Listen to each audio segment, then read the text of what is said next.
What's up? Good morning, everybody. Oh, shut the hell up. Sorry, y'all. Good morning. Good morning. I'm not expecting a whole lot in here today, so if we don't get people in here, don't get discouraged. Um, I'm very interested in this case right now. Good morning, Ghost. Good morning, Discovery. I'm waiting for one of the other channels to go live. I gotta find that one. CBS Philly.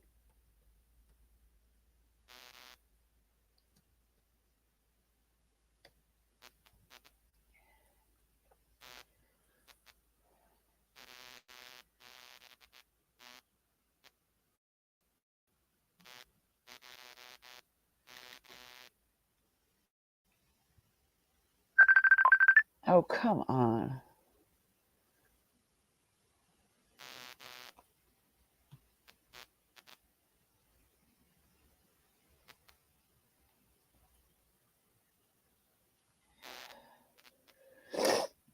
Oh.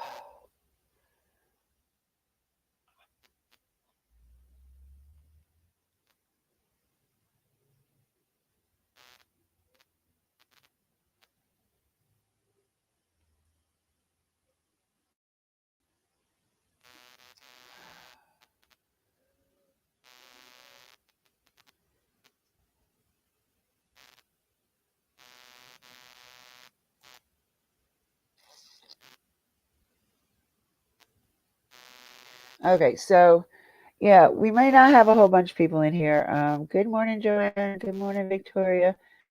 Um, we have two other bigger channels that are live right now. I don't know what one is talking about. The other one is going to be talking about it is talking about Don, I guess, and the stuff that happened last night, which I'm not very happy about. So I don't even really want to go into it right now.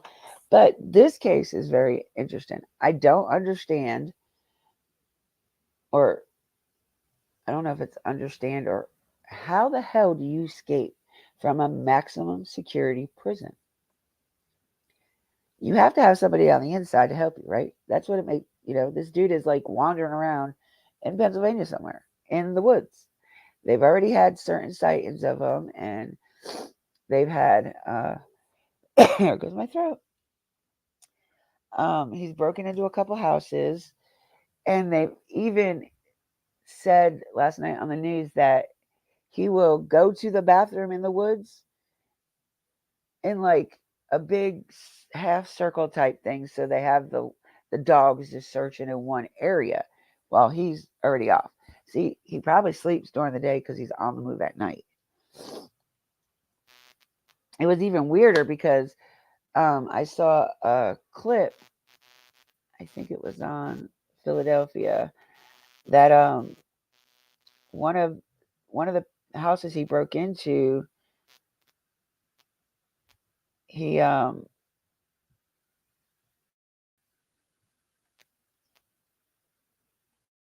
dude was like flickering his lights, and then the dude was downstairs, and he started flicking the downstairs lights on. So it was like, and not to mention, just saying that, a state trooper seen him, spotted him. Did he not think about going to get him? It just makes you wonder what these, I don't know. It's weird.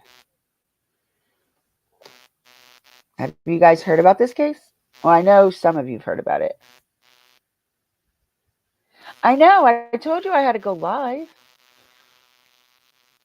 No, they haven't. And they're saying that he's either headed towards Delaware or he's headed towards New York. Now, with him, the problem with him going to New York, Pennsylvania and New York are split by the Delaware River. This river is 9 miles wide. So he better know how to swim, because there's no way he's going to go across the bridges. There's just no way. And he don't have a boat unless he stole a canoe or something from somewhere. So I think their best chances is to go towards Delaware, where you could cross over through the roads and shit. Yeah, I heard about it, but I wasn't following it, Victoria. I literally just got into it real bad last night. I was on my friend's panel until almost 2 o'clock this morning with her. One of the news stations stopped at like around 11:30 because he was in the car following all the police and stuff. And then one of the guys on Twitter was doing a live stream. He was walking the perimeter of where the law enforcement were. That's what I said. We have our very own United States Tarzan. This dude is from Brazil. So, Brazil, I don't want to say it's like a third world country because I'm not quite sure. I don't know too much geography about other countries, just ours. But from my understanding, they mainly tend to trees and crops and stuff. So my theory is he's up in them trees somewhere. This dude is only 5 foot tall, y'all, and like 120 pounds. He could stand behind an oak tree and hide. That's how small this dude is. He is my height. I might be a little bit shorter, but he is around my height. So, yeah, we'll have to see.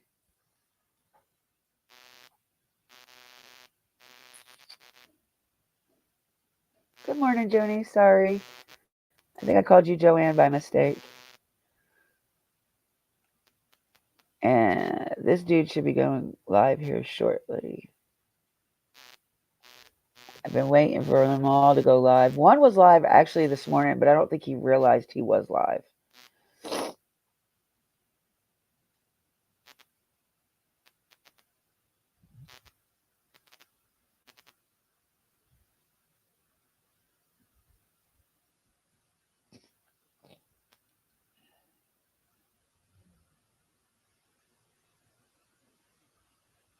Oh, wow. So, over one of the retirement communities that they were searching around, this dude's mother had recorded a message for him to surrender, and they were playing it over loudspeakers to go through the woods to, so he can hear his mother's voice say surrender.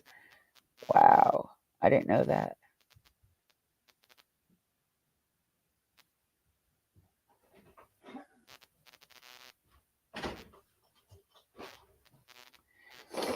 I'm trying to find the clip of the one guy with that he caught that he was in his house.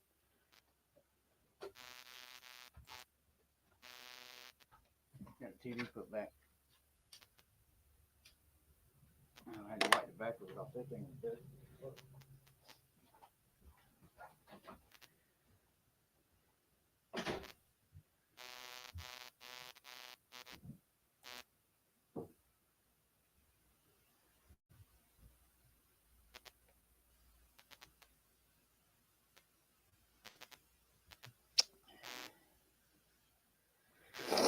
Where is it? I know I seen it this last night.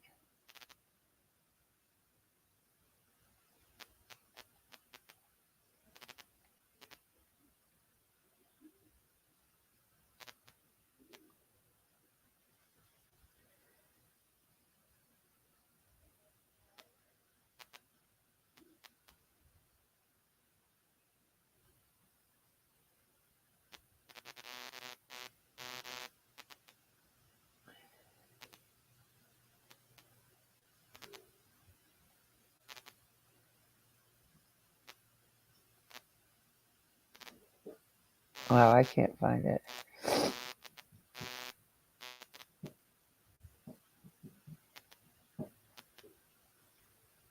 I know it was on the 11 o'clock news last night. Hold on.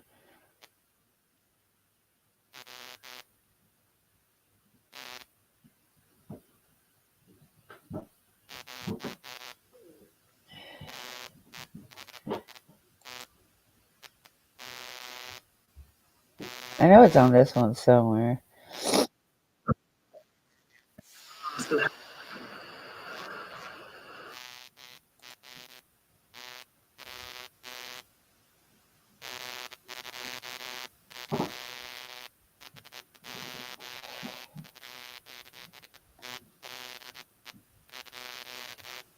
Oh no, that wasn't the one I'm looking for. That was like actually the guy that was doing the reporter that was doing the live stream. Maybe it's this one. No, that was the press conference. Well, we'll wait. We'll see what's going on. He's not gonna listen. Yeah, reverse psychology, mama. He's not gonna listen to his mother, in my opinion. Maybe not, but in my experience with um, Latino guys, they are very much mama boys, and so I mean, and usually they're more family orientated than most. But I don't know. You're right. You might have a you might be right there, Victoria. Depending on what he cherishes most in his mind and heart, if he listens. Yeah, I agree with you there too, Mama.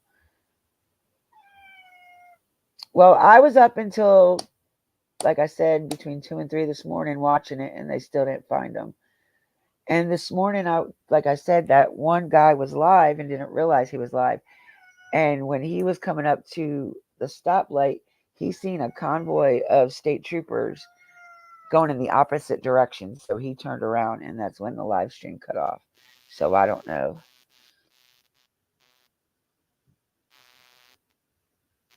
Why are you talking to yourself? I'm listening.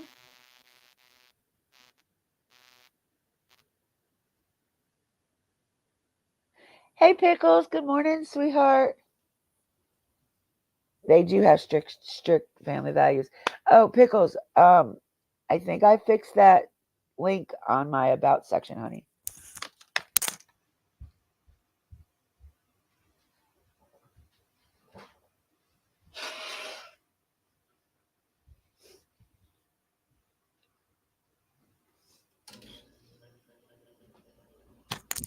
So this might be a long live stream today because I want to stay on as long as I can.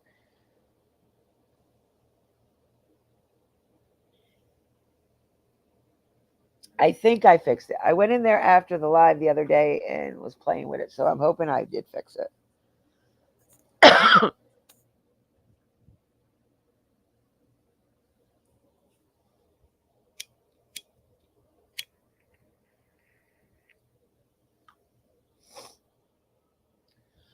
Mama Bear's gonna get her butt whooped. She keep doing that.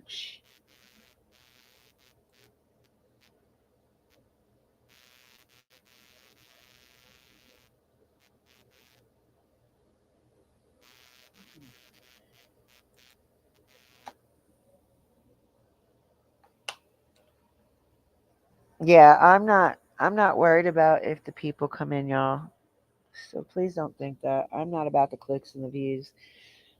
I like to go live and talk about what interests me, and if it interests you guys, great. If not, then we can talk about what you guys are interested in. But right now, I am so interested in this manhunt. I hope and pray they catch this killer. Like, you know, this is 7 days now. He escaped. It'll be a week tomorrow. He escaped. I don't see how today is 7 days. I think somebody miscounted somewhere, but who am I to judge? And plus, it's going to be a very long day for me. I have no cigarettes. So it is going to be an extremely long day. So I'd rather stay on here and keep my mind preoccupied.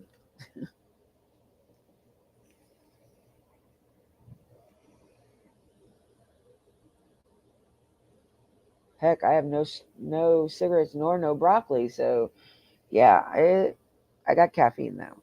So that's a good thing. I wouldn't be doing jack crap if I didn't have caffeine too. And it's already 80 degrees in North Carolina, y'all. 80 freaking degrees at 10 o'clock in the morning. So it's going to be a hot day discovering. Hot day.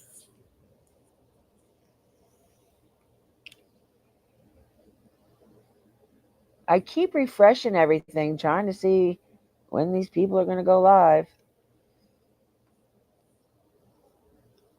And everything, all the channels that I'll be watching today will be in the description link.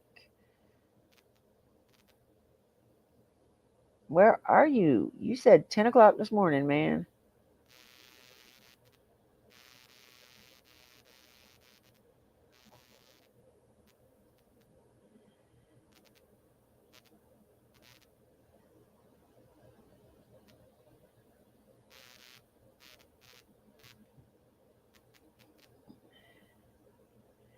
All right, I'm going to put some of this on right now. And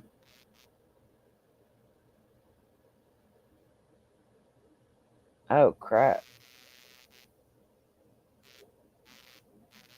We can watch some of this one. This was the Twitter news guy.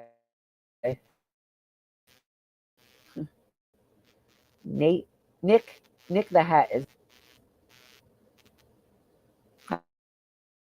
I hope my internet doesn't frick with me today.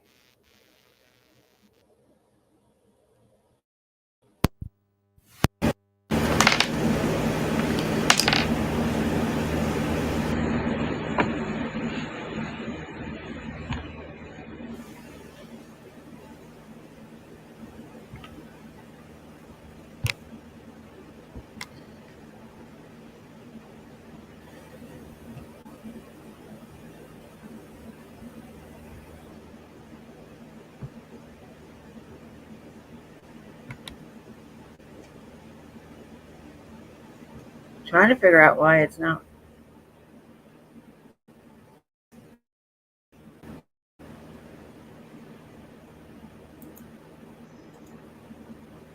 Sure. So yeah, there was a sighting Let me earlier know if you guys hear over this. on Poca. 1 second, let me make sure I have the correct the area. It should be in He the Pickles. He doesn't title. really know the area, so that's why he's doing It should circles, be in the honey. title.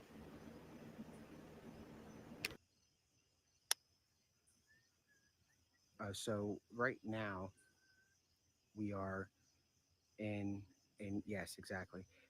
She just shared where we are, so that's the area we're in. Um, as you can see, there's a trooper straight ahead. There's one right to our left. There's one right over here, and there's two more if you go down this way. And I'm going to take you guys for a walk in a little bit when some more people come. So so I don't have to recap it 1,000 times. So we're going to go for a little walk around the perimeter here, so you guys can see um, the activity. Now, notice how quiet it is out here, and that's what I mean. That though it doesn't look like there's any commotion or anything going on, it's a very active scene just about throughout the entire perimeter and also outside of the perimeter. There are troopers everywhere. Um, so I'll wait for a few more people, and I'm gonna go for a little walk to show you guys um, the area and where everybody.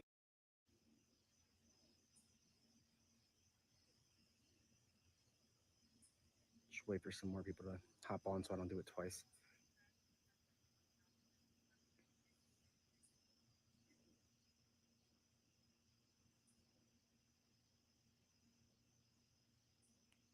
So, um, as you guys know from earlier, we were in an area that's sort of like the middle of that one sighting. You guys saw CERT teams driving by. You saw the state police zooming by. Um, and oh, that's a good point. So the tracks. Somebody told me at that development that we were at just before this stream that the train comes once a day like through that area, which is pretty bizarre that he hasn't hopped on the train. And on the way here, the roads were it was foggy, which is weird. Like there was a stretch of road that was very foggy out, so it it makes it a little bit more difficult. So if he was to cross the street tonight in some of these areas, there's fog, which is obviously going to interfere with them seeing him if he was to come out. So we have basically troopers all around this area.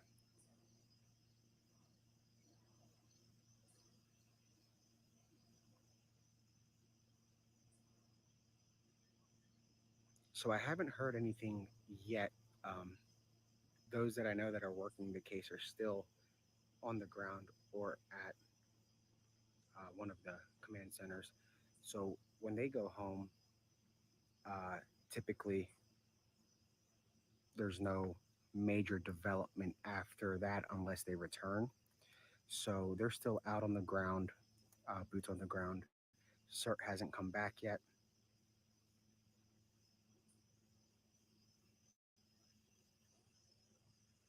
Let me grab a charger. Give me a second. I'm going to grab a charger just so this stays.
A convicted killer remains at large this morning as the massive manhunt for Danelo Cavalcante enters its 7th day. Yeah, you may not know his name, but you've likely seen this story because law enforcement is trying to get his picture out. He's a Brazilian national. He was spotted just outside of Philly, seen at a botanical garden.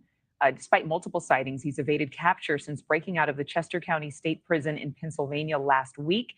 Nick is here with some of the latest images. Nick, what does law enforcement know now? Law enforcement knows that he has moved outside the perimeter that they originally set up, but they have had reports of footprints, so they have expanded the search area. Pennsylvania state officials telling reporters Tuesday police had a perimeter set up, but Cavalcante managed to slip through undetected. This morning, the search has been expanded after reports of new footprints being found in the area. These are the latest pictures of a killer on the run. A grainy black and white pixelated figure captured on a trail cam. Police telling News Nation that this is Danelo Cavalcante walking through the dense vegetation, wearing a hooded sweatshirt, carrying a backpack and duffel bag. Investigators say he was able to sneak past the original search area, and crews have now expanded their dragnet to the south, closing down 2 local school districts, they say, out of an abundance of caution. You're dealing with someone who's desperate and who doesn't want to be caught. He's a bad guy. He needs to be in custody, and we're determined to capture him. Residents of Pickupson Township on the edge as hundreds of law enforcement officials scoured the densely wooded area. They're also following tips, including reports of break-ins and stolen food. One man telling a local news outlet he believes Cavalcante hid in his home. Ryan Drummond is his name. He says he heard an intruder in his house, but when he rushed downstairs and called 911, Cavalcante was already out the door. With law enforcement closing in on the escaped inmate, the hope is that Cavalcante will soon slip up and be forced to surrender. Marquis Adrian authorities are offering a $10,000 reward for any information leading to his arrest. Now, Danelo Cavalcante isn't the first prisoner to escape Chester County Prison. Another inmate almost pulled off a jailbreak earlier this year, only to be caught later the same day. One other note, ladies, they say that they're worried about people who may have been gone for the Labor Day holiday weekend. They may not be home. They may not be aware of what's happening. If you see anything strange as you enter your home, call police immediately. Thank you for watching. Go to newsnationnow.com to find News Nation on your television provider. And don't forget to click the red subscribe.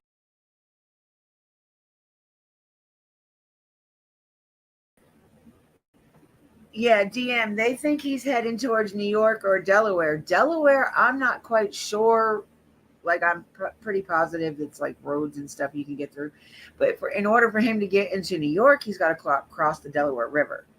So he better know how to swim. That's all I can say.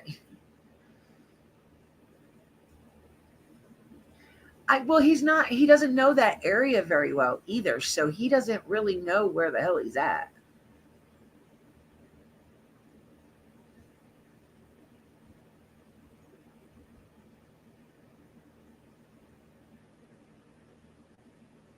At the state line of Delaware.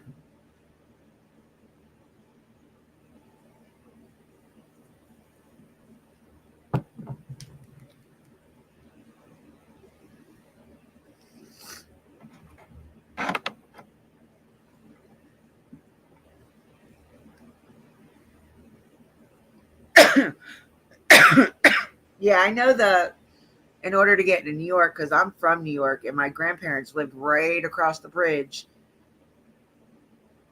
of the Pennsylvania line. So I know for a fact in order to get into New York, you have to cross the Delaware River. I used to live in Port Jervis, so that's like right across from Mill Rift and Matamoros, PA.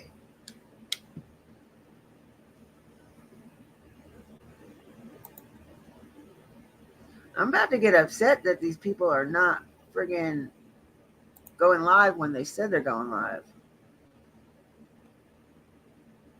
That was the only reason why I said it for so early.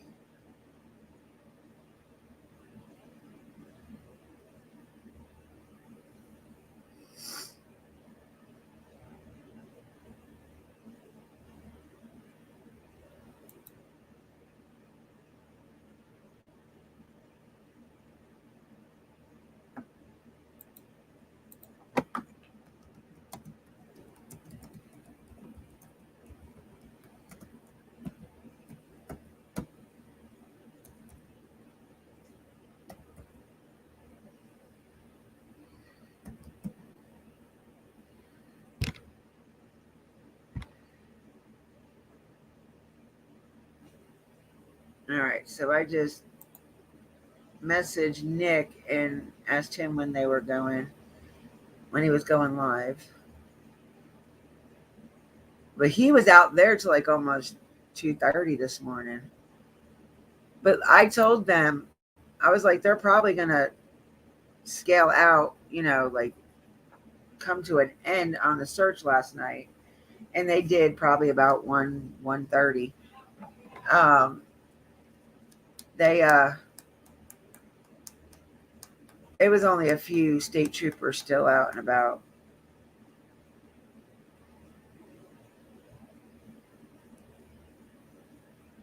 Yeah, I'm worried about him breaking into some other people's houses. Like that one he broke into, I was telling them just a little while ago, he was downstairs. I don't know if it was their first floor or their basement floor, but the homeowner was like flickering the lights like 4 or 5 different times, and then he stopped. And then all of a sudden the downstairs lights started flickering the same amount of time. So, I was like, if I had a thought somebody was in my house, I'd be on the phone with 911 as I'm doing that. So that way at least the cops could already have been on the way there. Now I think he's in the tree. Okay. Don't they have gators and big fish that will eat you up in the waters? Not to mention New York. Hell, he gonna run into Andrew, and then God, we got issues. No, not that side of New York.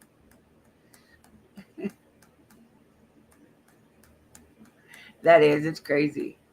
That is crazy, crazy, crazy. There, you happy? I read it. I'm really upset, y'all. Like, I was so bound and determined that these people were going to go live today. How are they not live? Like, this one guy was on the way there.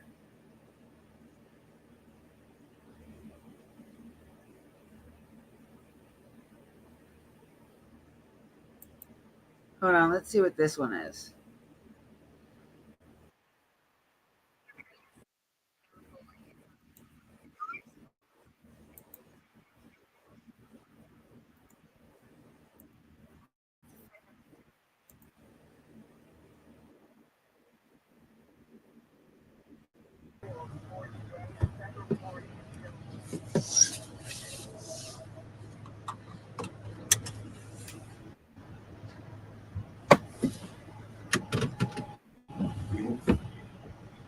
Oh, and it's raining up there too? Lovely.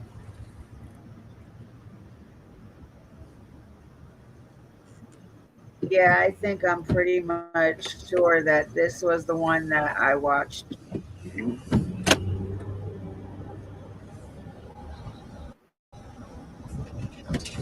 He doesn't talk through this. It's just driving. This isn't what I wanted.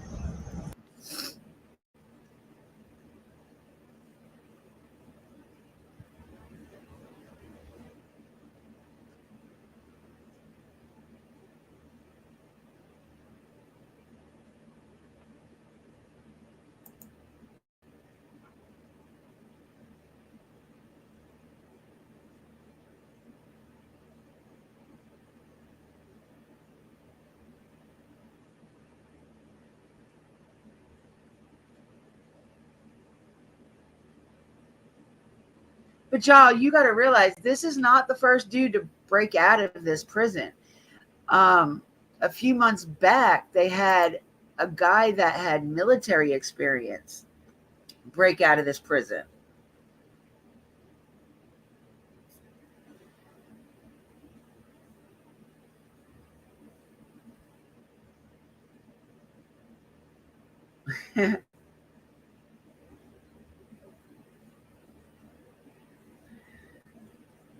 Or maybe he was just cleaning his windshield then.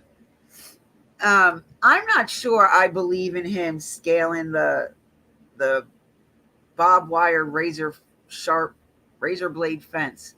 I don't believe that. I believe he had help on the inside. Somebody in the inside let him out. or helped him out, because I just don't see that. Like, he was gone, or the last one was gone for like 19 hours before they realized he was gone. This one, I don't know how long he was gone. But then there was also another few months back, like around May, they had 2 other guys break out of this prison. So there's something with this prison that it's easy to get out of, obviously.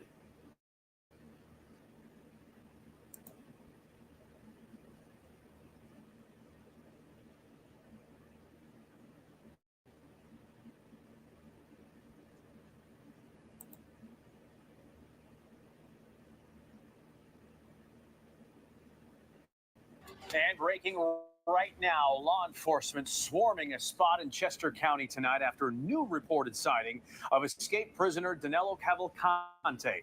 This is the 10 o'clock news. I'm Jason Martinez. And I'm Sheba Russell. It is now day 6 of this manhunt to capture Cavalcante, and neighborhoods are still on edge here. The convicted killer spotted last night on trail camera footage near Longwood Gardens. It was the 5th confirmed sighting in the search, which started last Thursday morning with Cavalcante escaped from Chester County Prison. And Chris, you've been out there all night. You've been covering this search. What's happening now?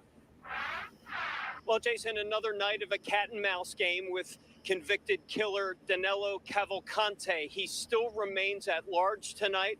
We spent the majority of this night following law enforcement as they chase down leads. We are among one of them here in Birmingham Township along Creek Road. Now, the search area continues to expand tonight, guys. At first, there was a reported sighting around Chandler Road near Pocopson, about 1.5 miles from where he was seen last night around 9:30. A huge response of law enforcement, search dogs, helicopters, law enforcement with long guns heading into the woods. And then as night fell, another response, another reported sighting. This time about 8 o'clock, about the east side of the Brandywine Creek. We can tell you right now, Creek Road is shut down at this point. State troopers with lights on stationed at about every couple hundred yards as this situation, the search intensifies. One resident tells me she's been following the manhunt for days, and then suddenly it came right to her front yard. I was watching a Twitter feed around the corner, and people started commenting that there was action on Chandler Road, so I walked outside and everything was cops. Everybody was headed here. So right now, that intense manhunt continues. You are seeing a state trooper right now along Wiley Road. We're at the intersection of Wiley Road and Creek Road. We see state troopers up and down this road with flashlights. And just to give you a little perspective, let me take you this way. This is the other side of Creek Road, shut down as well as there. We are right.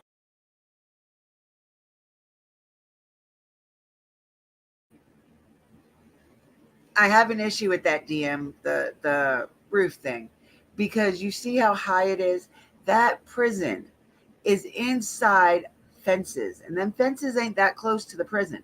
How did he get off the roof and outside the gate? That's what I don't understand. So that's why I think he literally walked out the damn door.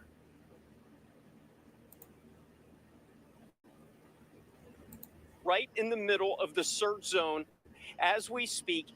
The confirmation of sightings, we're not sure exactly who made a sighting, who made the report, but we do know there was a major response here for another potential sighting. So now this is about up to 6 sightings right now. The most significant one is this one. If it is a confirmed sighting, guys, the reason being we're on the east side of the Brandywine Creek, and that is a body of water he would have had to cross, and that will expand the search zone significantly if that were the case. But right now, the search continues for convicted killer and escapee Danelo Cavalcante. A very tense night approaching day number 7 on this manhunt, guys. Tense, and I think a lot of people in that area are fed up. They think this has gone on far too long. And here we go, another night that could be restless for the people who live in this neighborhood. Oh, yeah, most definitely. Chris, it seems like, every morning when we wake up, there's a new development of him moving farther south. Is law enforcement stepping up their search efforts for this night now? What's the difference between last night and tonight? Well, he's been making his movements at night, and he's not just moving south. Today, he moved south and he moved north and then west. So he's moving, but it is all within, I would say, maybe a 3-mile radius or so. How he's getting to where he is, it's under the cover of darkness. And when you're seeing those updates later, it's when someone has a trail camera like we saw this morning. Someone has a Ring doorbell camera that they show and they give to law enforcement. So there is a chance, if there was any sightings, we'll find out that information sometime tomorrow morning. All right, Chris, be safe out there as you continue to follow law enforcement in their search efforts. And we will continue to bring you updates on the manhunt, both on air and online. Check fox29.com and the Fox 29 mobile app for the latest information as it comes into our newsroom. Guys, I almost got evicted today, but I just signed up. Huh. Oh, where am I at? It's crazy. The lack of updates we're getting. I guess they're trying to keep all. Yeah, they said they're not going to release every bit of information they got. They can't. Plus, they don't want the public going out there and trying to apprehend him, even though there is a reward fund. And from my experience with the reward fund, even if you do catch him before the law does, I've never seen anybody collect a reward fund. Never. So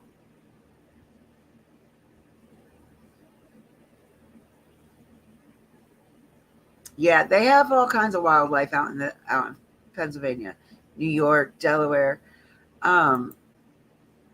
We just don't know where the hell he's going.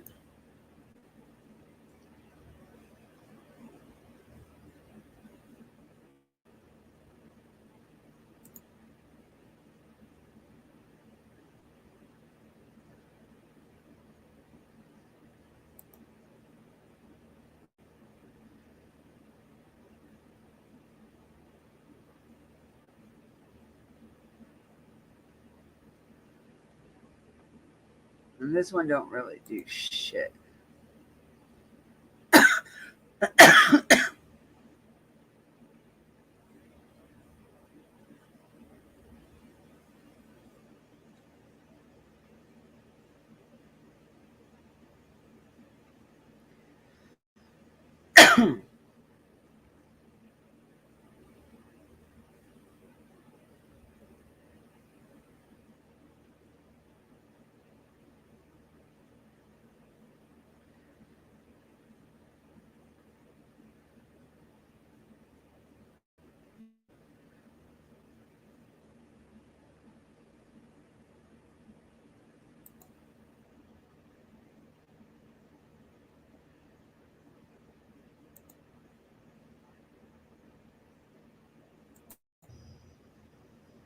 So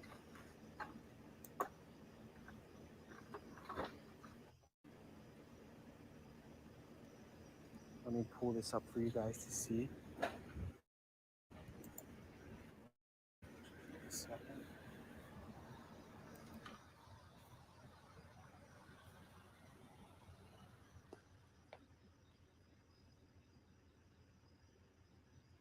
So he's avoiding the area he was last seen. Here's a map of the. Geez, it's so humid out here that we can't really. Let me try to.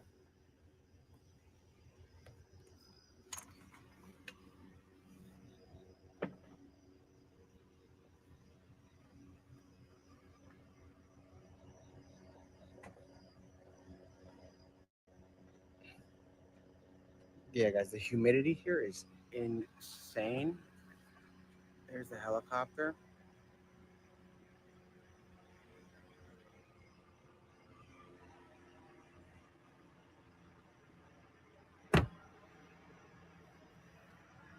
So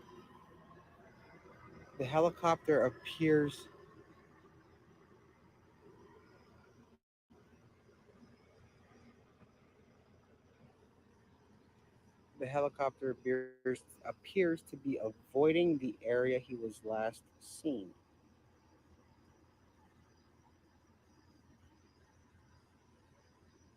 And it's possible. So this is a message from the bad seed. So her opinion about what she thinks is going on is um, PC-12 saw something in the helicopter is running decoy pattern while law enforcement converges. Everyone is reporting cops speeding from all directions. He's avoiding the area he was last seen. The PC-12 saw something and cops are heading there fast by road. So that's from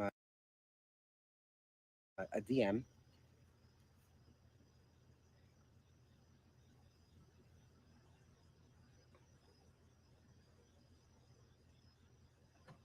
Let me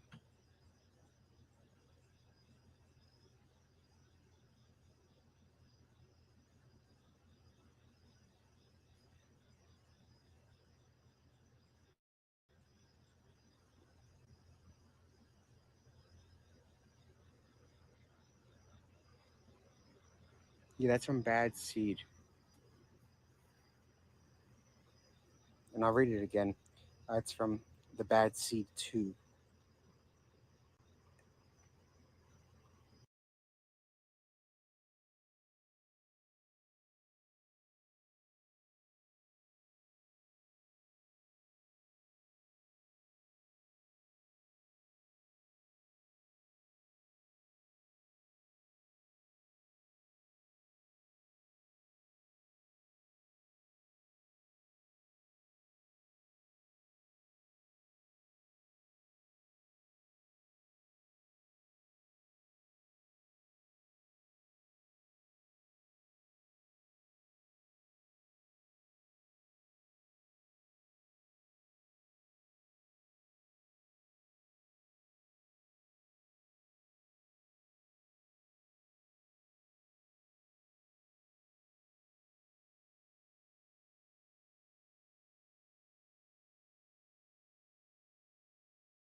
Sorry, I did not mean to leave you stuck there. Oh, I don't even know why I keep going on this one. Ain't nothing happening over here.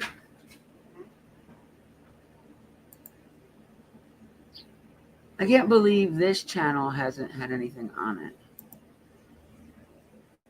I was about to say, damn, and I'm still muted.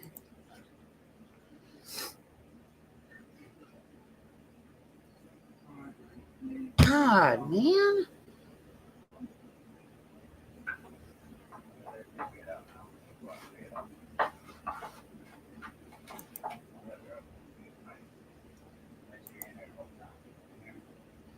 Don't what?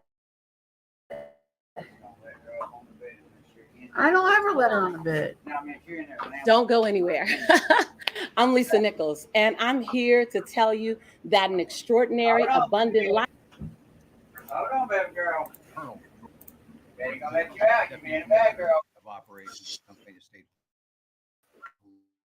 Police, the area commander for this area. of Pennsylvania State I Police. figured you could hear me. Also, I'm joined by District Attorney Deb Ryan and also Rob Clark from the U.S. Marshal's Office.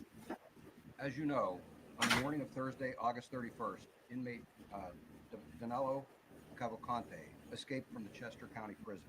The investigation into the escape is ongoing and is being conducted jointly by the Chester County District Attorney's Office and the Pennsylvania State Police. Hello, Amandos. After the escape was detected at approximately 10 o'clock that morning, a county employee reported seeing an individual matching the description of Cavalcante south of the prison and near Route 52. Numerous law enforcement agencies searched that area but could not locate Cavalcante. I'm not sure. I can't pronounce the cities up there, so I can't tell you where. I don't think they've had a sighting this morning, unless that's where that police convoy was going to. But they don't have nothing updating on it right now, so I'm just going over the stuff that was from yesterday. Investigation and search was originally coordinated by the Chester County District Attorney's Office with assistance from the Pennsylvania State Police and numerous other local, state, and federal agencies. With much of the effort in our area, District Attorney Ryan has requested PSP take a leading role in this investigation. We have agreed to do that and, of course, continue to work closely with the District Attorney's Office as we move forward. We continue to bring more technology and personnel to bear on this situation. Since the day of the escape, there have been several credible sightings within an area bordered by the intersection of Route 926 and 52, north on 52 to Parkersville Road, southeast to 926, and west to the intersection of 926 and 52 in Pocopson Township. In total, there have been 4 sightings within that boundary.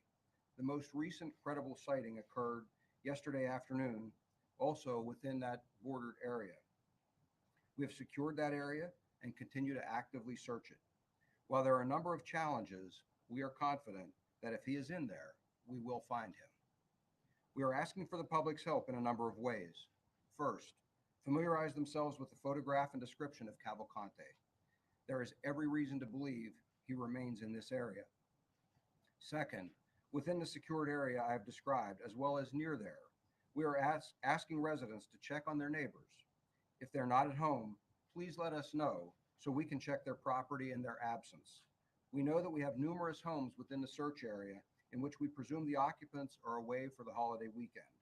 We have been checking the exteriors of many of those homes, but as they return, if they find anything disturbed, please stop and call us so that we can check it out prior to them going through the residence.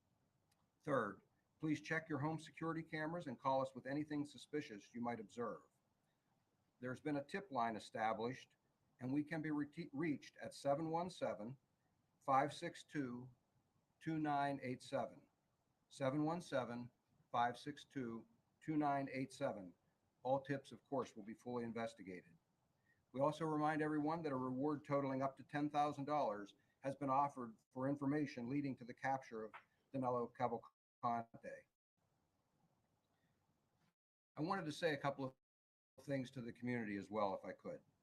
First, you may be hearing a message that's being broadcast from a helicopter or from cars in the vicinity of that perimeter that I talked about. One of the things that we have done is we've had the individual's mother make a recording asking him to surrender peacefully. It's done in Spanish, or actually Portuguese, and it's being broadcast in an effort to facilitate his peaceful surrender. Secondly, we're also asking the community to avoid that the wooded area or anything outside of the immediate area around their homes in that perimeter that I described. As I said, we're actively searching that area. We're certainly not trying to lock anyone down, but we want to keep residents as safe as possible while we thoroughly search that area. So again, we ask them to refrain from that area. And I'd also like to thank the community for their support. You know, this has gone on for a couple of days now. I know it's stressful for the community, but I want to assure you that all of us up here and our respective offices are working diligently to bring this to a conclusion as quickly as possible. Please know we are devoting all available resources. We're constantly identifying additional needs. We're making sure we bring those in, and we will resolve this as quickly as possible and as safely as possible. With that said, we'll be happy to take questions if any of you have any. For the most recent sighting, can you just describe a little bit about what he looked like? Has he changed his appearance at all, and what was the nature of that sighting? The appearance was very similar to what we've described, perhaps looking a little more worn and tired, but a very brief sighting, and it was a trooper actually that observed him in some distance, gave chase, but was unable, because of the terrain and some other obstacles there, was unable to get to him before he disappeared. Where did he run off to, or can you just give a little bit? It was all within that perimeter area, but I don't want to be any more specific than that. Can you elaborate on what makes it a credible sighting? Is it all visual? Are there video components to any of it? One was a video sighting that I believe you have all seen. We've analyzed that video. The others are not video, but after extensive interviews, we believe them to be credible sightings. Do you have any reason to believe that he's being assisted by anyone out there at this point? I wouldn't want to comment at this point. We'll of course explore all avenues, and that's always something we look for, but I wouldn't want to go into anything more right now. Can you confirm he broke into the house? I'm sorry. Can you confirm that he broke into the house and stole food? We're hearing that. We can confirm that we have investigated actually 2 burglaries. The evidence is still under analysis at this point, and so I can't confirm that it was him, but they are of interest to us. So is that why you're telling people, because after this holiday weekend, like you said, people haven't been home, so is that really what you're stressing to people? Well, not only because of the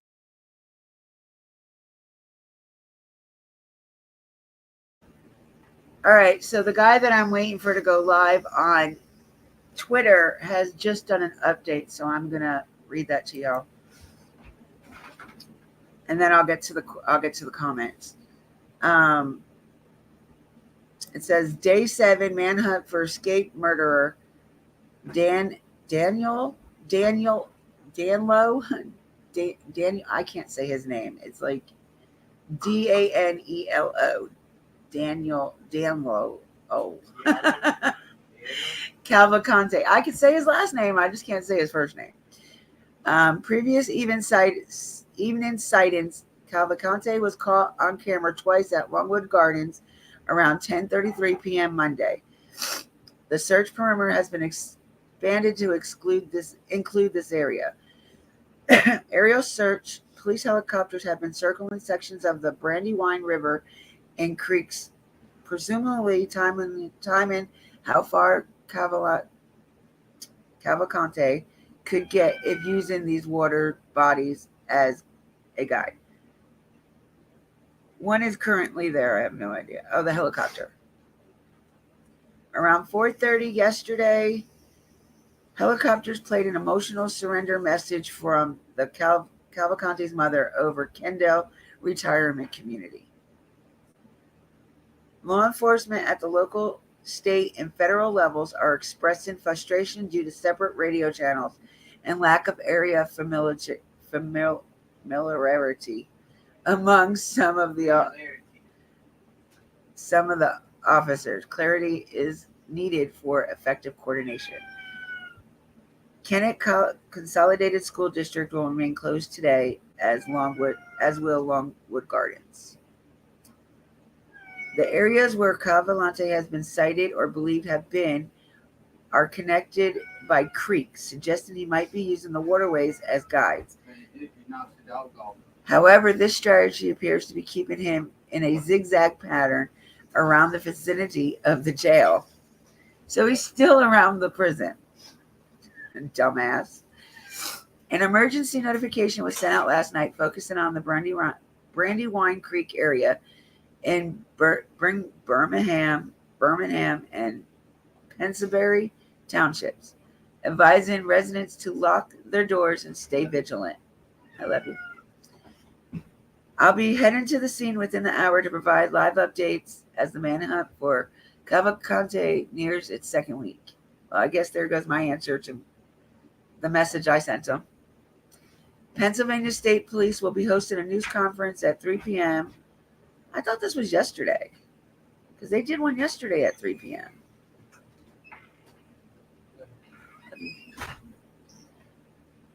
At the Chester County Government Service Center in Westchester, Pennsylvania.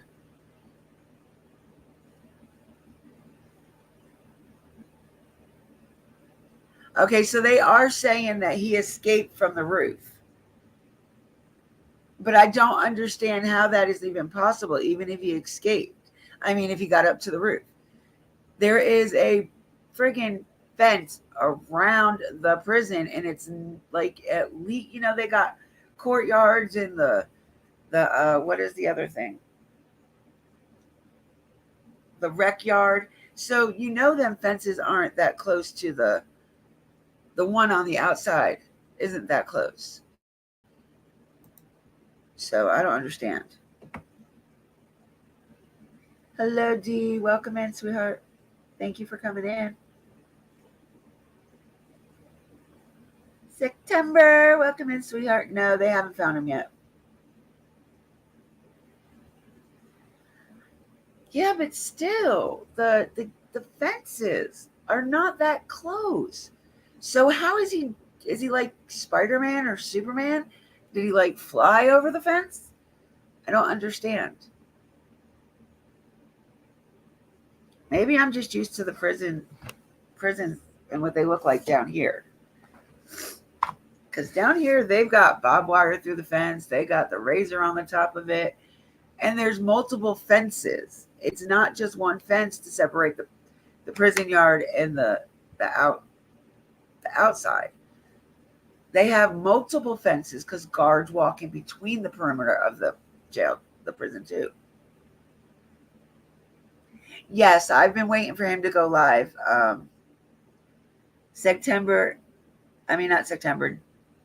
D.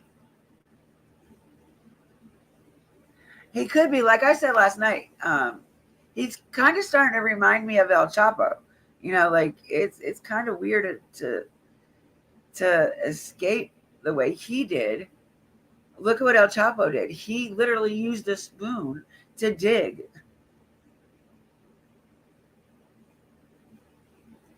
All right, love. I love you. Thank you, sweetheart, for coming in. Okay, I'll let you guys finish listening to this one. This one was yesterday's press conference. Those two instances, but we know that that he is going to be looking for. I have an hour before Nick. He posted something 9 minutes ago, so he said it would be about an hour before he got to the site. So, a means to sustain himself. He's going to need clothing. He's going to need food, and just to get in out of the weather. It's pretty hot out there. I'm sure he's looking for some better shelter. So, for a lot of reasons, we would be concerned about where.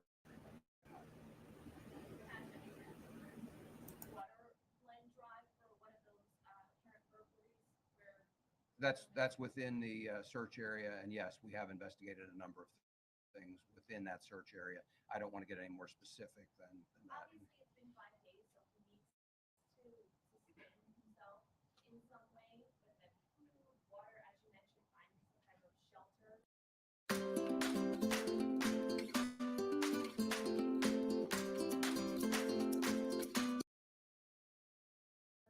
Talk to me about when you're looking for someone who is in a what are those things that you're taking into account in terms of his needs at this point? Well, from experience, there are a lot of things that we'll consider, but certainly you have to keep in mind he's stressed right now. Imagine any one of you being placed in a situation where you may not have had a chance to pack. You don't have things with you other than what you're wearing, and you don't have cash. You don't have a credit card. You don't have any other means to support yourself. You're going to be desperate, and that's the situation he's in. But it's also why one of our practices in how we conduct these types of investigations and manhunts is that we'll continue to push him hard. I intend to stress him. I want to push him hard. He'll make mistakes. He'll show himself. He's already shown himself, we believe, a few times. We'll contain him, and we will eventually catch him. We will do it as quickly as possible. Obviously, it takes time. He is desperate. He does not want to be caught. He has very little to lose at this point. With school starting up soon, will the search efforts impact any bus stops for children? How should parents kind of deal with that along with So I'm going to defer to the school districts to communicate that information out. I can tell you that we have been in touch with the State Department of Education, having discussions about this, and also the district attorney has been in touch with several of the local superintendents. We're going to have another discussion later this afternoon. Ultimately, the decision rests with the school districts. We can provide them sort of the latest picture of what's going on in their areas, and then we ask them to make that decision and communicate that out to the parents. Have you authorized the use of deadly force to apprehend him? Yes. Elaborate a little bit more on that. If he is not actively surrendering, deadly force is authorized. This is for Deb Ryan.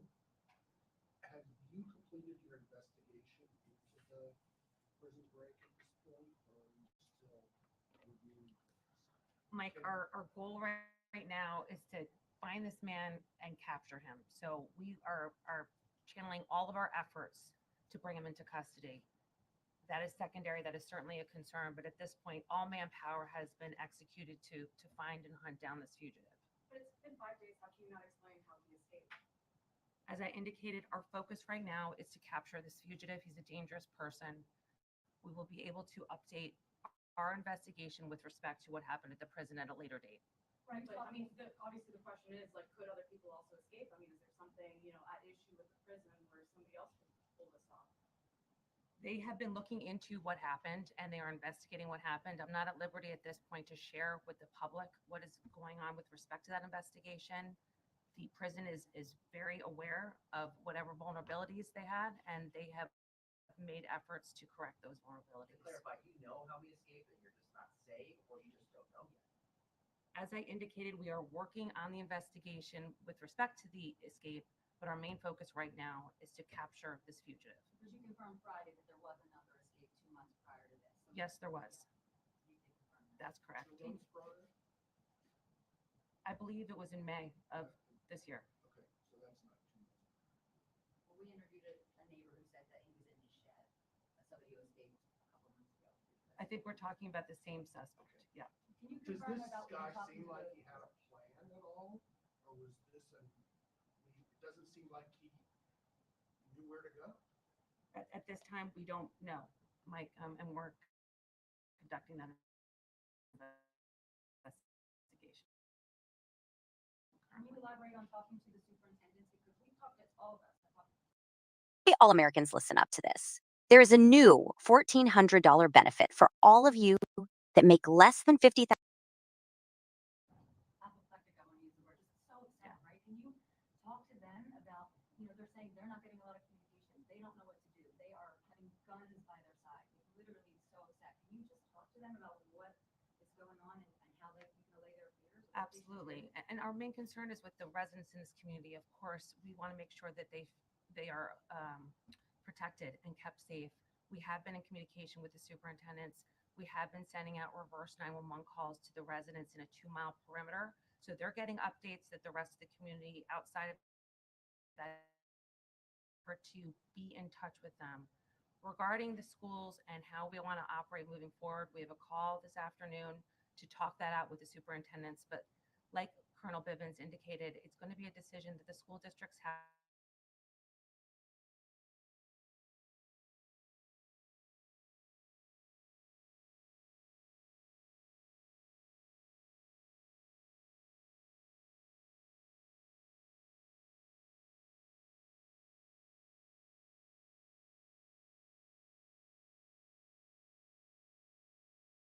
Area. We have the top men and women working around the clock to bring this man to justice. And we're not going to stop until he's captured. And we hope we're getting closer. And if I could just jump back in here, thank you. With regard to the neighbors, or the people in this area, I want to assure them that we have a strong presence there. They are not on their own out there. We have people close by. If they hear or see anything, call us. We will be happy to come check it out. They don't need to go outside and check out a suspicious noise, or if they hear something in their homes, we'll take care of it right away. We're close by. It's not going to take long at all to have somebody there. So we're happy to do that. And again, please know that we are doing everything. We ask for their indulgence of the heavy police presence, but that's one of the ways that we can, as best possible, assure their safety. Is there anything that people should be avoiding, any behavior that they should avoid? As you mentioned, don't go out into the woods, but it's a holiday. Obviously, people have family get-togethers, family reunions, etc. Should they be staying inside and kind of canceling everything that they had on? No, we're not asking people to do that. There's been no indication that that he poses that kind of a threat to anyone in those neighborhoods. He doesn't want to be caught. He doesn't want to go back. Now, could he be desperate and do something? Sure, but we don't have information to suggest that anyone is at risk for going out in their yard. What we're saying is to avoid interfering with the search, avoid those wooded areas. And again, that's a fairly small area, maybe a mile and a half across. The rest of the area, we're not even asking people to avoid the woods. It's within that perimeter area that we've set up that we're just asking for those, not even restrictions, cooperation to make our jobs.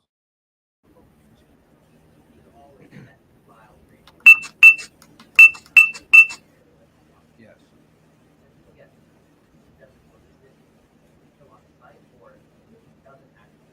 Well, the term is not shoot to kill. It's deadly force is authorized, and it's if he is not actively surrendered. We do consider him to be a very dangerous individual. He is convicted of homicide here, involved in another homicide in Brazil some years ago. It's somebody that we think poses a threat and needs to be taken out of the community. Needs to be incarcerated. He has the option to surrender. That is what we hope we can do. We'll discuss that at that point in time. But what I would tell you is that I can assure you that there will be secure measures put in place that he won't escape again. So whether that's in another facility, it's something that we'll be discussing with the district attorney and also the State Department of Corrections.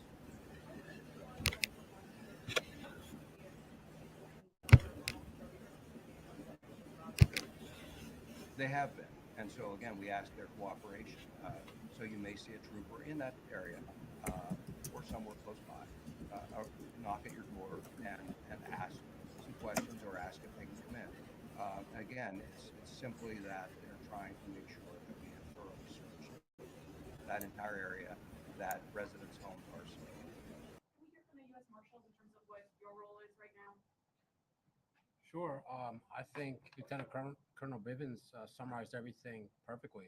Our role is to support the Pennsylvania State Police. They are the lead investigator in this investigation, and they come with much experience of these woodland manhunts. We've had numerous manhunts. I think the most recent was in Warren County just a couple months ago. So we're bringing the best of the best assets out here.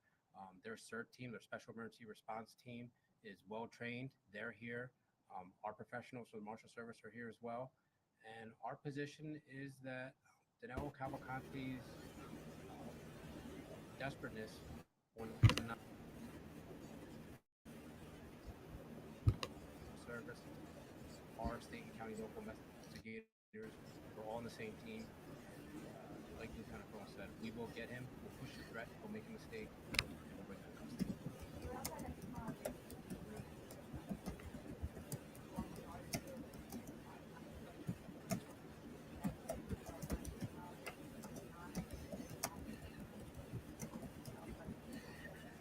think we're there yet. Like Lieutenant Colonel said, our efforts are focused on that 1.5 to 2 mile radius inside the inner perimeter. There's been 4 confirmed sightings. So we're not ready to sound the alarm outside of that radius yet. All of our efforts. All right, it's driving me crazy because it is very low on my end too without my earbuds in. Even my speaker is very low.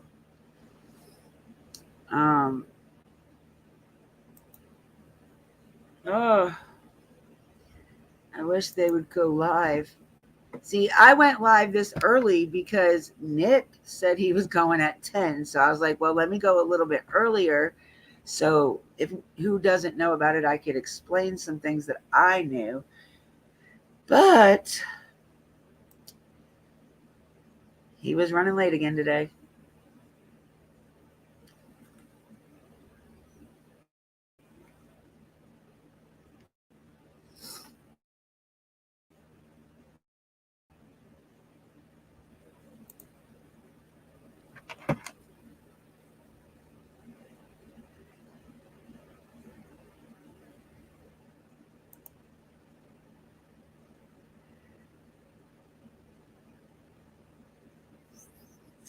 So he should be going live about 11:30. So we got about 30 minutes.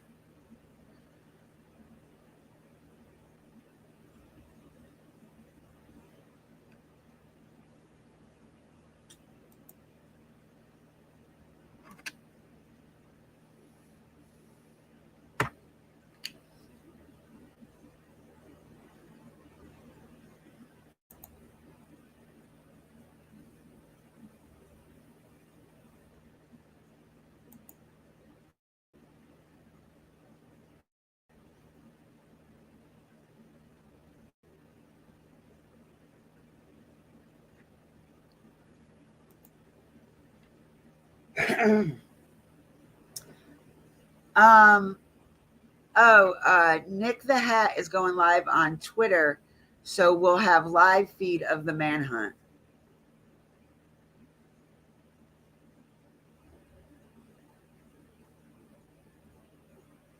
What was a waste of time, sweetheart? I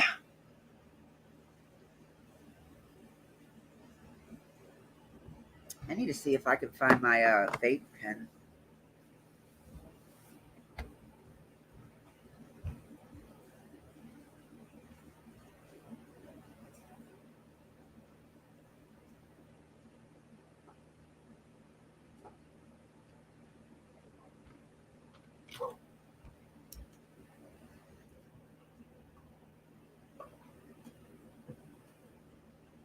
What the hell do you have all over you?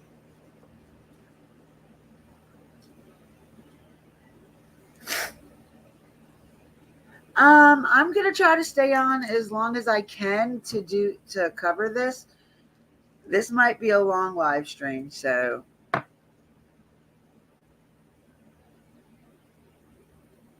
yes, I will as soon as he goes live.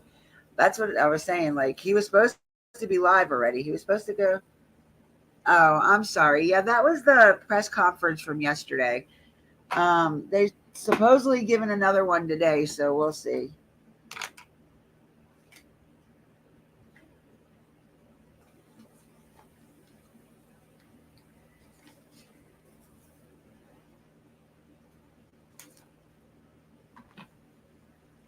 Oh.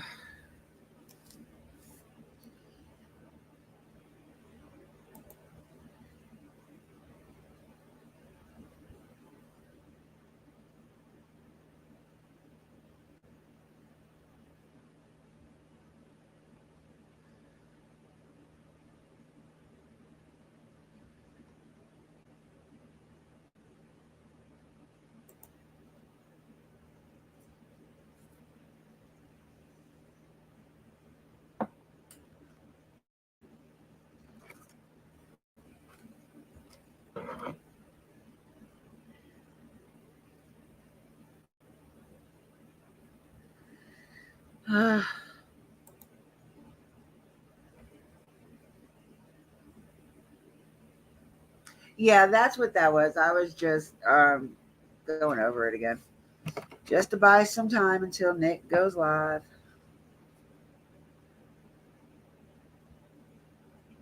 I wish it wasn't so dang hot out. I'd go sit outside and do this outside. I mean, I don't have to worry about him coming down this way. I don't think he'll make it to North Carolina.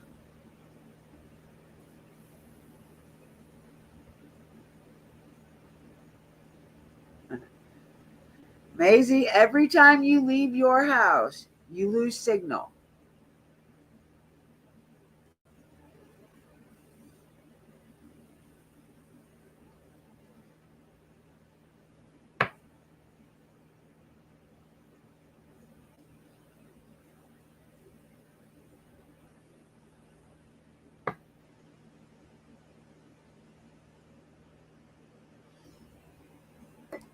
What the heck is it?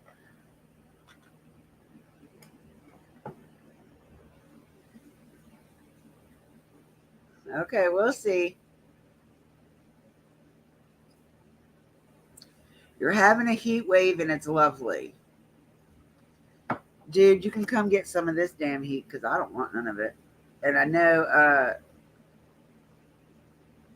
OG's got hers has been in like the hundreds for like ever now.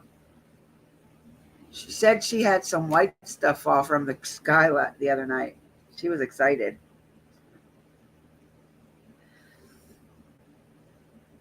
She called me just to tell me she had some wet stuff falling out of the sky. Gotta love her.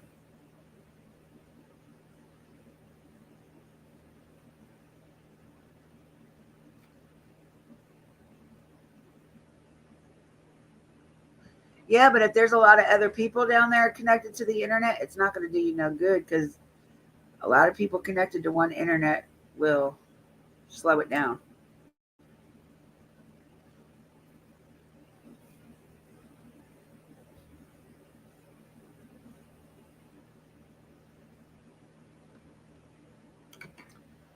I still haven't figured out what your 30 degrees is.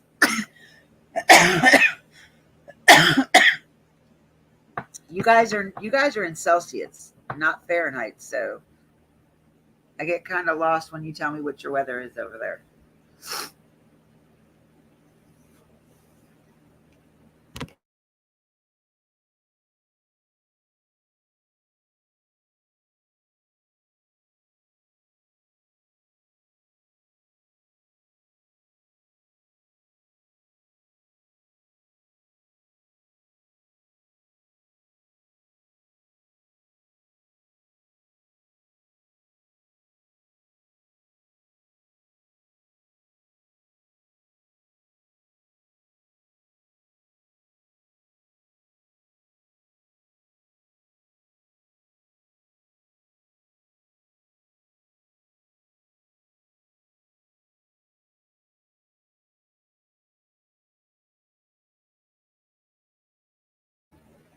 I love how you say that. It's the Village Pub.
Ugh.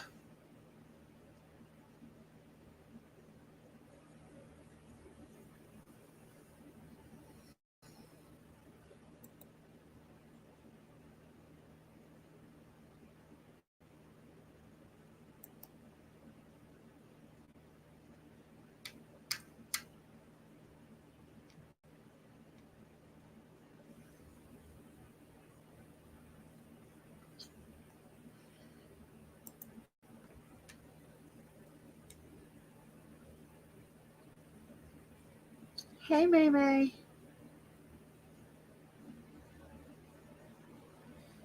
Yeah, I think I'm doing. I'm getting a lot better.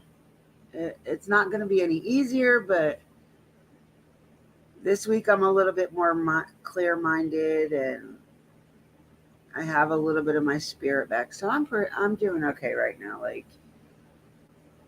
it'll still hit in waves, like certain things. Maisie's from the UK, the south part of UK. She always makes me laugh. She'll be like, "I'm going up north," and like you think about it here in the States, you're like south. You're in the south and you're going north, so you're thinking like New York, New Hampshire, Maine, Pennsylvania, Connecticut. And it's just so weird when she says it. I don't look at other countries like, oh, I'm going north and south.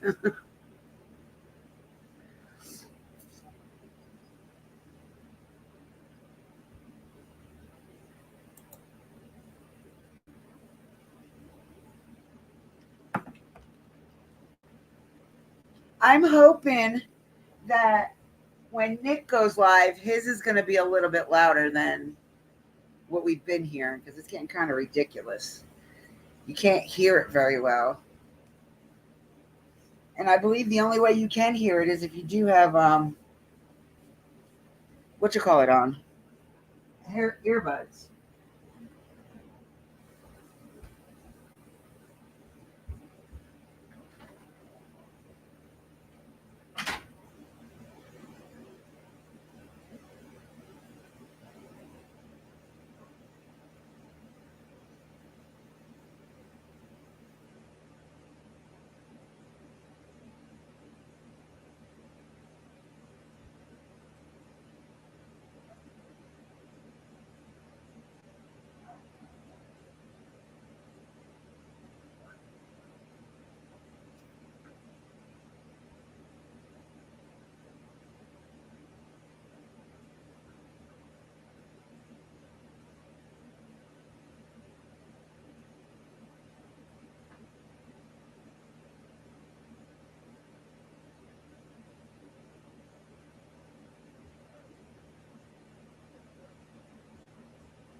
What I might do, y'all, is because I have my AC running and it's right behind me.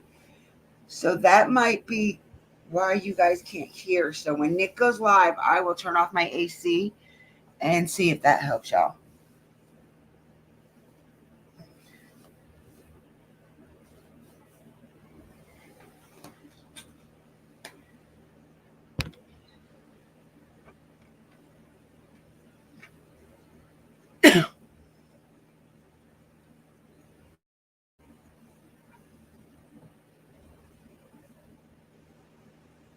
Come on.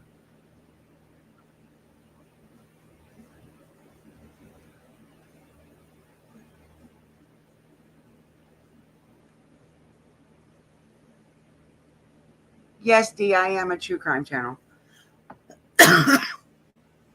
But the only difference between my channel and others is I don't just cover missing people. I cover any type of true crime that they have.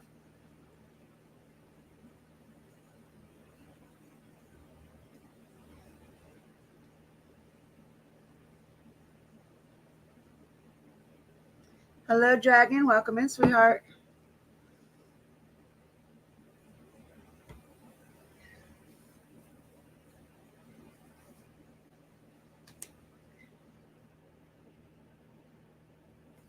Well, I was going to turn my camera on, but I can't find my hairband, and I know my hair's a mess. Oh, there it is.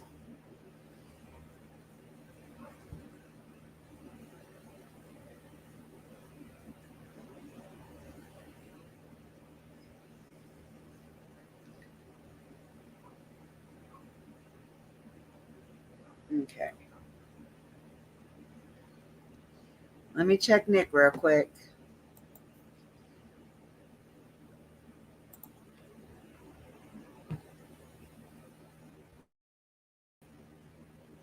Oh.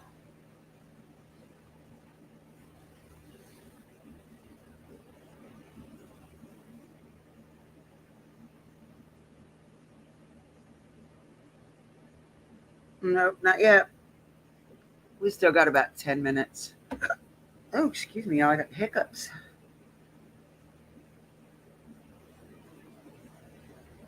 Okay, so I'm not necessarily a Wells supporter, but I am on the innocent until proven guilty side. Um, I just really, at this point in the case, I don't have an opinion on it at all. Like, I have been so confused since not this last summer's day, the year before, because I went 2 years ago on the first summer's day. So when I got back, I was really confused, and just because I didn't. What everybody else when they go there and they say, "Oh, I get like this bad vibe from the road, just being on the road, an eerie feeling." I don't get any of that. Like it's a normal freaking road. Well, not normal, but it's a road that I don't know. I just don't have an opinion. I follow it, but until there is some new evidence that comes from TBI or the FBI, I don't follow all the drama that surrounds Summer. It's Summer's case, not Don and Candace's case. So, hello, it matters, my beautiful Miss Pam. Are you off work today? We are waiting for Nick to go live, discovering.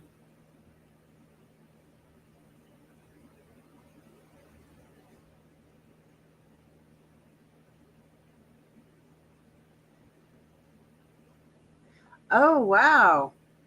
So, old man put me to sleep again last night. Like, I was in there chatting and everything with him this morning in his live because I went from one live to his live. And I was in there chatting, and all of a sudden I was just sitting there listening, and I fell asleep. I don't even know if he started talking to me again or not. I woke up, and it was the end of his live, and I was like when I woke up this morning, it was the end. Like, it had other pictures up, and I was like, damn it, I missed the live again. Nick is a reporter on the Twitter platform.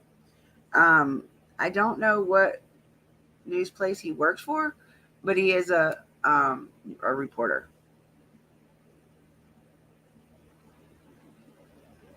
Exactly. I feel like this. Everybody going to have their own opinion regardless. And if I get mad at you for your opinion, that doesn't make me any better. Like, I feel like that's petty and childish to get mad at somebody for their opinion.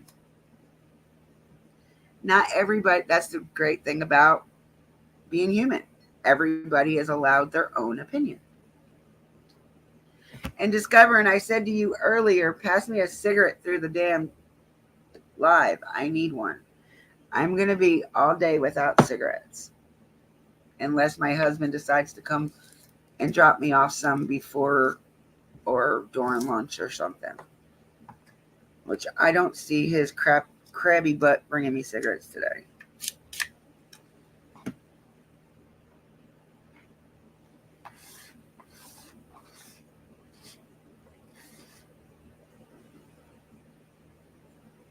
Oh, no problem, sweetheart. I mean, what do I look like telling you to? No, you got to have my opinion. Nah, I'm not like that. Exactly, discovering. All right, Miss Pam.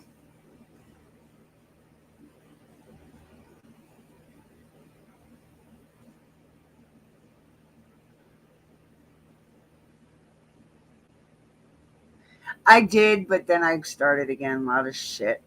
A lot of shit. The vapes just don't help. Like, whether it's one of the disposables or the juice, it just doesn't. It doesn't help. Especially living with my husband, it does not help. I know.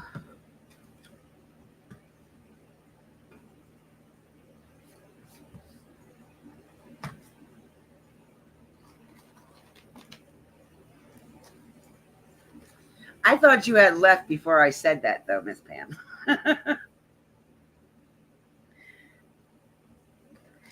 I knew I was going to hear it from her. She's going to come back and say something. Watch. She's just worried since I was in the hospital with the pneumonia. Yeah. Quite a few people are on my back about the smoking, but y'all come deal with my 17 and 30 pit bulls and my pain in the ass cat and my husband, then maybe I'll quit. But you know, Ethel's the worst out of them all.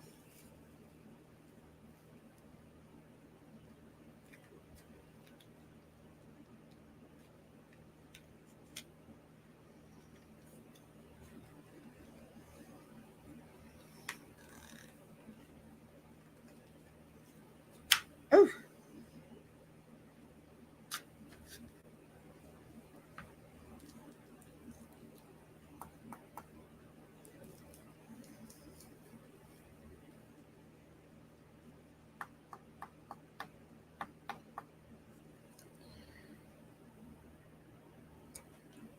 I have the worst time. I hate these damn things. I can't bitch about not having something and then fucking literally have something and it doesn't fucking work.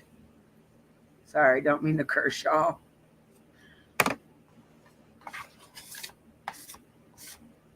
Gotta think I'm a northerner, so you know we have no filter. And I don't have any of that either, May. Like I am completely screwed today. Where the hell did I do with my lighter? I swear to God, shit gets ate in my house. Sitting right next to me.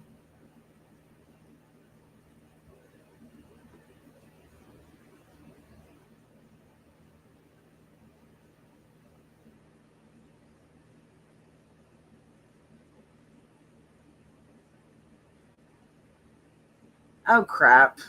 I'm sorry.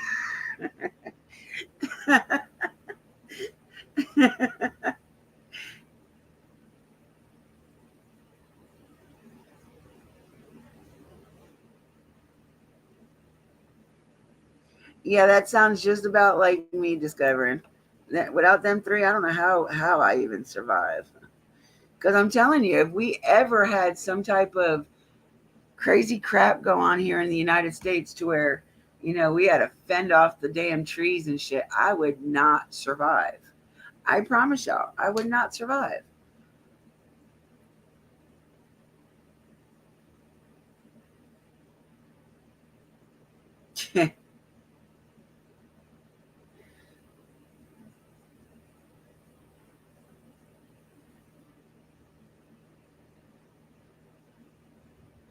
No, I don't really have anybody that will do things like that for me. So I'm usually pretty good with keeping stuff. It's just like everything I had went to being able to go to Nana's funeral last week. So, and then the money I did get Friday, I had to pay back the people that I got money from. Hello, Johnny. Nope, they still haven't found them.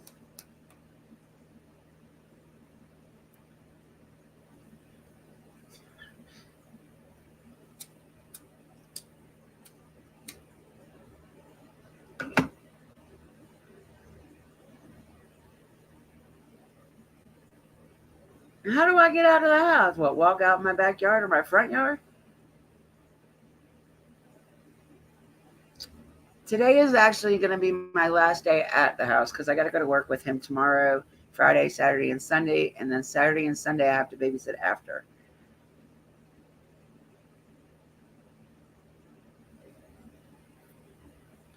Good luck, Johnny, because he's like zigzagging and leading everybody in circles. And he's leaving his poop marks too. So it's kind of throwing the dogs off. I think he's like, nope. Damn it. Where the hell are you, man? You said 30 in an hour. It is an hour. Where are you at?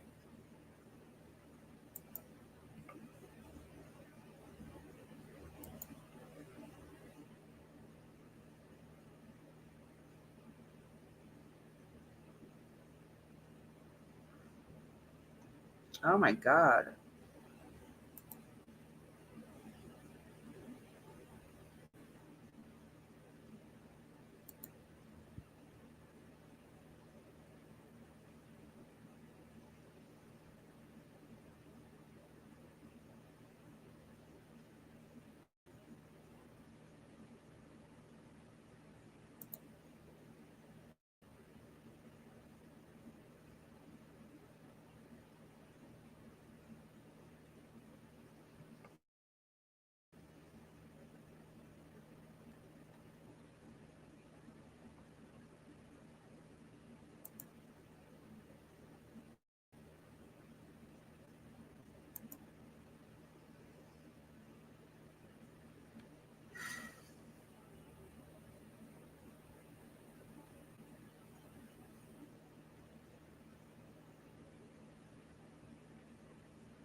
I'm considering attending today's press conference regarding the manhunt for Danilo Cavalcante.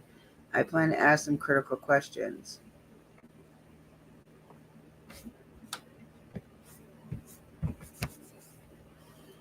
And I guess these are the questions he's wanting to ask them.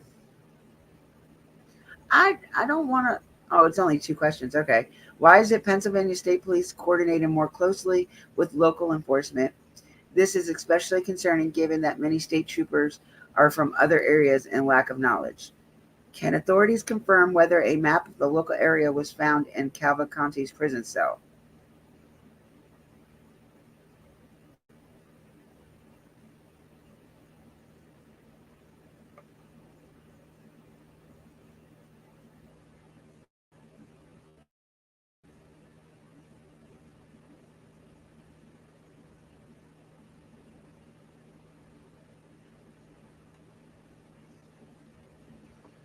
Oh, Lord. Go live already, man.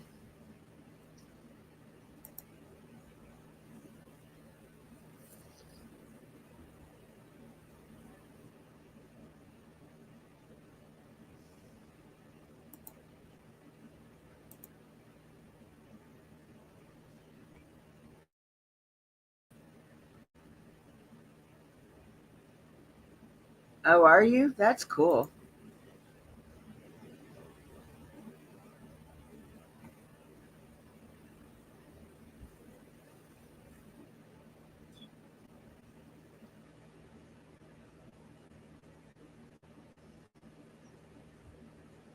My aunt was a pothead and lived with the myeloma cancer for 18 years. My dad wasn't a smoker and lived with lymphoma cancer for 4 months. The doctors gave him 6 months to a year, and he only lived 4 months. They should let public search for him. I know I could locate. The only reason why they're saying they don't want the public to search is because he may be armed now. He may have knives on him.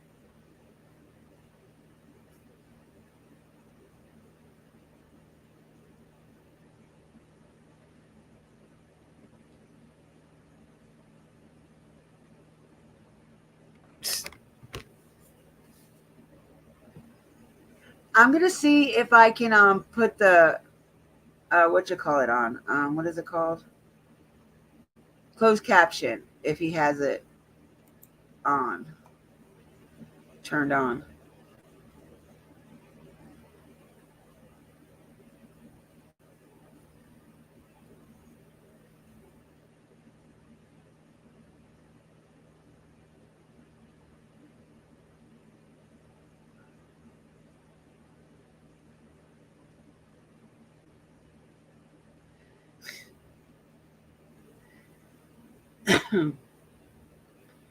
I don't know.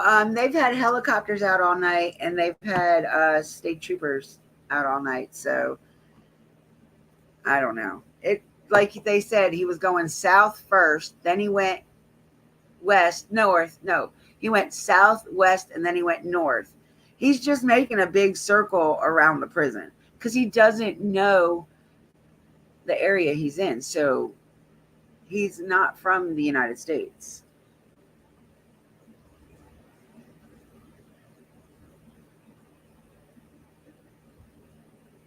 No, he needs to be in a box.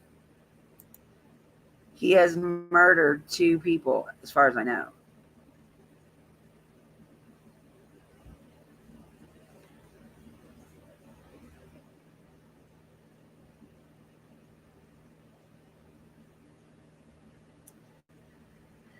All right, dude, when are you going live? You're driving me crazy. You know, the anticipation sucks.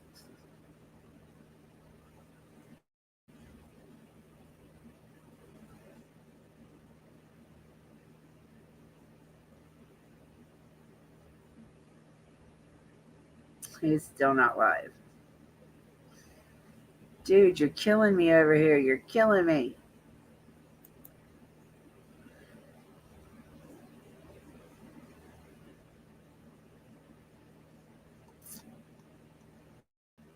I wonder if Fox 29 is live. What the hell was that? Oh.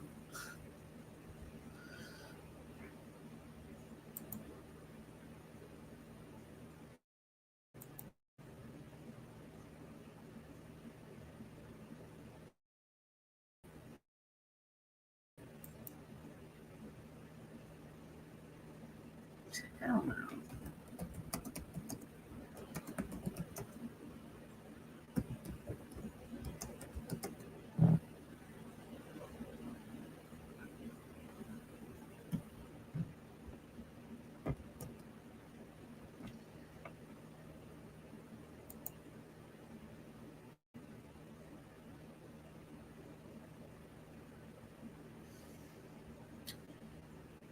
None of these damn channels are going live, and it's pissing me off.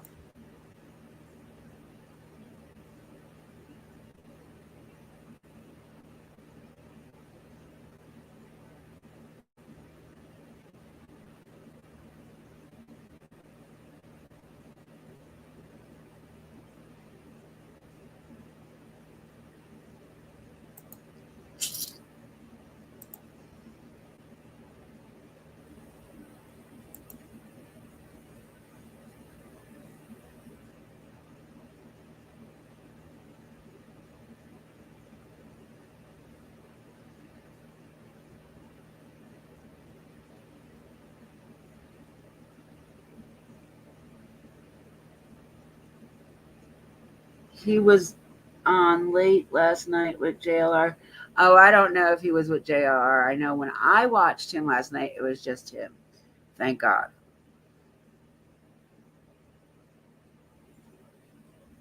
No, he goes live whether or not the press conference anyway, because he said last night before he ended his live that he would be on at 10 o'clock this morning. But the press conference ain't until 3, so they been following the law enforcement wherever they go.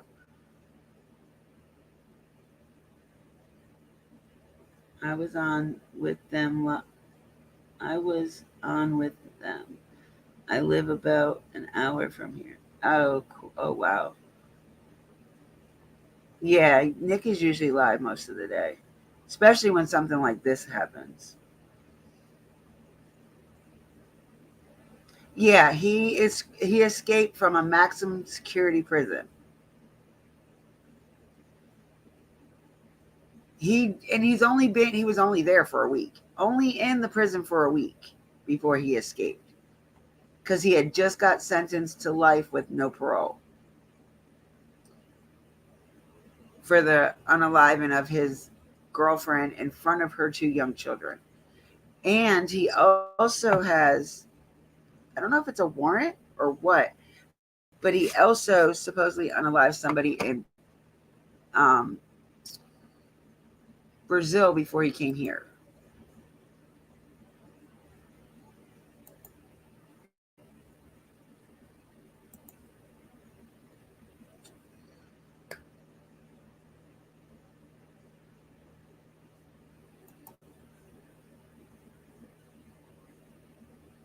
Yeah, so I don't know why when he got convicted of it here, why they just didn't deport him back to Brazil.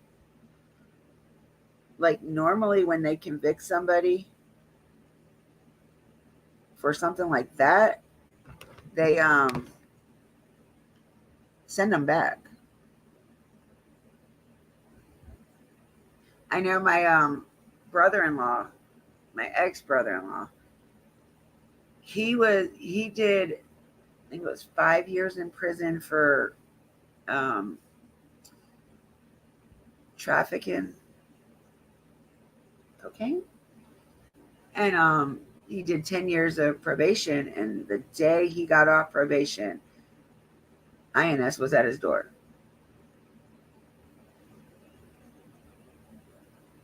Or ICE, I'm sorry, not INS. ICE was at his door, and they deported him back.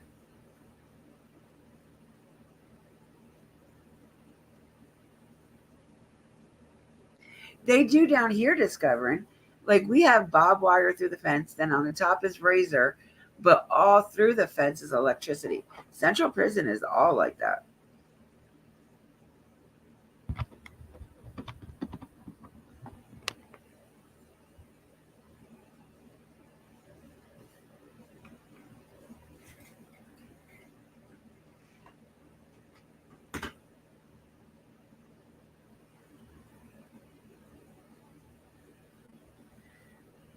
So he wasn't, I thought that was max security. So they didn't transfer him to prison yet. Because you don't stay in jail for the rest of your life. You go to prison. I thought they said it was a max security. Okay, well, my bad. Thank you, Johnny, for clarifying that for me.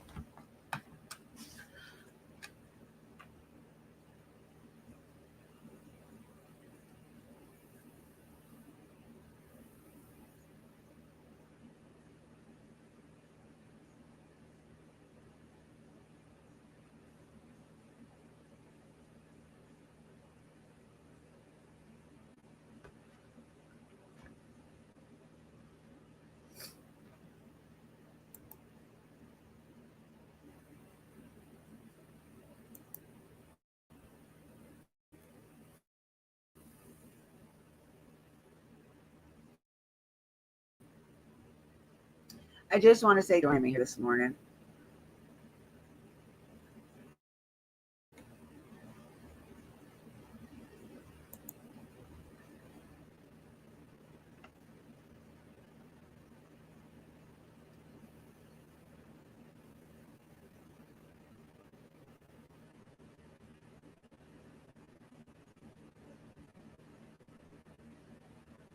Hello.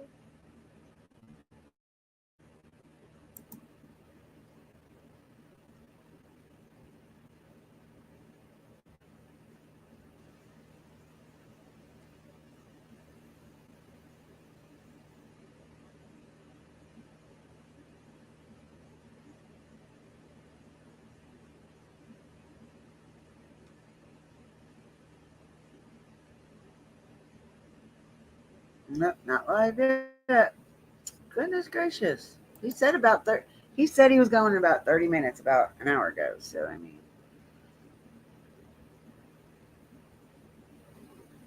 Well, they just said he was convicted. He was convicted. He had life in prison without parole.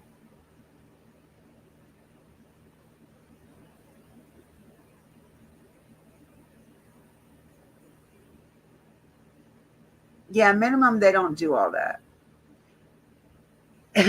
Usually minimum, they're not in for life either.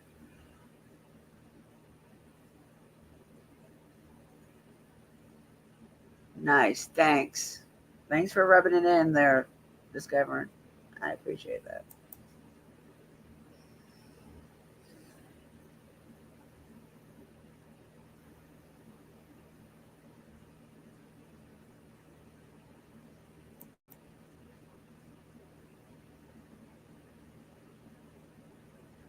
See, it says convicted murderers.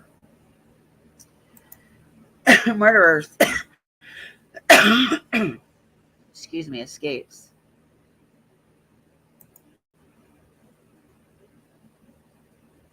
All of them say it. Convicted murderer. So he already went to trial, unless he's going to trial for something else, but it wasn't because of that girl, the girlfriend. This was the girlfriend right here.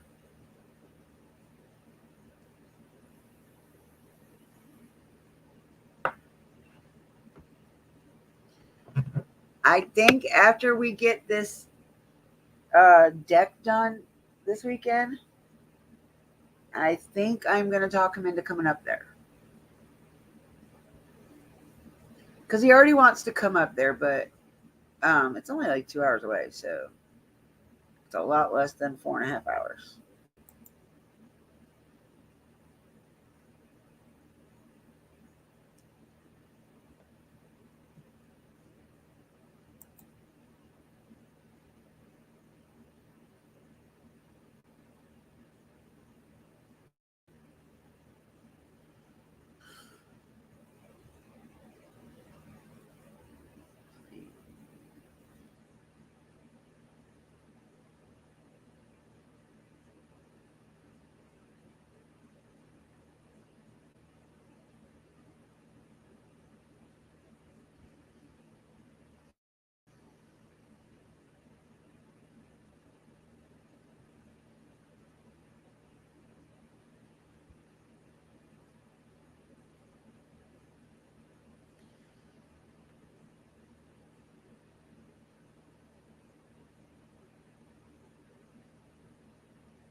Where the hell?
It's so frustrating.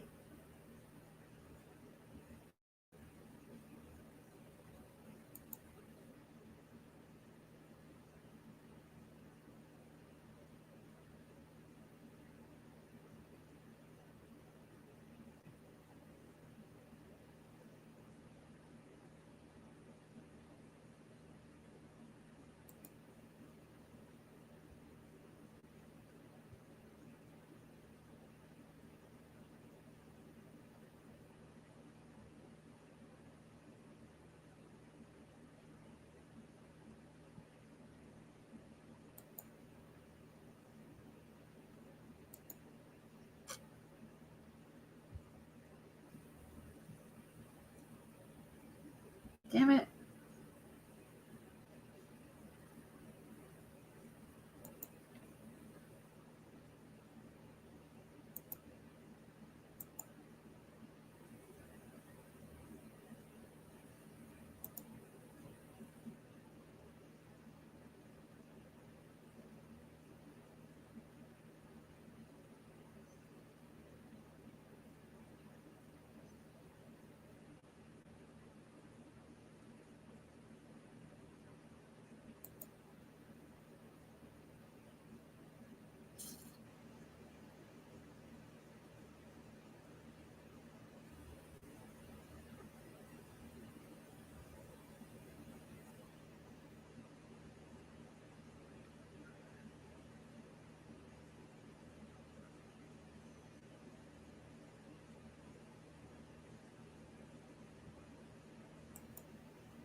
My luck, if I decide to end the live, he'll go live.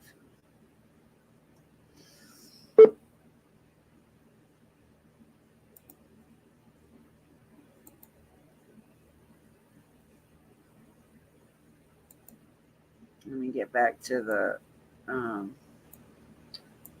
comments here.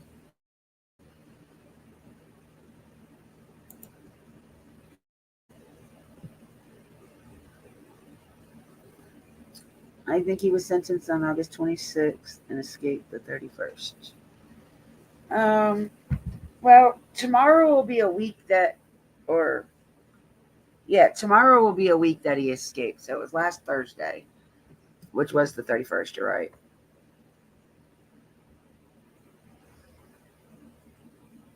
No, I'm not, I don't have no sound on anything, sweetheart. I'm waiting for them to go live.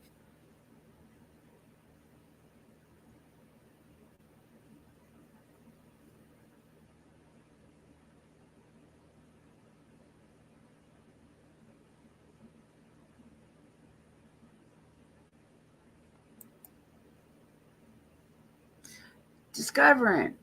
Try to see if you can tap into their what you call it, scanner.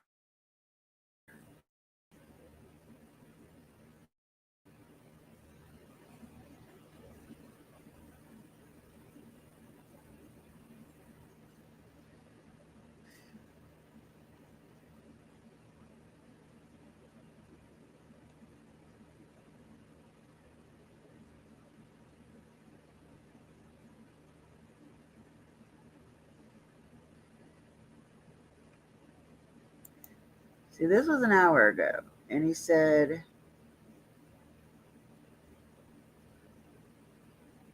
head into the scene. I'll be heading to the scene within the hour to provide live updates from the manhunt for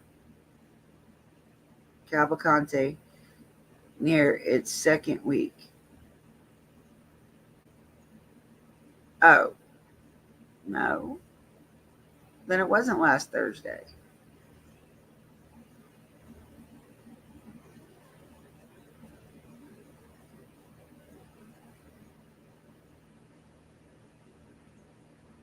Okay, so he was heading to the scene within the hour, so he should be arriving at the scene, or he should have already arrived at the scene.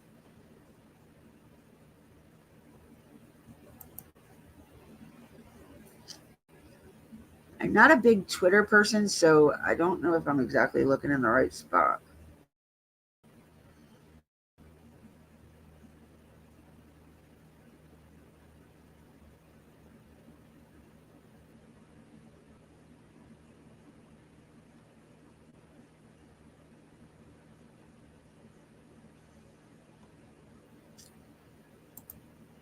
Yeah, I forgot somebody told me that JLR was up there. Scooby Boob Troop just does not know how to leave. You know, they have so many missing people from their state. Why don't they stay there? Why keep going all over the country? I don't know if y'all have any liking for the Scooby Boob Troop, which is JLR and HBHB in them. But I don't. I really don't care for them. They are a waste of time and my energy. What, buddy? What's wrong? What's wrong, old man? What's wrong, old man? What's wrong? What's wrong? What's wrong?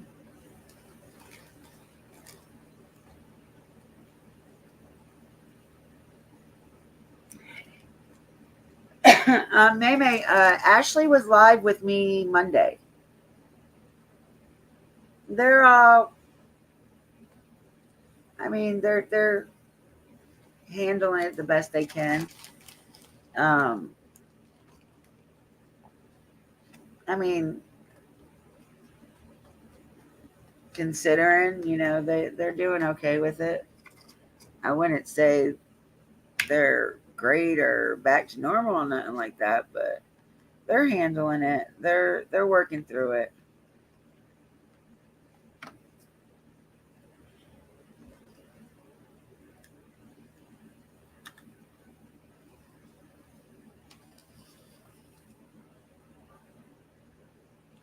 You think that? No, I haven't seen any updates on it yet, LA. I've been watching Twitter and the news stations, and I haven't seen anything yet.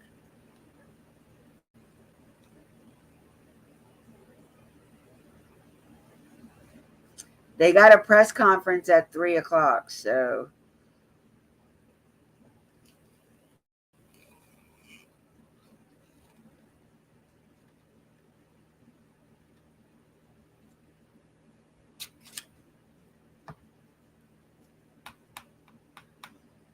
Oh, wait a minute.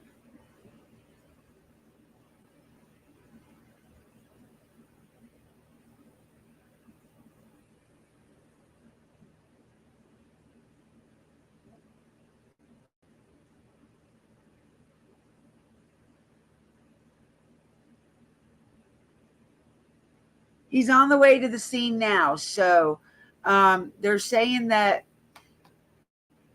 Chris O'Connell, which is with the one that I've been trying to watch, says Chester County law enforcement were alerted to a man with a backpack getting into a dark green vehicle along Route 1 and Route 82 near Kennett Square. This is the radio dispatch at 10:45 a.m. We will ask the PA State Police about this potential tip at 3 p.m. So let's go back to 29. See what they got. Chris is the one that I was watching before I started watching Nick last night. So no, they haven't found him, but there might be a potential of him getting in a car now. Great.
I don't know, y'all. I am not finding shit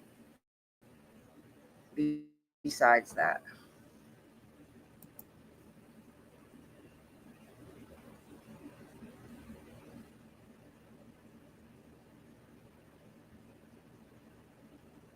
All right, so he should be live shortly. So we'll hold out a little bit longer and see what's going on. Nope, they don't have him yet, Mace.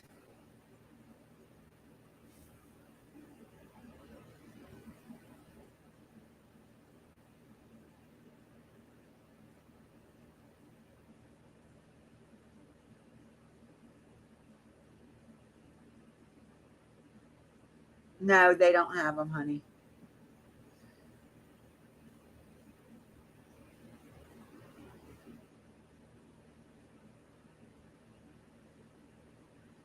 Oh, well,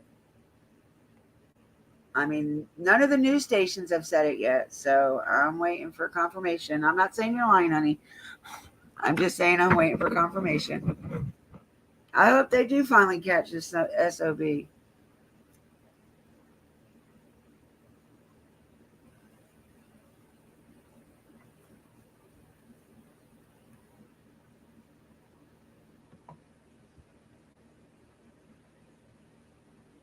Yeah, it said that's what Nick said, that it was like he was getting into a green car.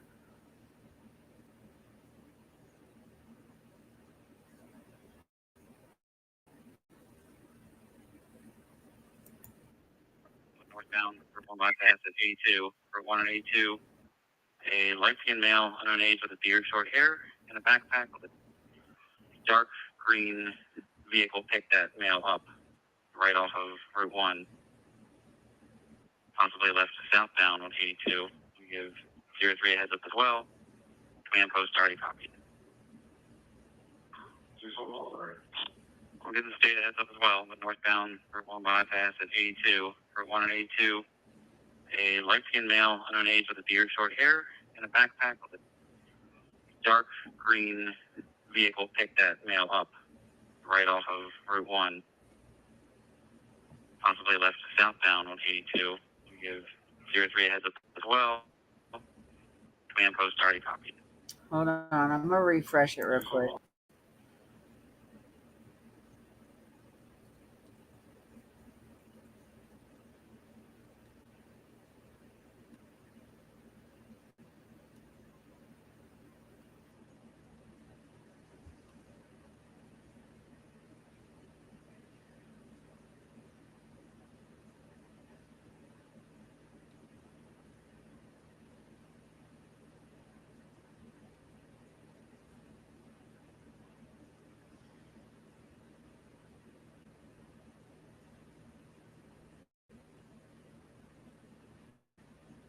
Ooh, I got the chills now. Maybe it's just because I'm cold. Sitting right in front of the damn AC.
Nope. No confirmation yet.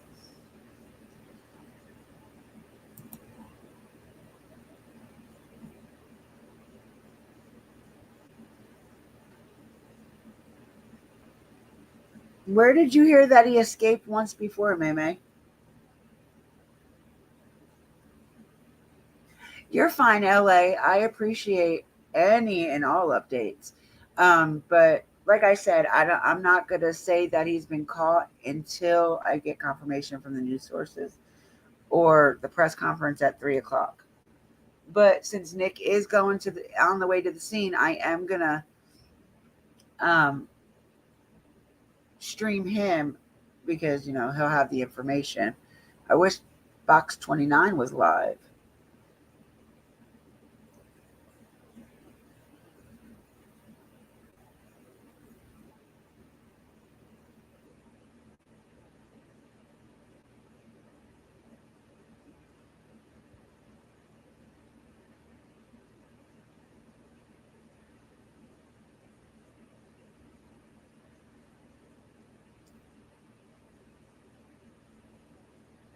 I don't think a hostage situation because the guy would have had to pull over for him to even get in the car.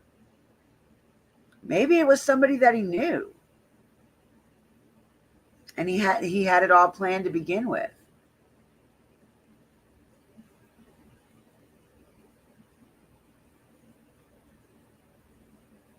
Okay, listened again. Said he's in custody. I didn't hear it on the scanner.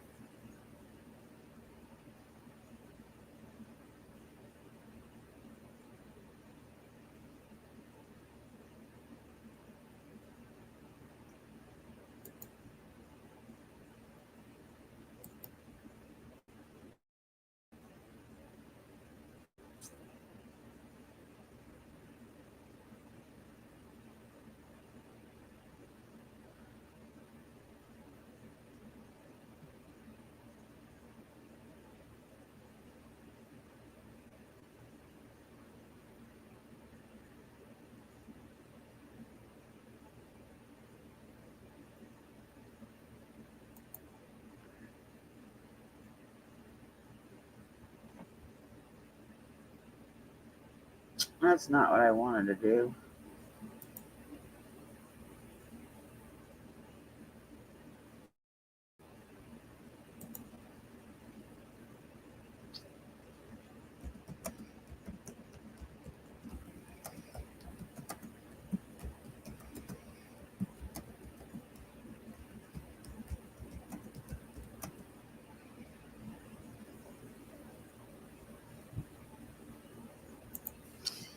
All right, so I just asked him if he can confirm that he's been caught. So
yeah, like, okay, so you guys heard that on the scanner, right?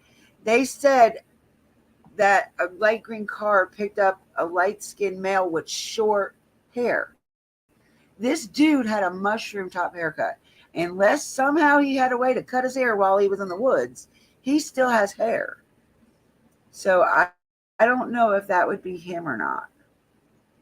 But reading the tweets to this, it was saying that a lot of Hispanics walk up and down that road and stuff. So not necessarily meaning him, but we'll see. I'm hoping they did caught him though. I pray that they catch him or they caught him.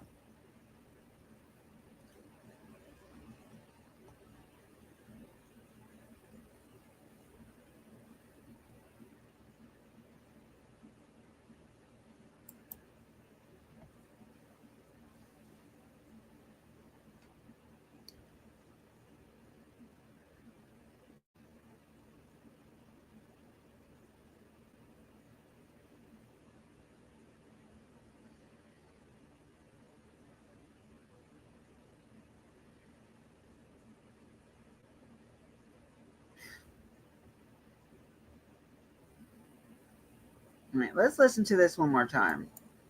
My pass at 82 for 182. A light-skinned male under an age with a beard, short hair, and a backpack with a dark green vehicle picked at Okay, see, it said short hair. He did not have short hair. Let me bring that up. Let me see if I can get that picture back up here.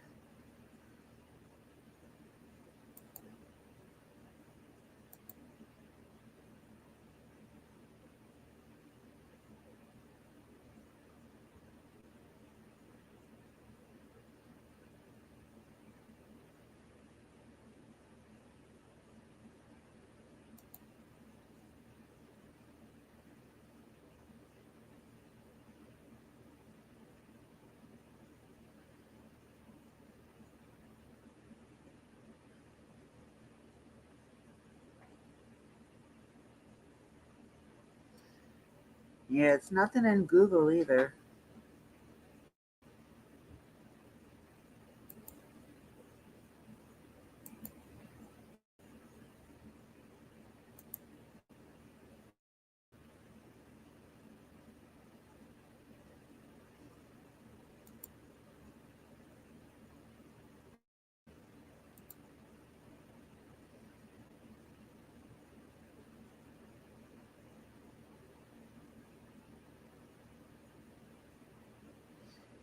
See, y'all, when he got it arrested, he had the short haircut. This is what he looks like now. That is not short. Well, I mean, it's short hair, but that's short hair over here in the yellow outfit. The white shirt, he has curly hair. Like, it comes past his ears. That's not short to me. But then again,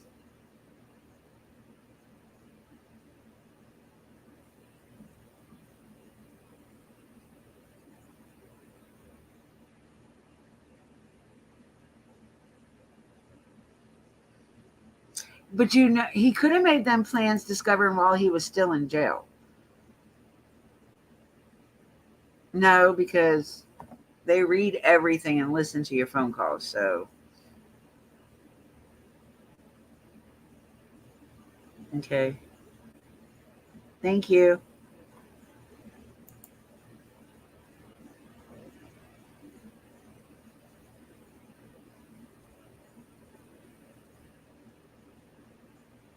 That's what I'm saying. Unless I don't see him. I don't know how he's going to cut his hair. I really don't.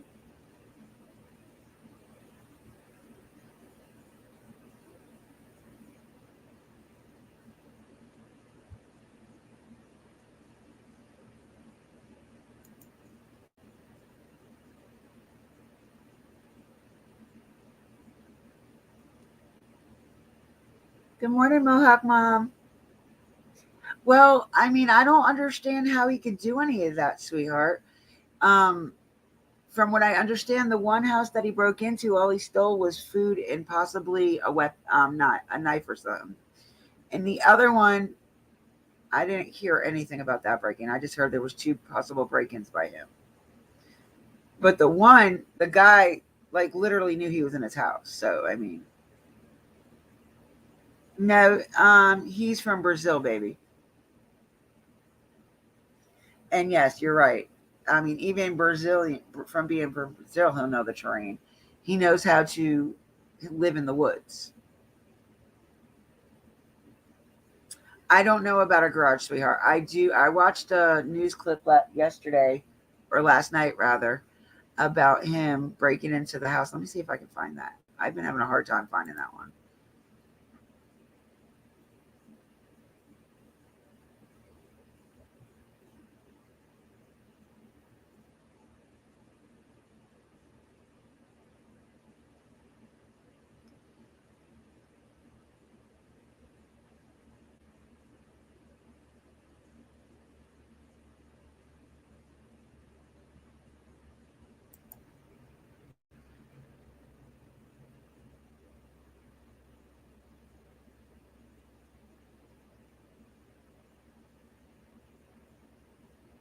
And that's the last one. That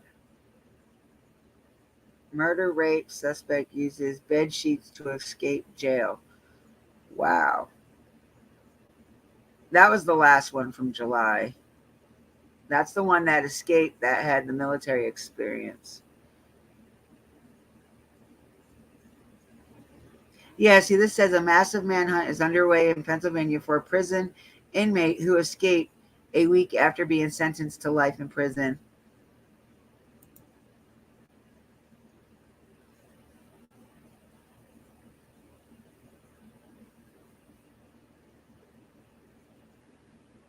See, y'all, this is what he looks like right here.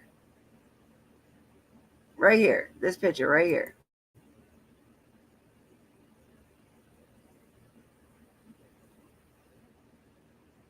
No. Get out of here. Fine. I will leave you alone. Get out of here.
Please, Nick, be here already. Goodness gracious. You're driving me crazy. You're not going live.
Nope, no news stations have it on yet. So I guess we still got to wait and see.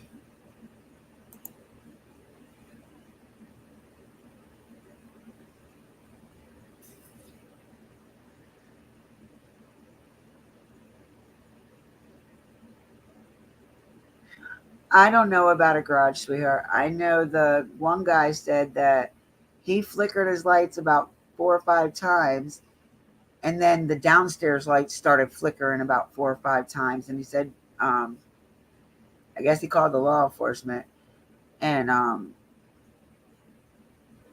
but when he went down there, he said there was only like some fruit missing, some snap peas or snap beans, and possibly kitchen knives.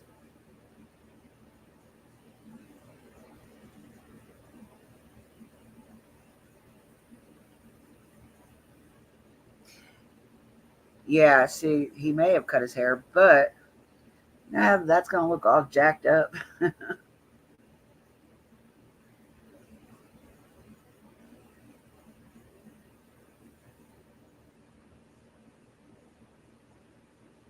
Well, discovering he's following the creeks.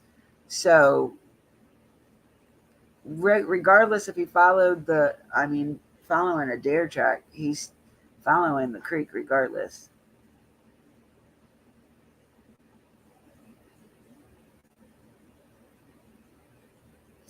I have scissors in every room.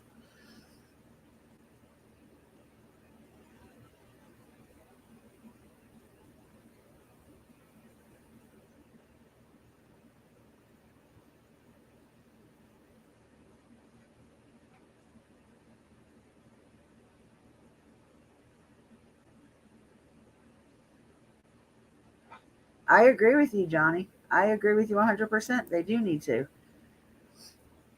But they're trying to flush him out, I guess, is what they're trying to do. Or if that was him that got picked up, he did get flushed out.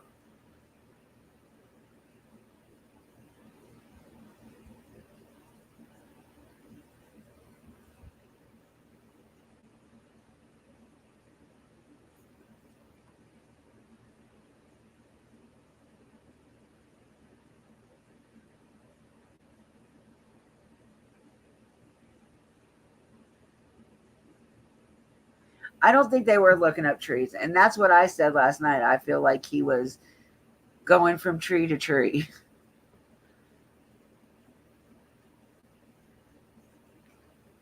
Yeah, well, they said it was like steak knives. I don't think steak knives are that sharp to cut hair.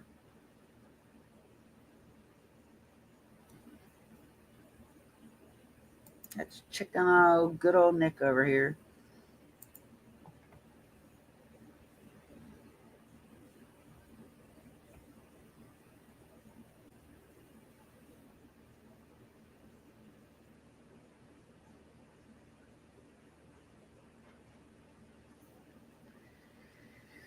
How long does it take you to get to the scene, dude? Like, seriously.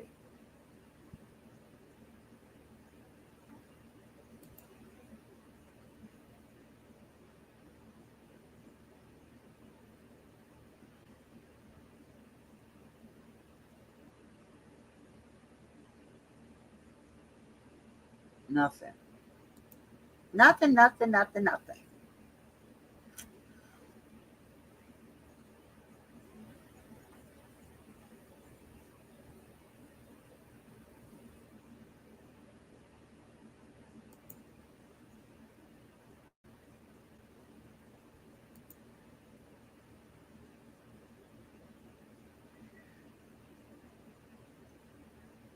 I got the hiccups.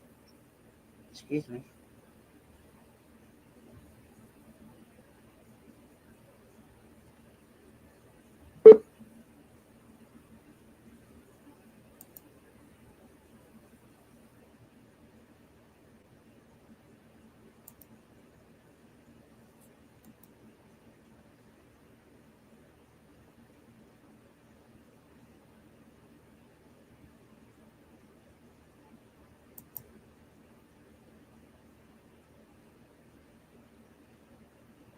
Oh, somebody messaged me back.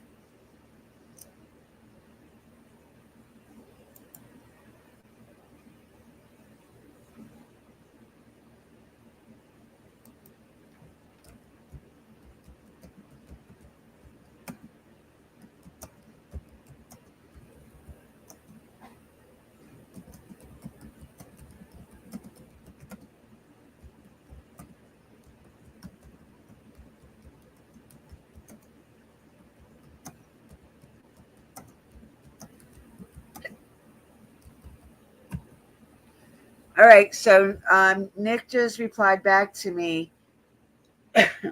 He said the only reason why, oh, excuse me, the reason why his live last night was quiet and you guys couldn't barely hear it was because he was in a residential area and didn't want to make too much noise.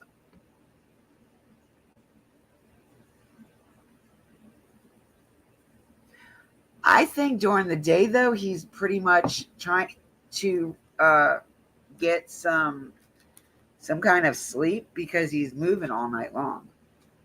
I could be wrong. Just saying, that's my opinion. And I did just ask him if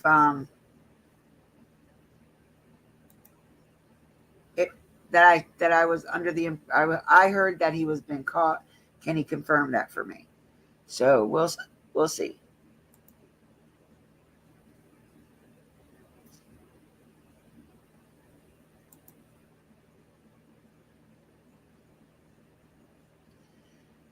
He likes saying within the hour because he's been saying within the hour since 11:30 or 10:30. I mean,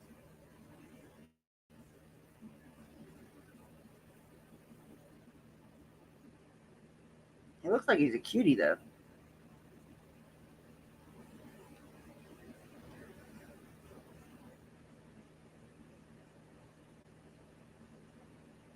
I do like the fact that he does respond back to you, though. He doesn't leave you hanging.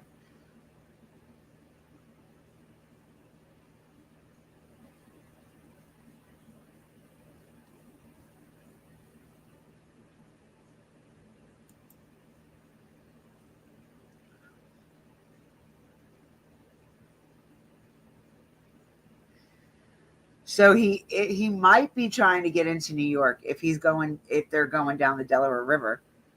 He might be trying to get across the river.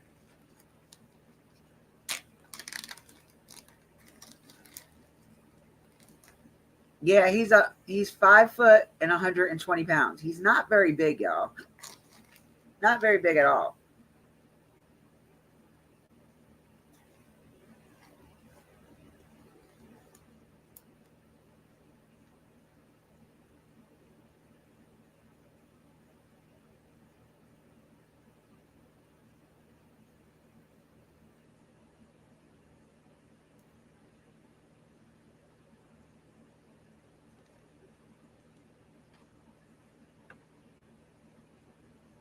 Right? Only one way down.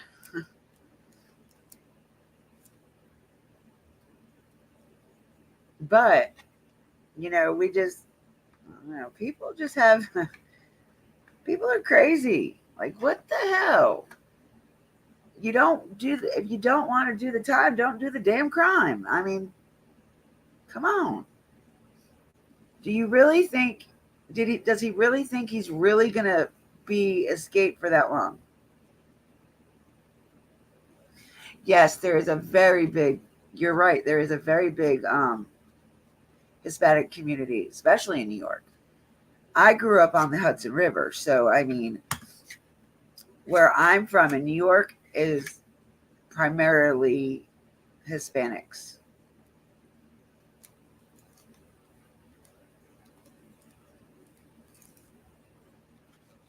And what goes up must come down. The bigger they are, the harder they fall.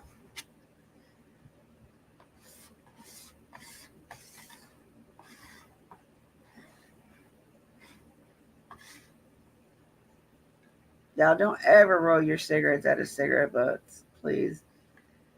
This shit is driving me crazy. I know I don't need to be smoking, but damn.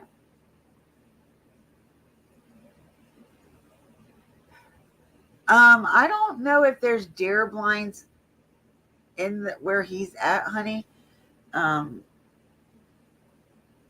He seems to be in a residential area, so I don't think they're allowed to shoot within so many feet of a house up there.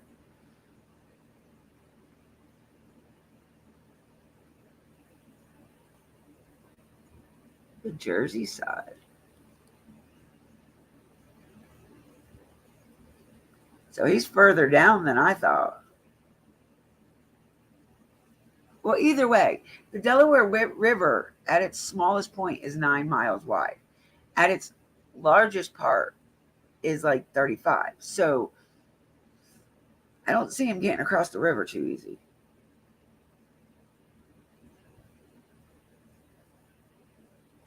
Yeah, probably. I agree with you there, Johnny, too. He's probably trying to get to where he can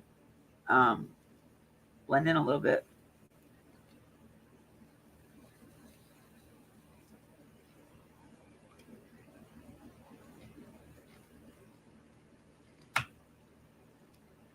Well, heading north, yeah, but I mean, because I'm thinking he was on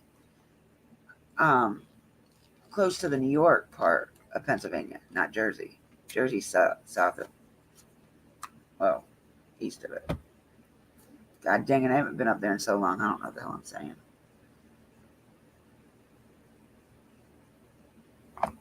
He doesn't even need a compass.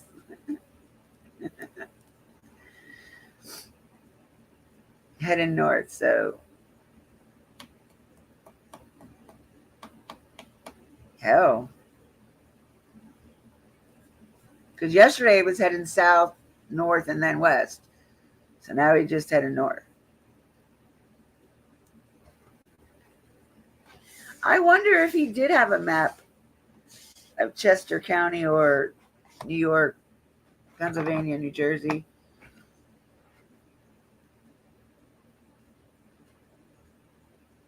Yeah, well, last night he wasn't doing a very good job of that, Johnny. He was not. He kept going in circles. Because they found his feces in, like, areas that you wouldn't think he would have been. Just saying.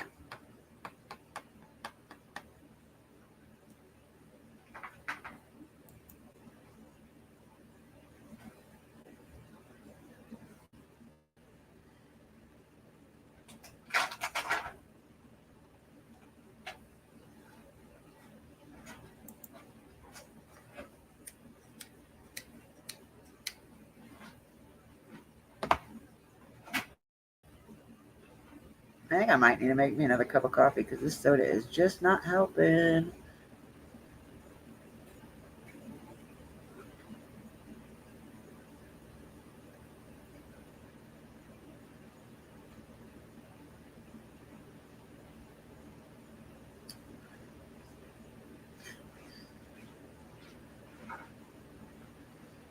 He's killing me.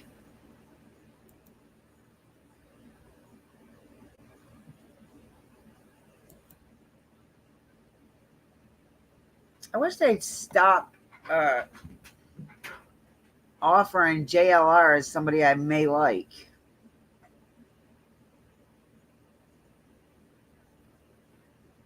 Not by no means.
And I agree with this comment. They say, don't waste your time. He's not getting into a car along Route 1 in broad daylight.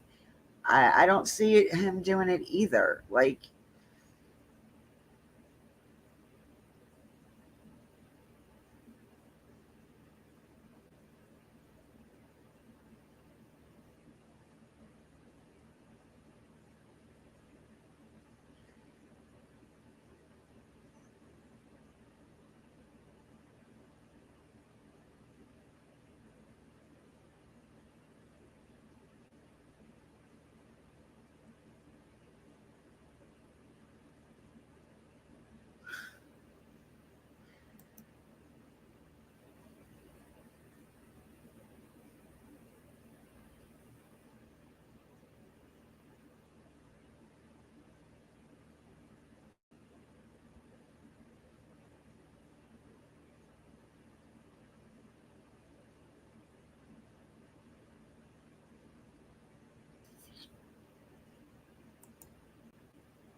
y'all give me a second. I need to make some coffee.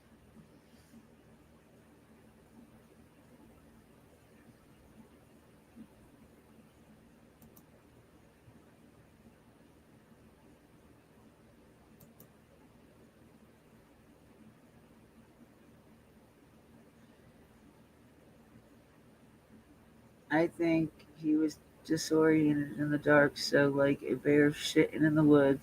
He's like a dog chasing his own tail. Yeah, I agree there.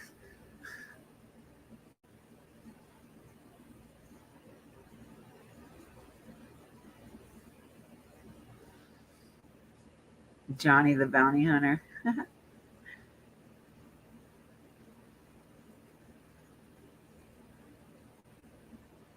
Oh, he is one of the ones I have an issue with. I could care less about the Scooby Boob Troop.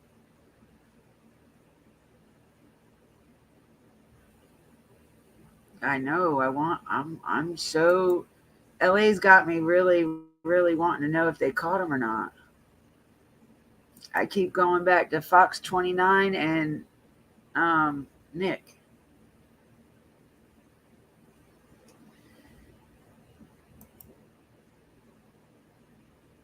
Even checking the Google, it hasn't said nothing about him being caught.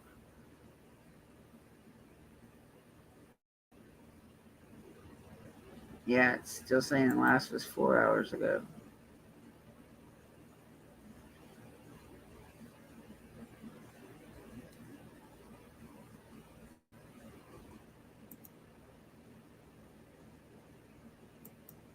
And he was down. Chris was the one that I was watching this morning before I went live. He saw the convoy of state troopers going, I think it was south on 1 or heading towards south towards 1, something like that.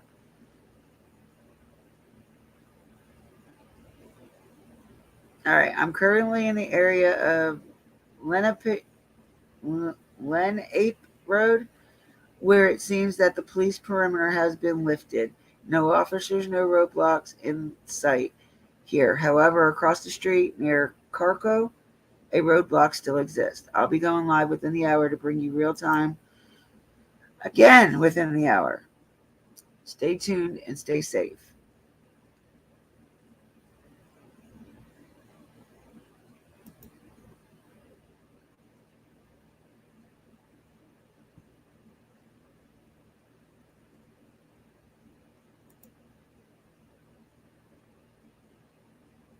Golly, look at all the road closures, y'all. That's a lot.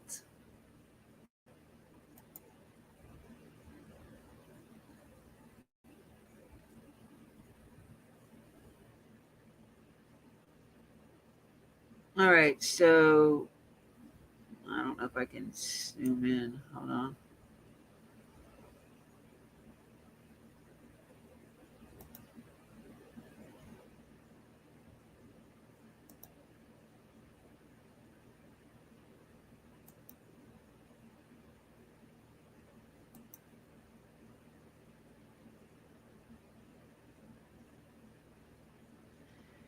I can't see nothing doing it like that. Golly, I'm blind.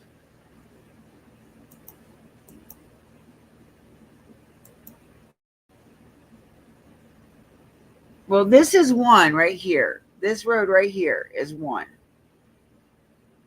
Where's 82?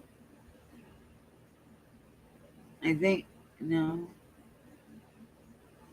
Looks like 62. I don't know what road that is. I don't know what road this is either. Shit.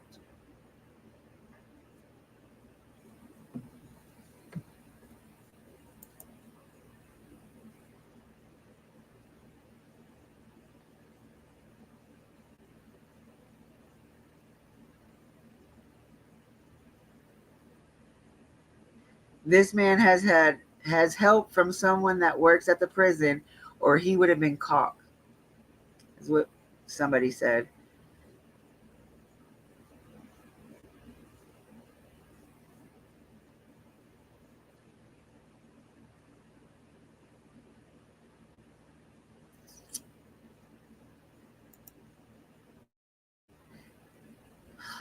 I do know he's driving me crazy by keep saying within the hour.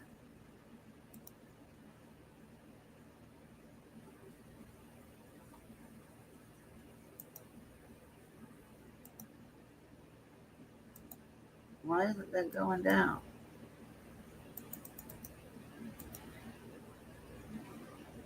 Oh, shit.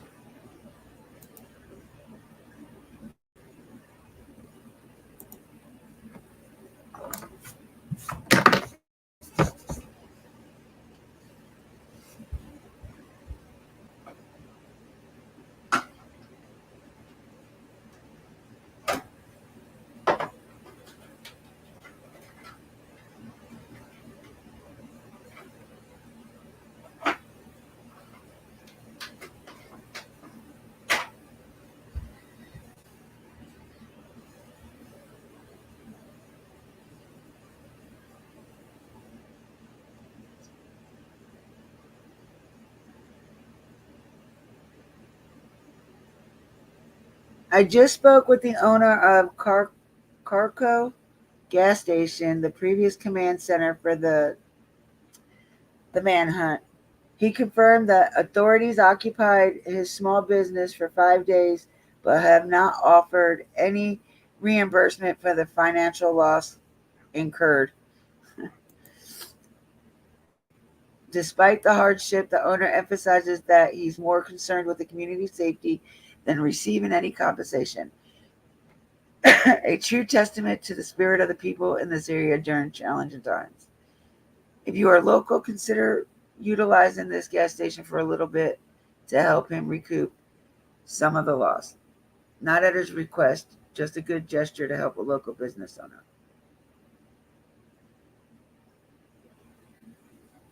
No, he cannot sue the county.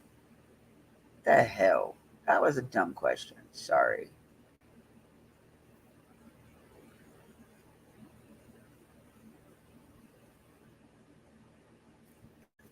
Okay, well, he still hasn't confirmed that he's been caught, so.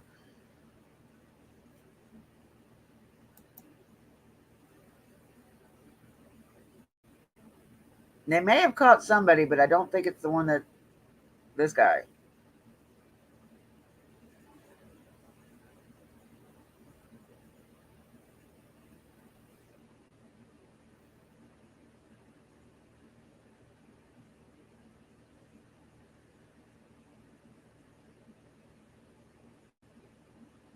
All right.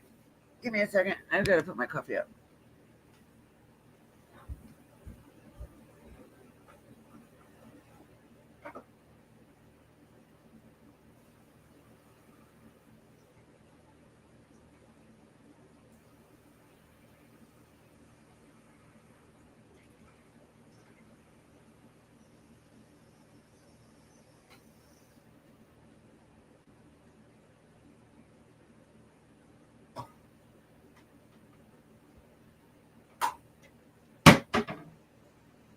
All right. I'm back.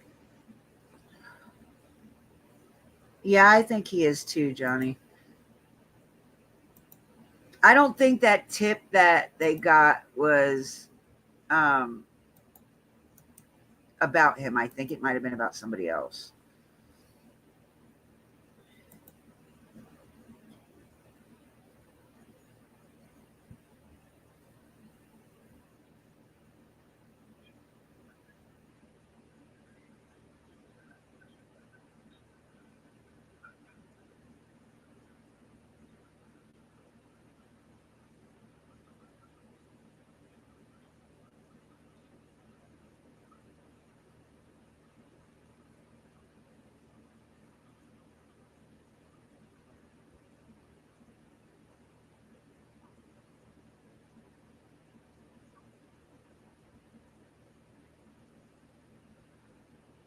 Is your son home?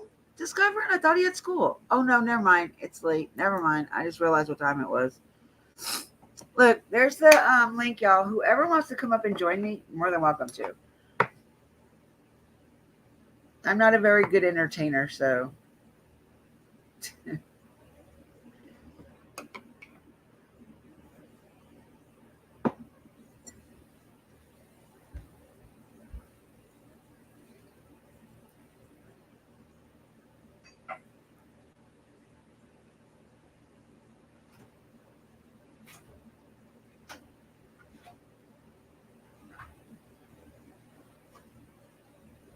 forgot about that guy.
Can y'all hear me now? God forbid, man. Okay, so what happened is my phone died and I'm using my hotspot off my phone. So yeah, that's my problem. I kind of forgot to plug back in.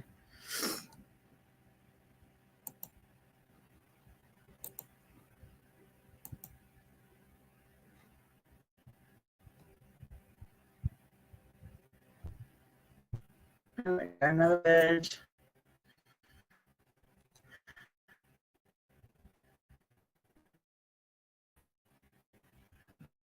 Of course, everything is going to want to damn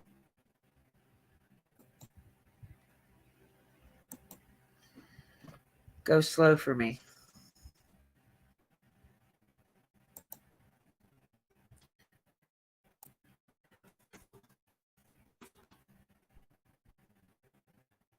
Where did you hear that?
All right, so he hasn't confirmed or denied it, but he just asked where I heard it from. So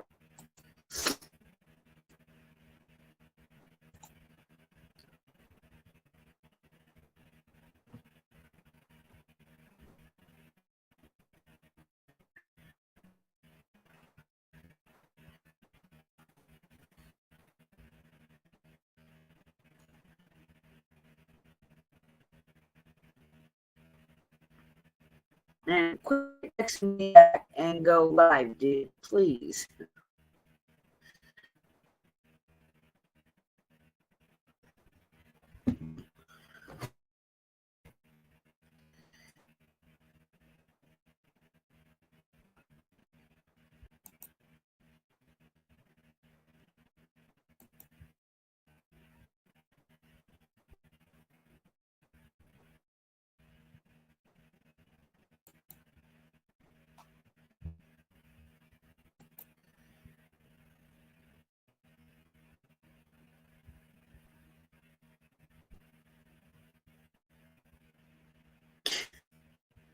Yes.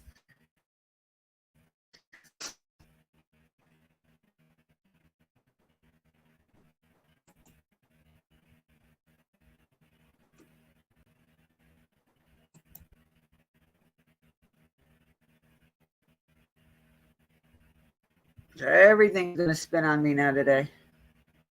The sun's coming out bright, so it seems like every time the sun starts getting really hot, considering it's 88 degrees, yeah, shit, my damn service doesn't like me during the day.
I have no idea what happened on Daisy's live last night. I did not watch it.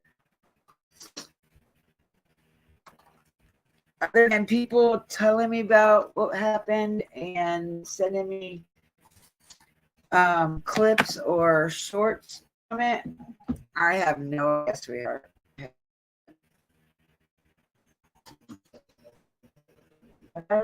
AC back on for you, bud. I'm put that AC back on for you, bud. Huh? Say hi. Say hi. Say hi.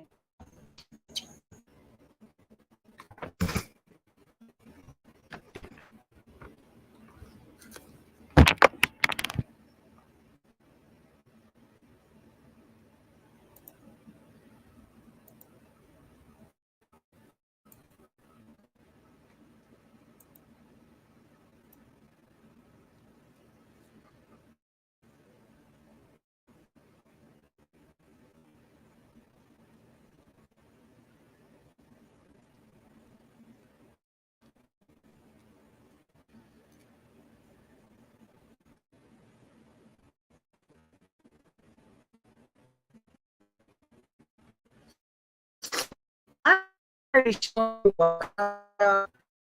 was right now. But you don't see anything in it. I don't think they would keep them under wraps and let people still be worried about it.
I think she got porn bombed the other night.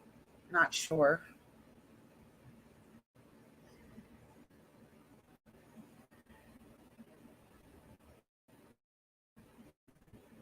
I think it was the other night. I don't think it was last night. I'm not sure. Don't hold me to that. I can't tell you.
Yeah, that too. Smiley, not Daisy. You're right. I don't know if she got porn bomb last night. I'm grateful that that never happens.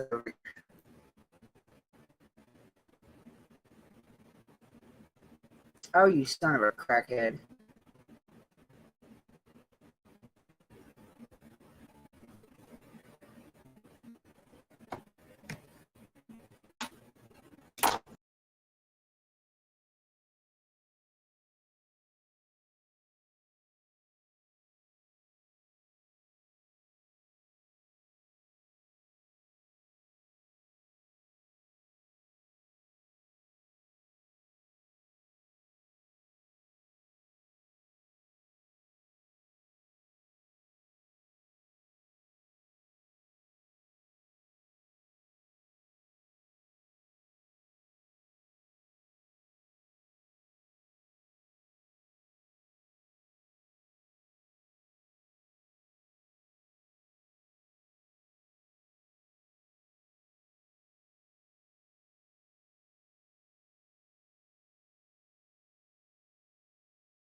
I am gonna have a conniption freaking fit. StreamYard keeps kicking me out now.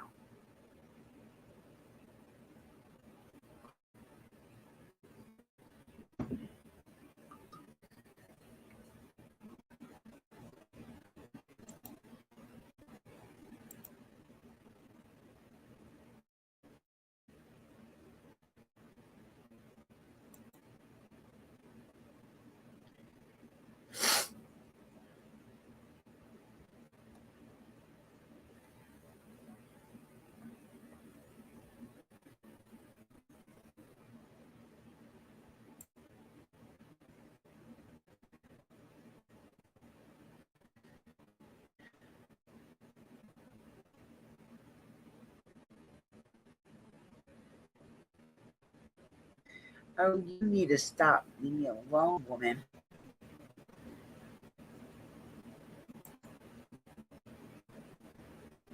I'm sorry. I've got to jump off my hotspot for that. And I've got 4 days until the bill is due, and I can't pay it early because then it'll mess up our payment thing. So I've got to wait till the 9th. And I need to figure out how to just go ahead and figure out a good freaking internet company to go with here because I'm so tired of the one that I have. It's basically the only one that's out here besides like HughesNet, Viasat. I'm not trying to pay $100 a damn month for internet.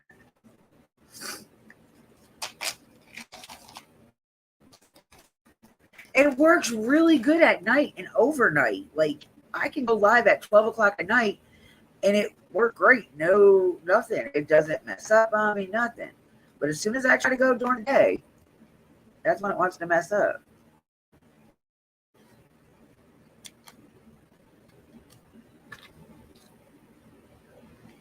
But this keeps telling me that StreamYard is not responding. Piece of shit. And I'm not over my limit. I haven't even been on 20 hours this month. Oh, hell, it's a new month anyway.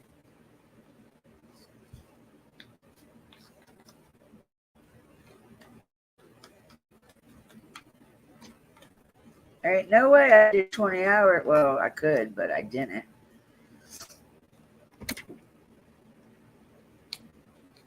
In the last 6 days.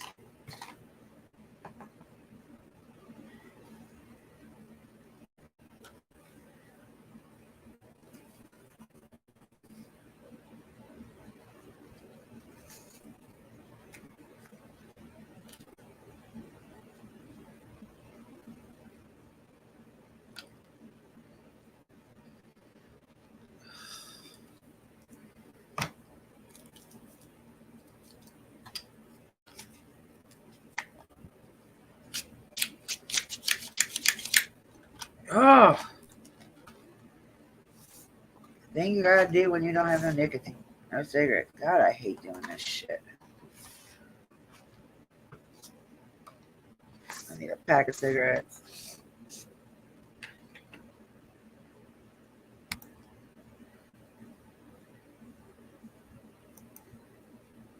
No, I'm not trying to refresh my page. Are you crazy?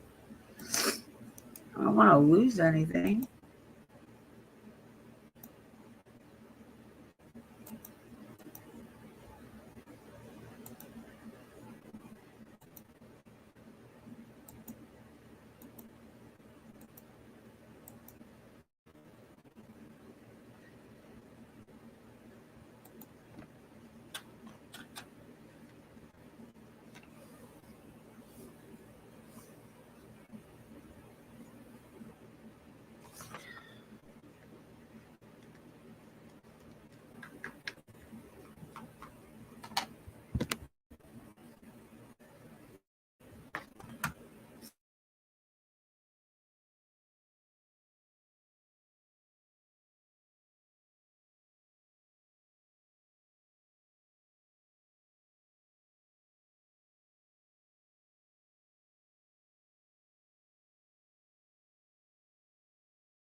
I think I am fighting a losing battle sometimes. Either the laptop doesn't like me, the hotspot doesn't like me, or StreamYard just doesn't fucking like me. It has to be one of the three.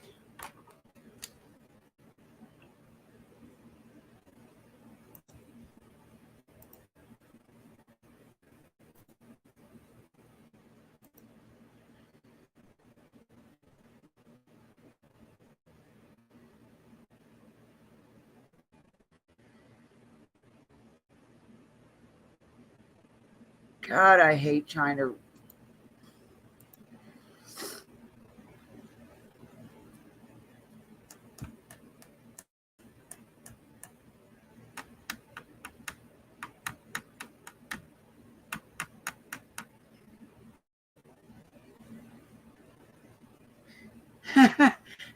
Yeah, anytime I try to do the paranormal stuff, like, I think it really doesn't like it then. But normally when I do paranormal, it's usually restream I do. Because I don't have to worry about wasting my StreamYard hours because restream is free to use. Let's see, is he live yet? It's not even downloaded yet.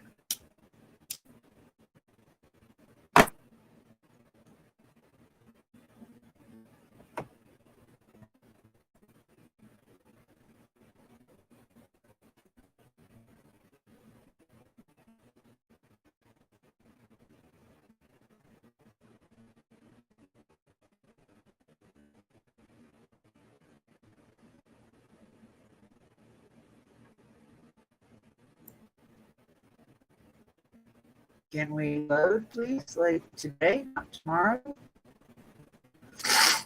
Please load. Load. Load. You know what they say? A watch pot never boils. A watch never loads.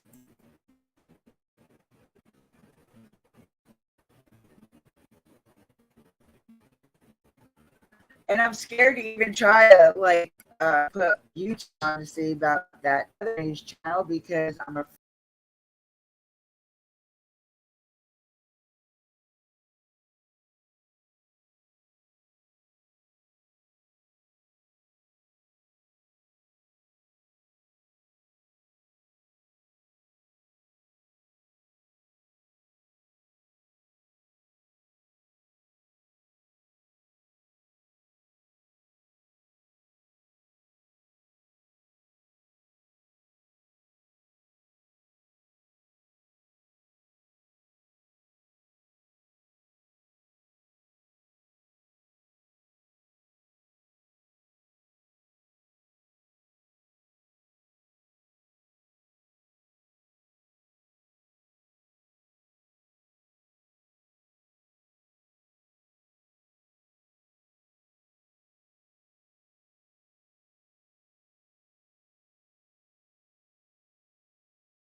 What I might need to do is travel my butt up to my mother-in-law's house and use her internet.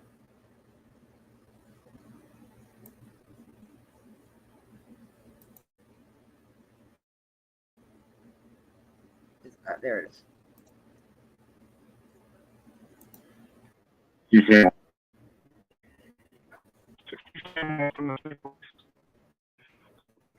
Have this, and you guys are really patrol on really, on the property along the bike. The dog there. Okay, get away from this channel. Good man. You said better earlier. You said better.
Okay, so what we're going to do is just bear with me, y'all. Do not leave.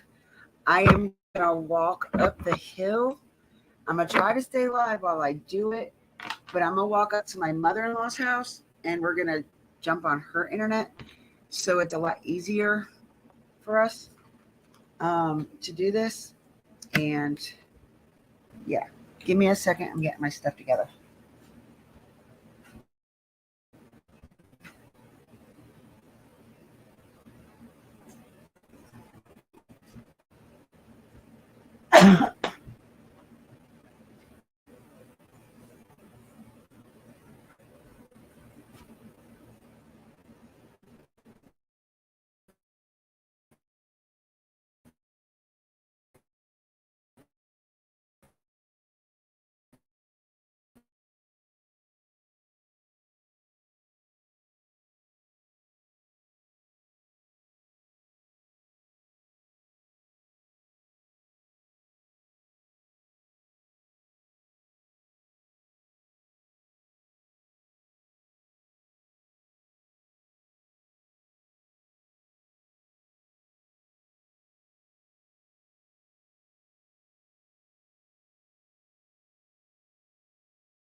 Okay, y'all.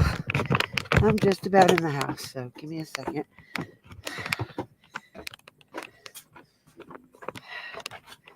Damn. It's not a long walk, but damn if it ain't tiring.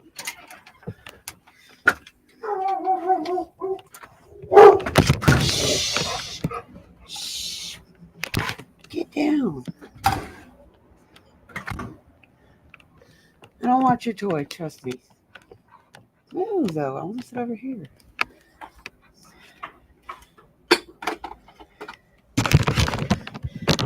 Okay. Well, give me it, and I'll play with you. Don't be teasing me.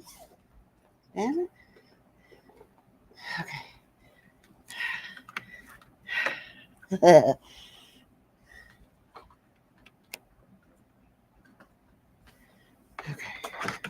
Okie dokie, I'm back. Full internet. Oh, wrong one. Damn it.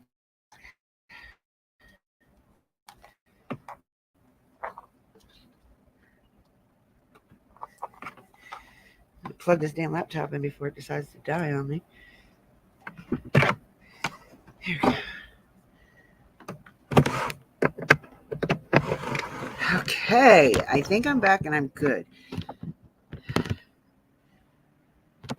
Refresh that.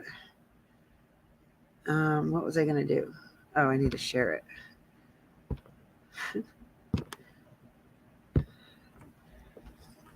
What do you want, butthead? What do you want? Come here. You wanna come sit with me? Ugh, big old glue.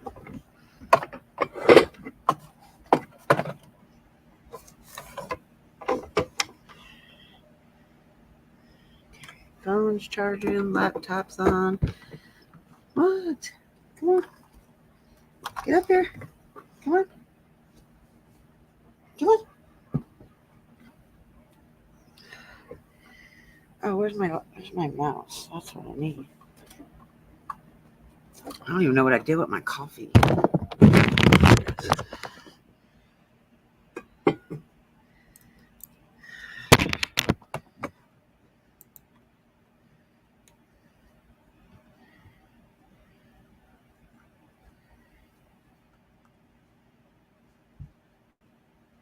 I swear this dude has said he's going live within the hour, like for 3 hours now.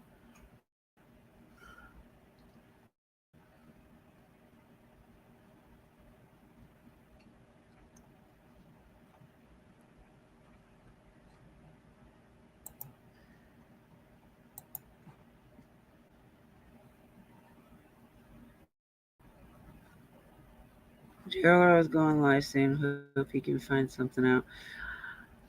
D, good luck. I am not really a big JLR fan, so I don't watch things that he says because I just don't believe a lot of stuff he says. Sorry. I'm not trying to defer anybody away from watching any creator. I'm just saying that's me. I am not a JLR fan at all.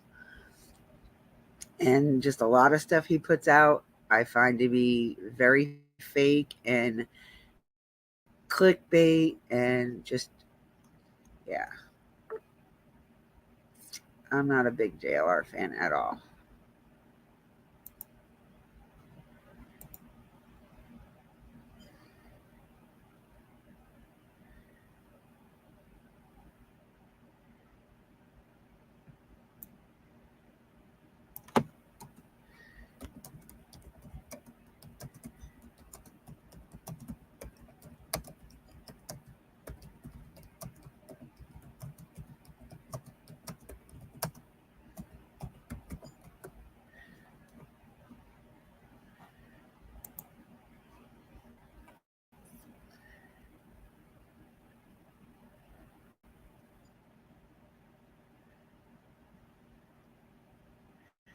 Where am I at? I don't feel like I'm on his page anymore. Oh, I'm in the media. That's why I can't find it. Duh. Dork.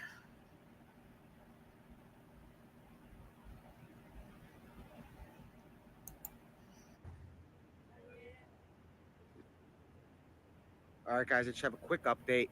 I'm back in the area. I'm going to wait for a few more of you guys to come on before I say much, just so we don't have to do it twice.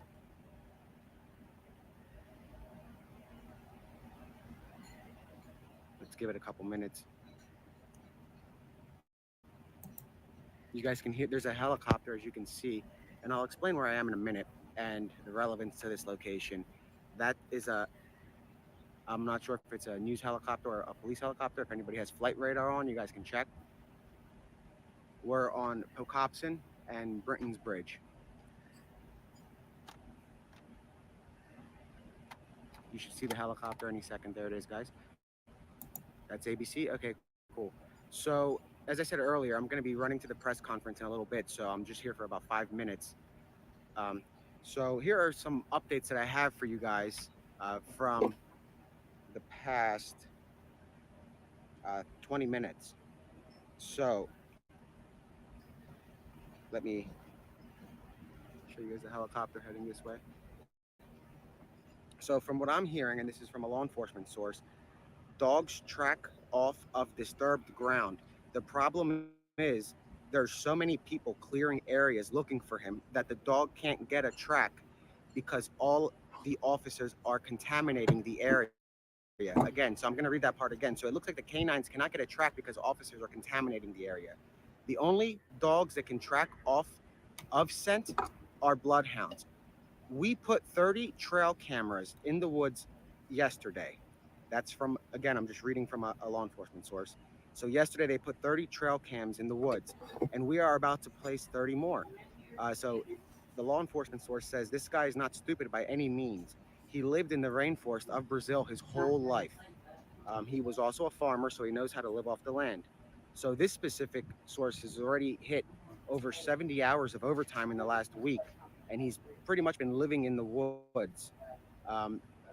So at this point, there's not much word on a fresh track of the guy, but the canines are unable to pick up a scent because of the amount of officers in the area. So as I just said, there were also 30 trail cameras, hunting cameras put in the woods in the last 6 or 7 days. Now today, they're putting 30 more just today. So they do believe he is still in the area, somewhat near the perimeter, if not in the perimeter, at least in the immediate outskirts. And you guys can see the news helicopter hovering low. And it could be that they're assisting law enforcement. Like I said before, that does happen from time to time where the news will come and help law enforcement with a search and provide their resources.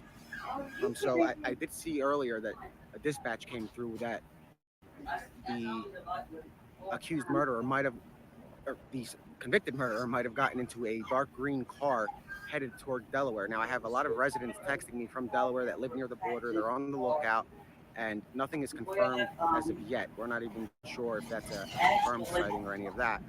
But as I said, I'm going to go to the press conference. I'm going to ask the police, the state police, about the miscommunication and the lack of communication with all of the agencies. Is there an established line of communication where all officers working this manhunt have access to? That's going to be my first question. And then I'm going to ask about the map, about a map that was found in his cell, a hand-drawn map leading from the prison to the courthouse.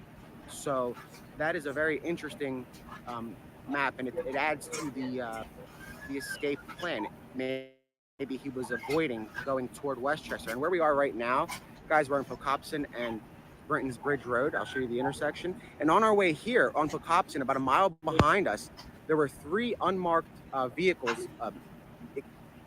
I believe it could be federal agents, given the uniform or the vests. It was an unmarked Suburban with 2 pickup trucks, and they pulled off to the side of the road by the woods. And we just kept going to get to here because we have to go to the press conference in a little bit. But that was just a quick update, guys.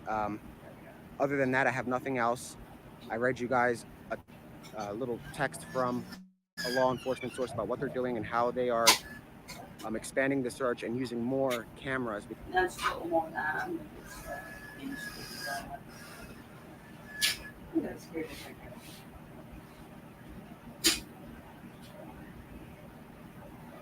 try that fish.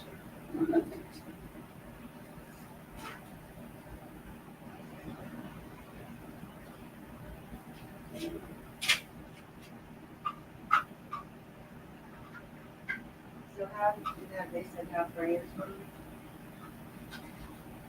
Yeah, they said she was pretty good. Got her parents. I think she's gonna have a week out between. Yeah, she said, I think it was. But she, I was asking her to take that to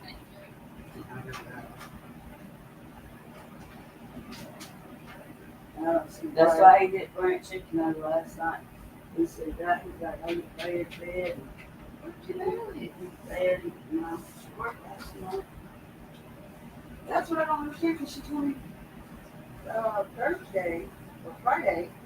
No, Wednesday when I asked her. I was like, are you? I said, aren't you off this weekend? She's like, yeah, I'm off for 10 days. And then she starts again. So she's like, I don't know. I don't know how she's like, poor thing. My poor brother-in-law.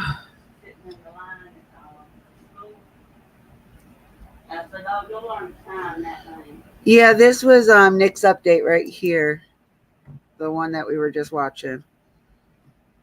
I didn't get to hear it quite, but wait a minute. What did I do?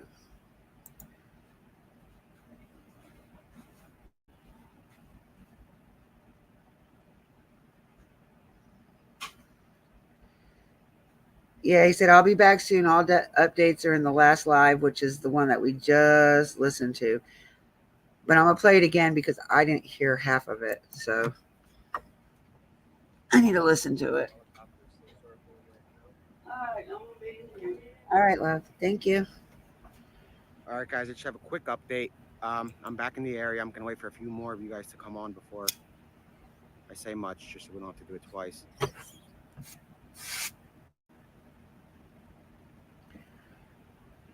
Let's give it a couple minutes. You guys can hear there's a helicopter, as you can see, and I'll explain where I am in a minute and the relevance to this location. That is I'm not sure if it's a news helicopter or a police helicopter. If anybody has flight radar on, you guys can check. We're on Pocopson and Britton's Bridge.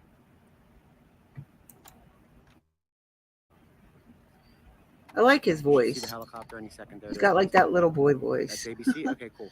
So, as I said earlier, I'm going to be running to the press conference in a little bit, so I'm just here for about 5 minutes. So here are some updates that I have for you guys from the past 20 minutes. So, let me show you guys the helicopter heading this way. So from what I'm hearing, and this is from a law enforcement source, dogs track off of disturbed ground. The problem is there's so many people clearing areas looking for him that the dog can't get a track because all the officers are contaminating the area. Again, so I'm going to read that part again. So it looks like the canines cannot get a track because officers are contaminating the area. The only dogs that can track off of scent are bloodhounds. We put 30 trail cameras in the woods yesterday. That's from, again, I'm just reading from a law enforcement source. So yesterday they put 30 trail cams in the woods, and we are about to place 30 more. So the law enforcement source says this guy is not stupid by any means. He lived in the rainforest of Brazil his whole life. He was also a farmer, so he knows how to live off the land. So this specific source has already hit over 70 hours of overtime in the last week, and he's pretty much been living in the woods. So at this point, there's not much word on a fresh track of the guy, but the canines are unable to pick up a scent because of the amount of officers in the area. So, as I just said, there were also 30 trail cameras, hunting cameras, put in the woods in the last 6 or 7 days. Now today they're putting 30 more just today. So they do believe he is still in the area, the vicinity, somewhat near the perimeter, if not in the perimeter, at least in the immediate outskirts. And you guys can see the news helicopter hovering low. And it could be that they're assisting law enforcement. Like I said before, that does happen from time to time where the news will come and help law enforcement with a search and provide their resources. So I did see earlier that a dispatch came through that the accused murderer might have, or the convicted murderer might have gotten into a dark green car headed toward Delaware. Now, I have a lot of residents texting me from Delaware that live near the border. They're on the lookout, and nothing is confirmed as of yet. We're not even sure if that's a confirmed sighting or any of that. But as I said, I'm going to go to the press conference and I'm going to ask the police, the state police, about the miscommunication and the lack of communication with all of the agencies. Is there an established line of communication where all officers working this manhunt have access to? That's going to be my first question. And then I'm going to ask about the map, about a map that was found in his cell, a hand-drawn map leading from the prison to the courthouse.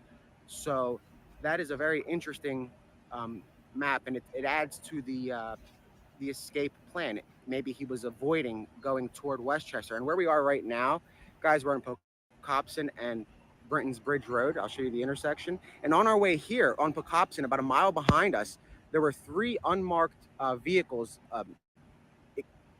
I believe it could be federal agents, given the uniform or the vests. It was an unmarked Suburban with two pickup trucks, and they pulled off to the side of the road by the woods. And we just kept going to get to here because we have to go to the press conference in a little bit. But that was just a quick update, guys. Other than that, I have nothing else. I read you guys a little text from a law enforcement source about what they're doing and how they are expanding the search and using more cameras.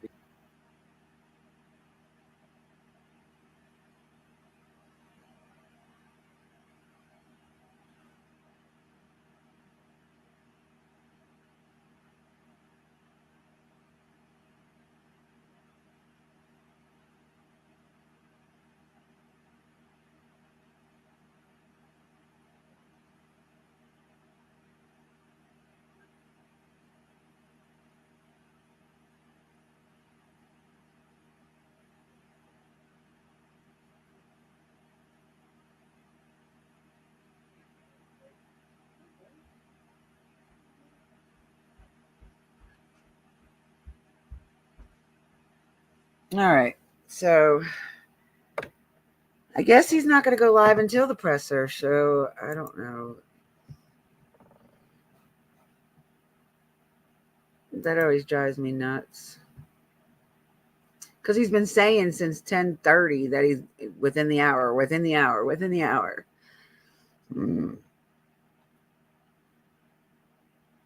So they're still on the manhunt, so that obviously they haven't caught him. I don't know what, maybe the person they thought got into the car, y'all.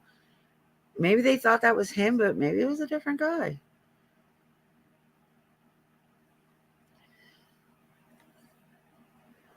I guess I will. This is going to be like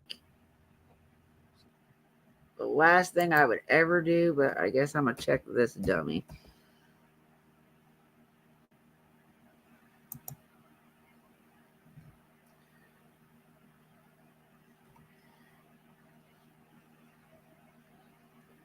Gonzo. You mean Bobo.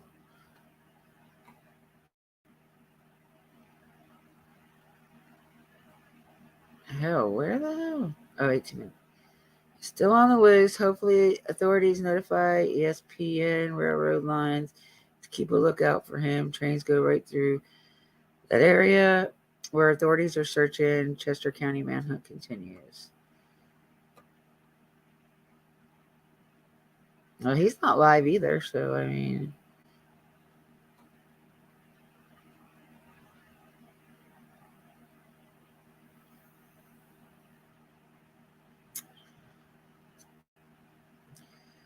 Let's see if this is the same one or not.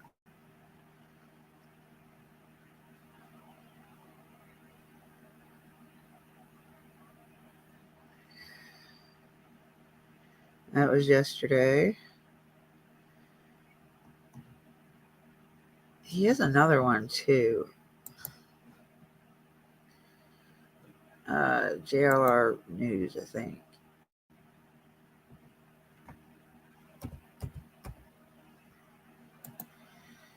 Right there, news. I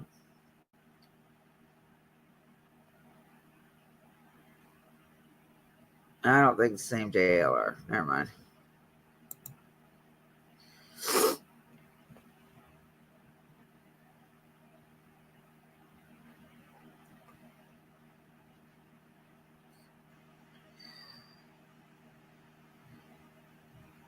Yeah, I'll stick with Nick.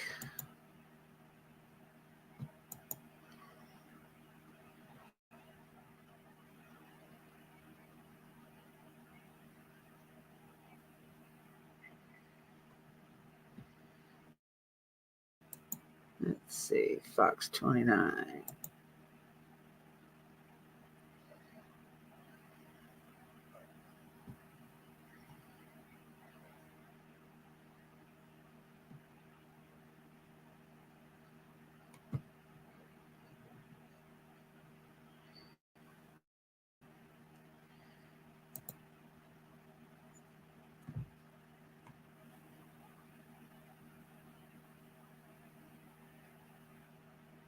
Nope, nothing on 29. I don't know, y'all. I don't know what to do now. Because we have an hour and a half, or it's either at 3 or 3:30. So we have like about an hour and a half before the presser. So what do you guys want to talk about until then? Go ahead and remove this one. I didn't want to remove myself. Whoops, my bad.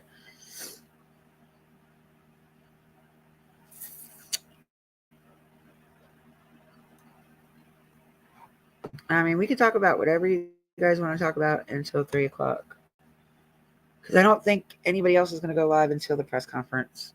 Because, like I said, Nick has been saying within the hour since 10:30. And he told us last night he was going to be on at 10 o'clock this morning. That's why I started at 9:45. Because I thought he was going at 10.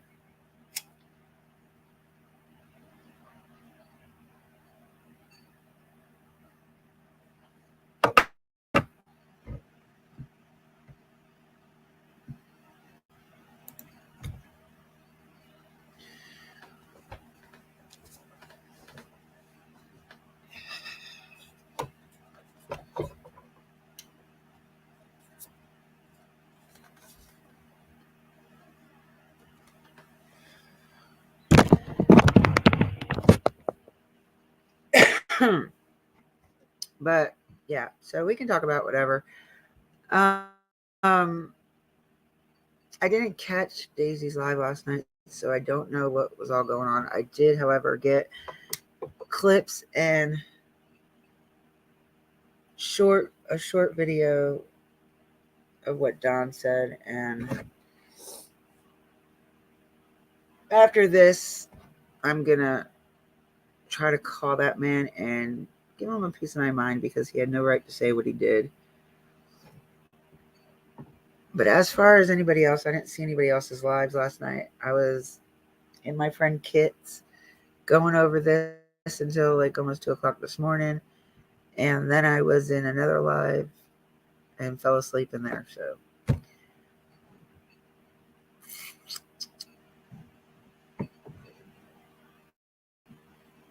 let me see.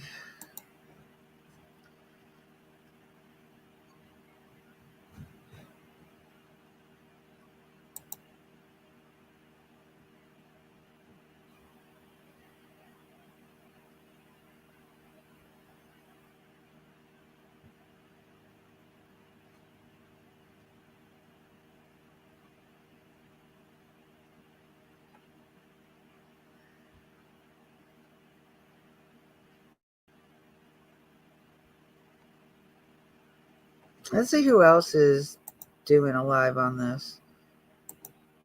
Maybe they have some updates other than what Nick said.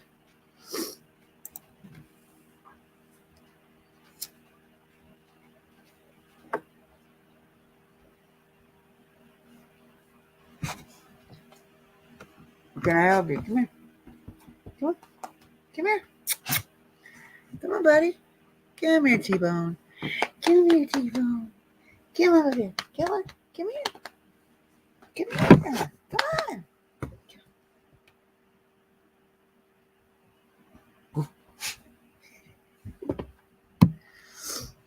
What the hell is this? No, I said home, dumbass. Home. I have no idea what this is.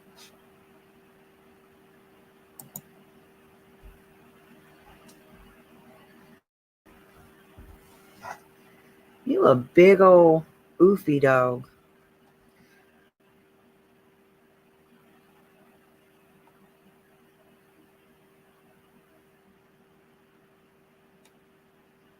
Hey, we can watch this one. Well, I don't know why I couldn't find it to begin with.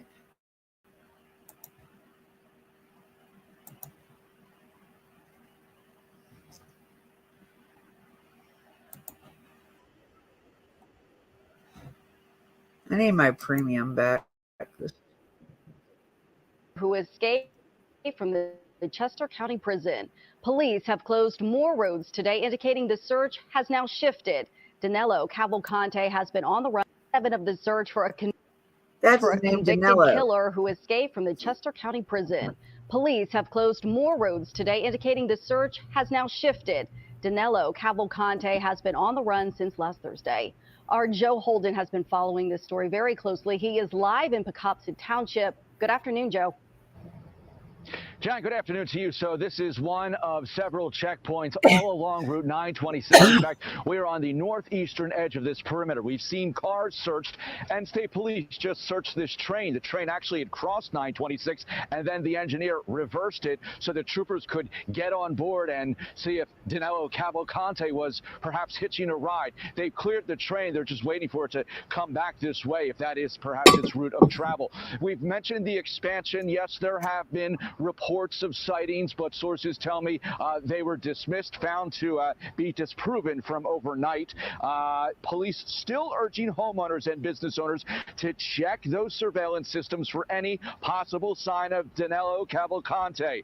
The search now hitting day 7. Efforts to locate him have not been successful, despite prosecutors telling us hundreds of law enforcement officers are in this area of southern Chester County. Cavalcante was convicted in the murder of his former girlfriend last month. He was sentenced to life in prison without the possibility of parole. Meanwhile, the stress of the search is taking its toll. Schools in the area are again closed. Superintendents for 2 districts are appealing to the Department of Education for waivers so the canceled days won't be counted against them for that 180-day rule.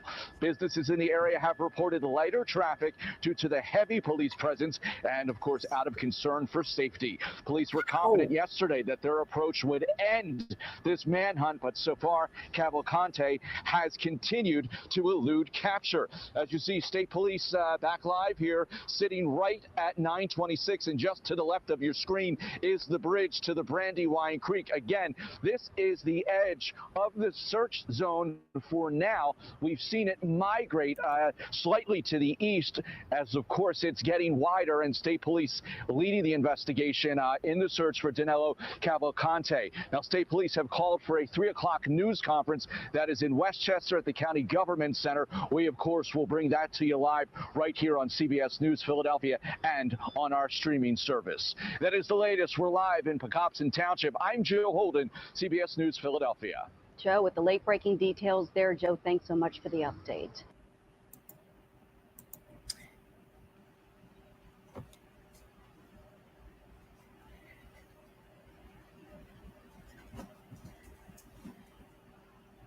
I don't know if they called her Jack. So are they trying to say it wasn't him spotted on the trail cam? No, it was him on the trail cams, but I don't think it was him that got into that car. They're thinking he might have jumped a train or something, but I mean, they do it up north, so.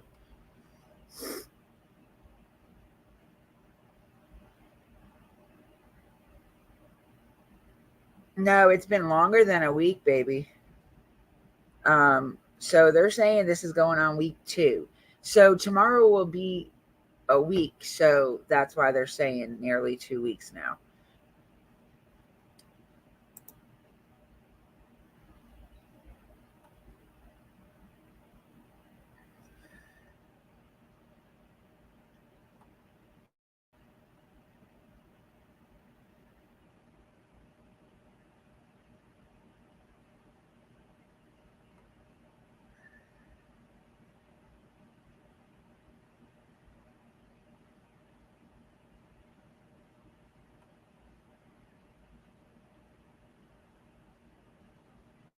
Let's stream Mama Bear.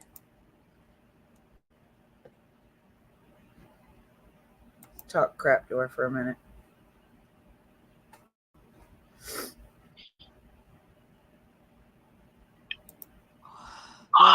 Well, that's good. Where the hell's her picture at? Well, I tell you, the lab and Trev Time and Justin for all, they don't cut them no slack over there. No, and I'm glad. No, and I'm glad. Yeah, not exactly. Yeah, not exactly.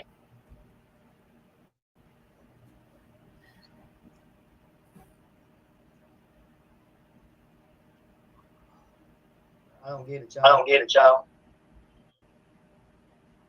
What was that wish list that Smiley was going over? Somebody said it was Jody Sue's daughter's wish list. I didn't know what that was, but I think somebody finally said it was her wish list. I must have been out on that.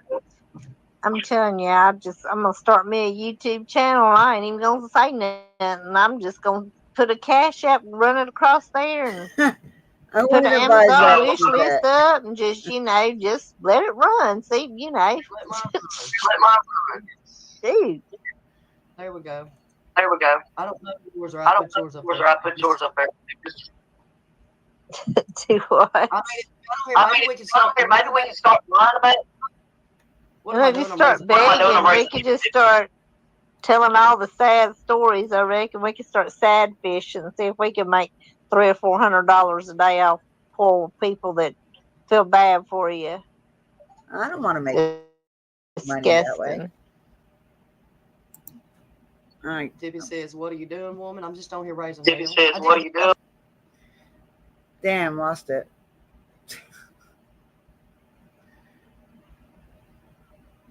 Where did it go? I lost it.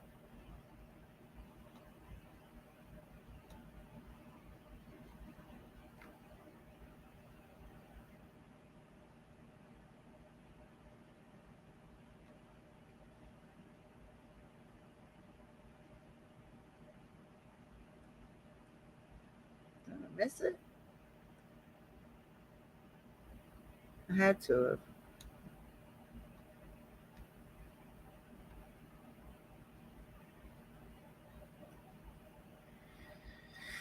Oh, Lord.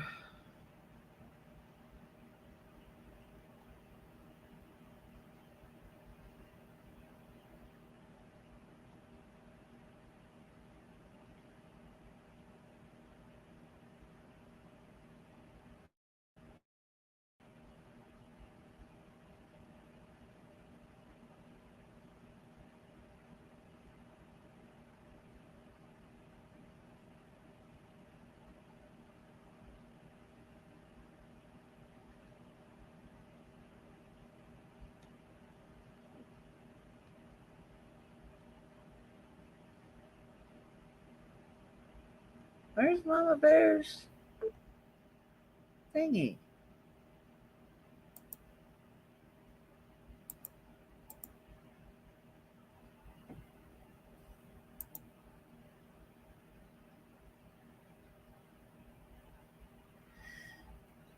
I love OG. She always sends me shit I already seen.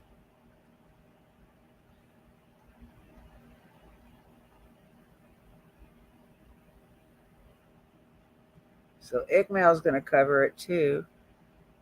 Where's Mama Bear's live?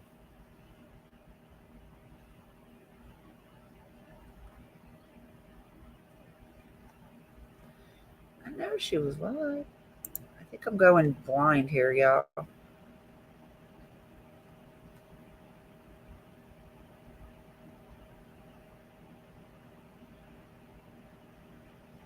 Or maybe she got kicked off again. She's been having issues with the service like I was. Because I don't see her live now.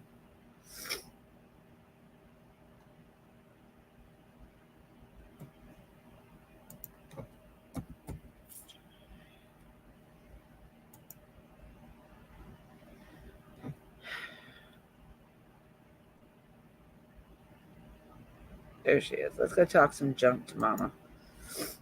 I love talking junk to her. I got her going this morning, y'all. She was funny.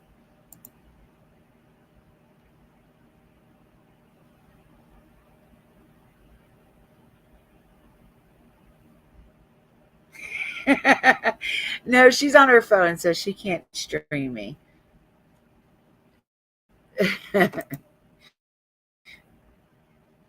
I wouldn't doubt her doing that anyway. She'd do it just to get me back. All right, she'll be like, I'm streaming you.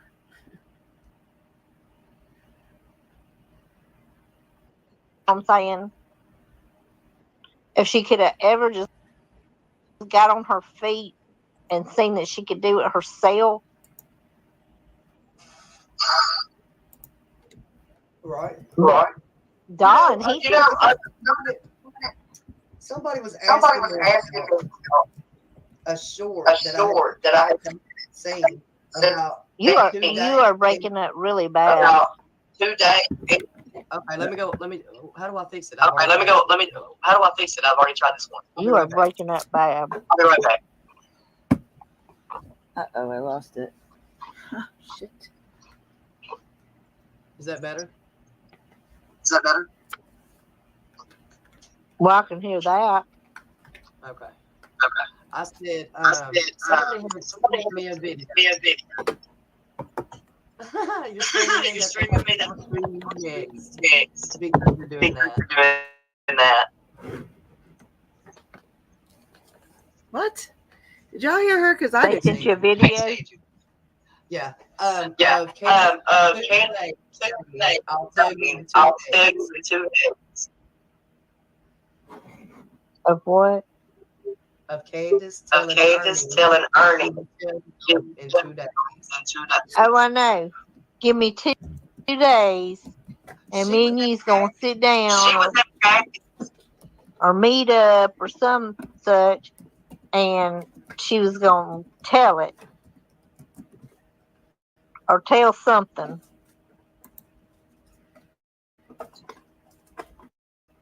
Yeah, that's what I just told her. She's echoing. She might have told Ernie. Ernie had to go deal with Jim Bob and him. He didn't have time to stay on Summer Wells. He was getting in his own trouble. I like Kathy too.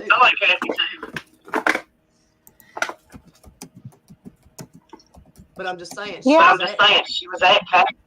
Yes, she was at Kathy's. And while she was there, she didn't tell Ernie.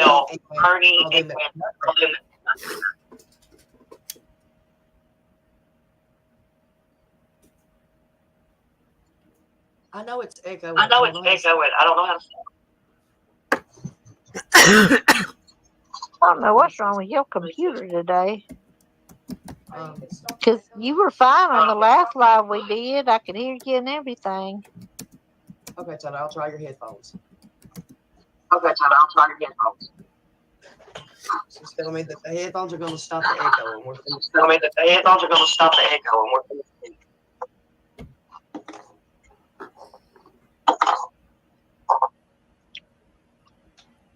Is that better? Nope. I can hear you. Is there an echo now, Dippy?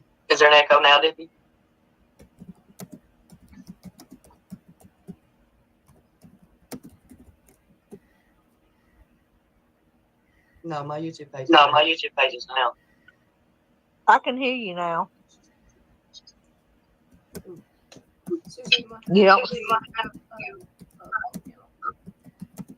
Suzette, are you watching Suzette, are you watching YouTube phone? from your phone? No, I don't have anything going on. See you later, Missy. See you later, Missy. I'm on my phone, so I can't be watching anything on. Oh, okay. Oh, okay. And yeah, Debbie, I said And I yeah, was Debbie, I said I was going going to to stream.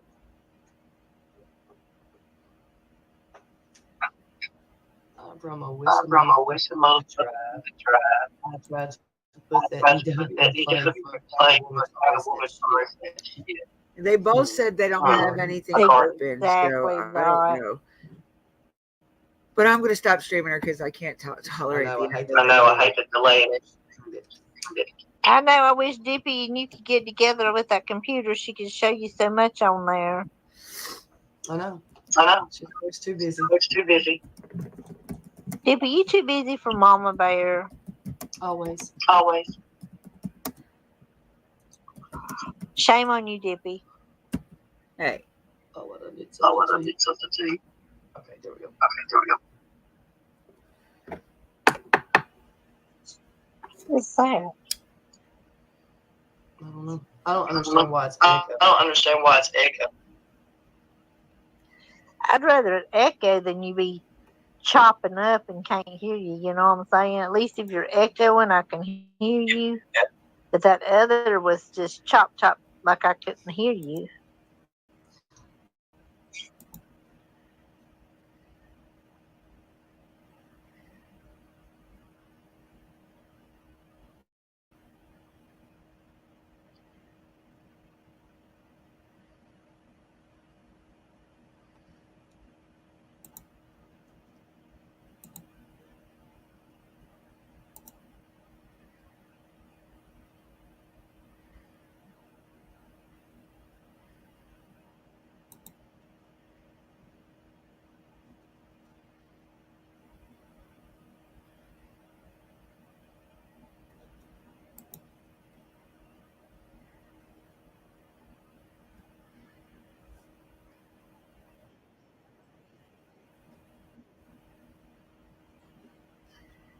Ha ha ha, you got jokes.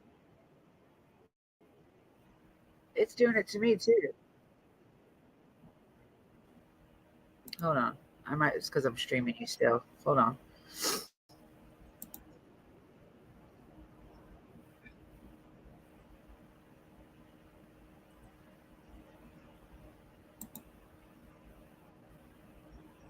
All right, let me see.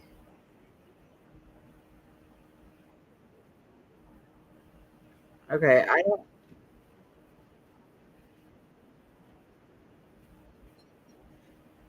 I can't hear. I don't hear myself echoing now. It's delayed.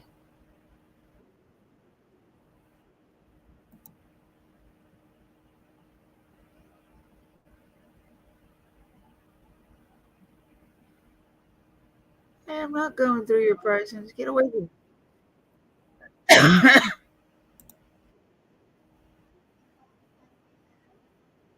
I'm getting there.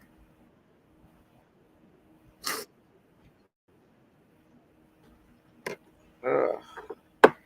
Now my husband mowed the other day, so now my dang uh, sinuses are going nuts. Damn, Ethel.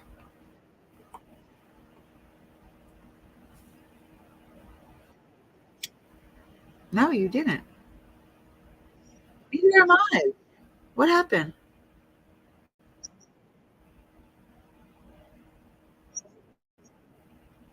She either muted or Restream kicked her.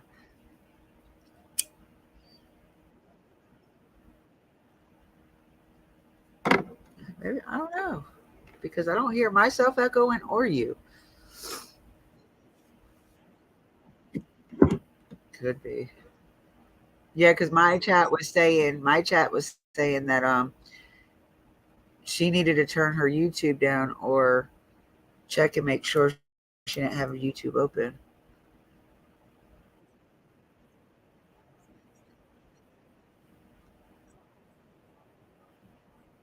Oh, I don't know.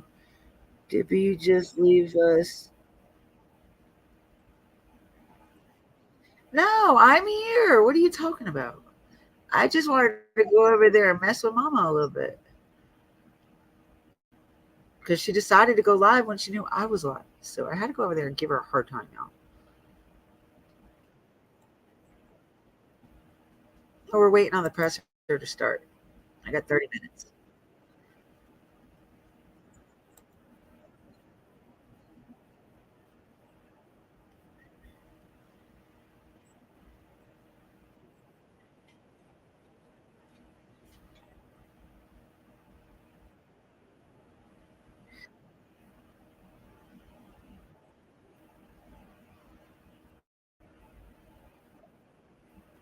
I'm here. I'm here. I'm reading the comments on yours and mine.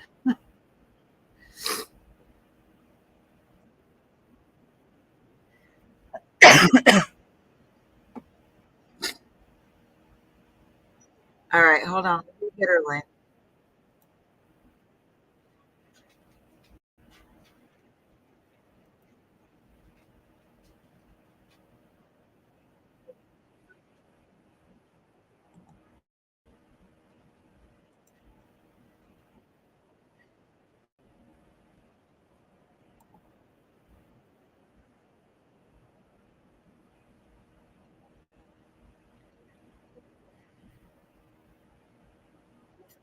They were talking.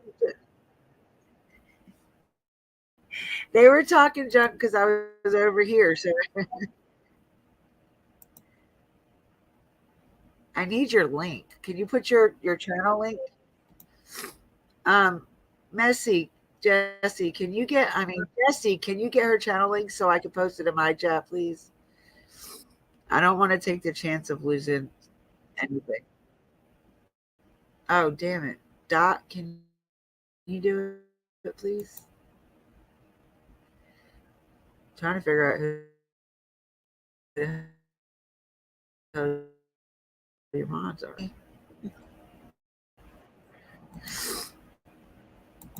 I'm trying to get her link, discovering.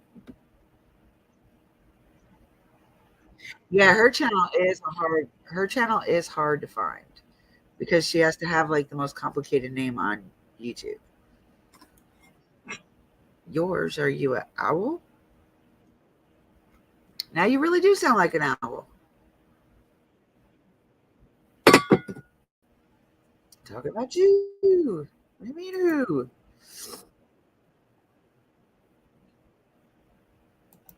Oh, wait a minute. I got it. Never mind. Let me stop being a dummy. I've got it. I didn't even realize I had the channel open.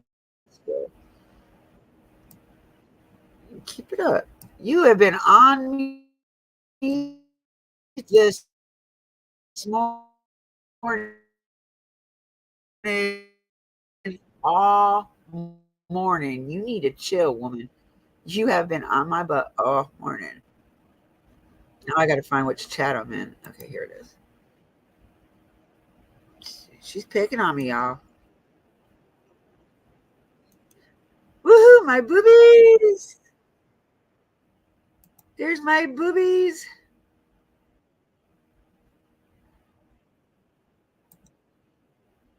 All right, I got, there you go, discovering. There's the link, baby. She wants to make sure she's sub to you.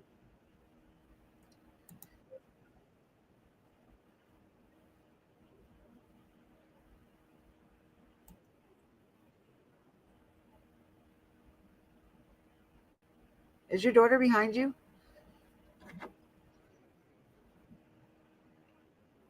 I am streaming you, streaming me.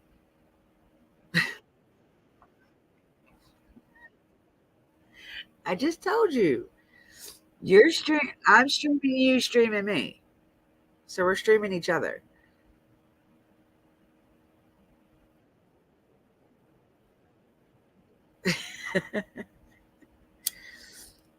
Well,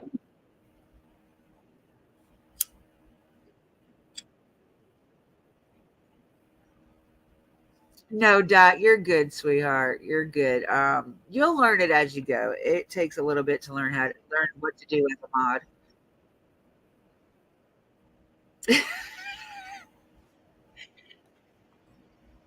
I didn't leave my chat. I still have my chat. Damn, I have one person in my chat.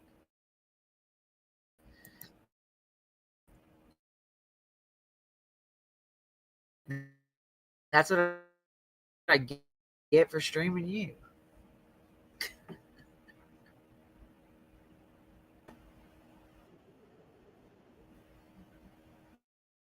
I did not leave my chat. Everybody else left my chat. That's because they're waiting on the presser, so they'll probably back in 30 minutes. Either that or I pissed some people off by saying I did not like the Scooby Boob Troop, and JLR is one of them. But it'll be okay. I hope I did piss nobody off, but I feel like I did.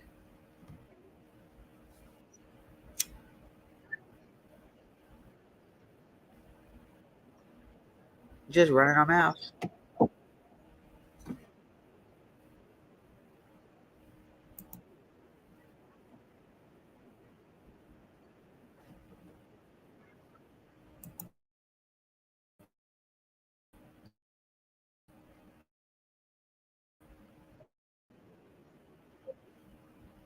They're my boobs.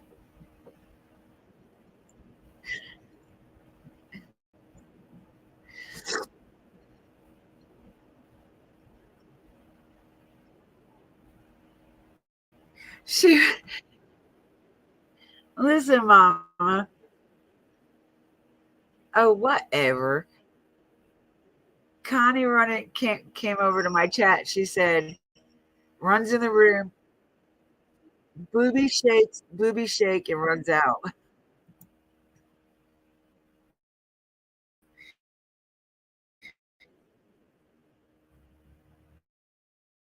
You're crazy. You are nuts, Connie.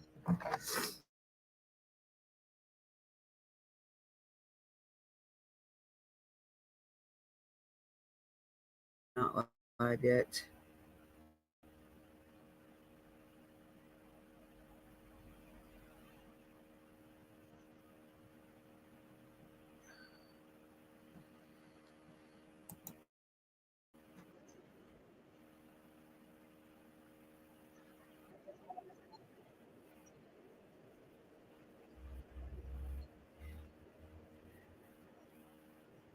Hey, Emma. I just realized she was in here.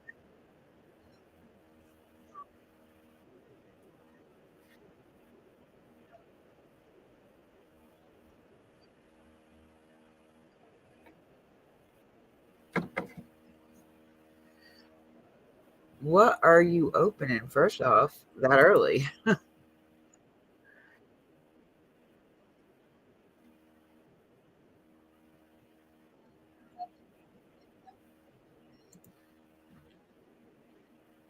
I'm trying to shave.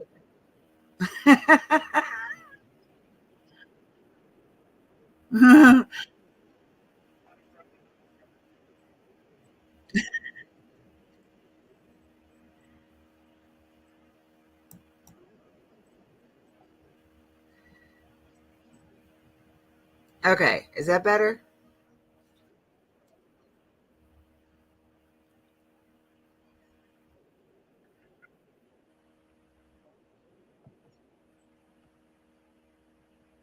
Oh, will you stop discovering?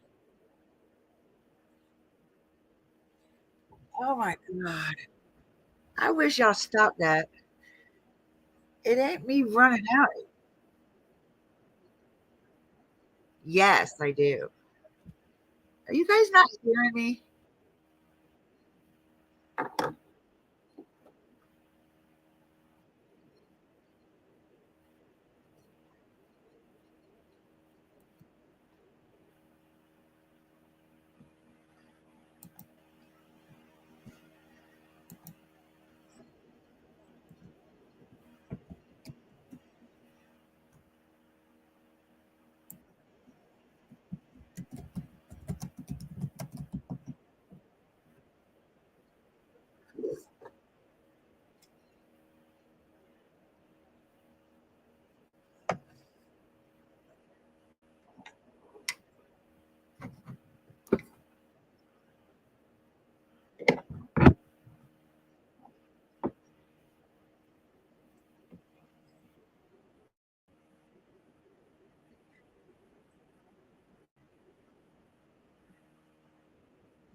Yes.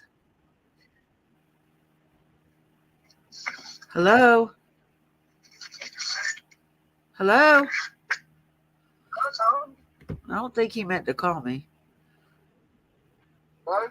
Did you try to call? Did you mean to call me? Daniel, did you mean to call me?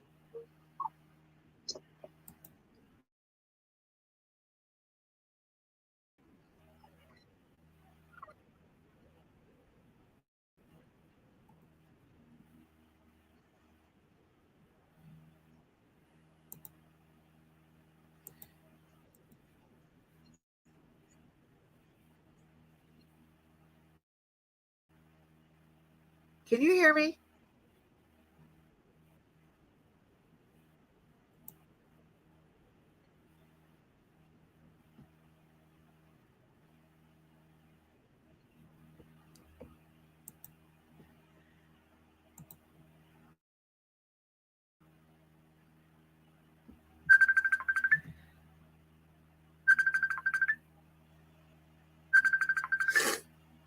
Hello?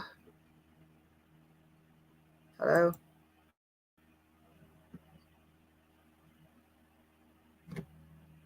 Hello? Daniel.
Huh? Hello? What do you mean, what? Okay, well, I didn't know if you needed me for something. That's why.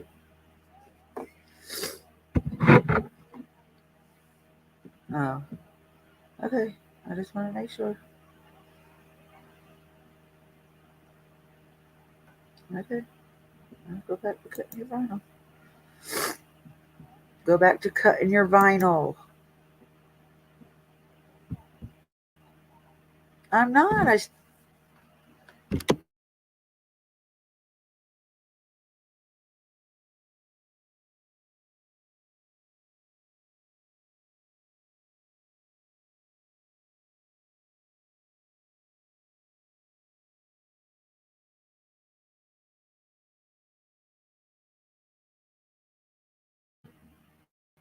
Sorry, y'all. I'm here.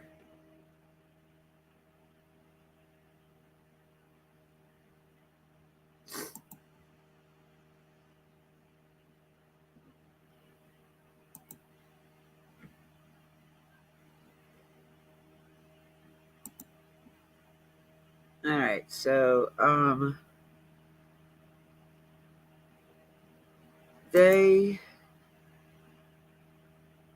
I'm waiting on the presser at 3, so we still have about 20 minutes.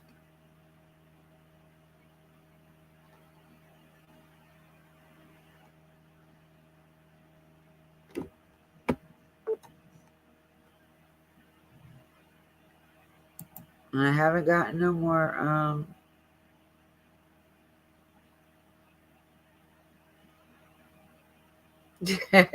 I haven't gotten no more messages from Nick, so he's probably looking into the things I told him, because he asked me how I got that information, so I told him, but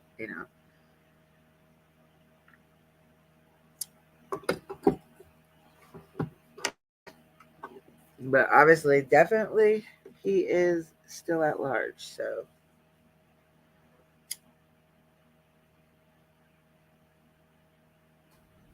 That'd be kind of funny that he cut his hair in the woods, but I didn't believe that. I didn't believe that somebody picked him up from the side of the road anyway.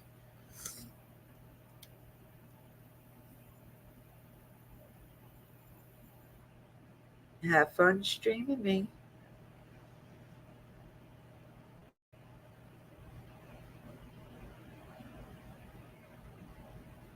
Welcome back, Maze. My beautiful Maisie.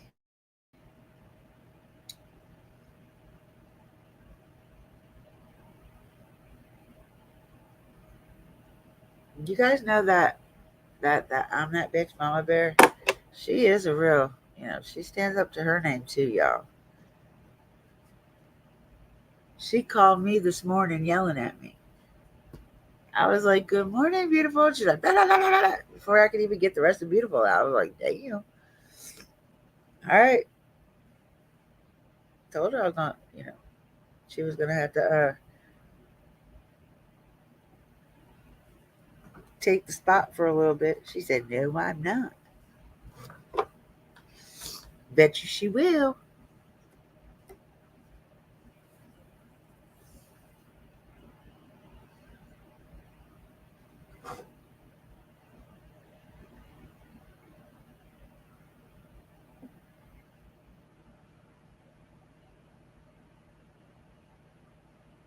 I'm not ignoring her. All she said is I'm streaming. I'm not in her chat no more. I got out of the chat.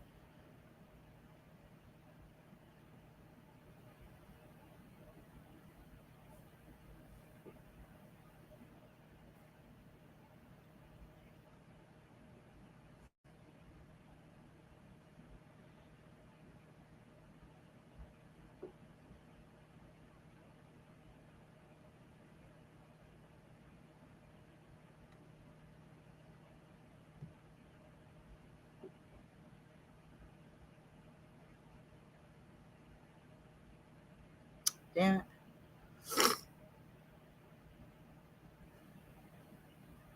it.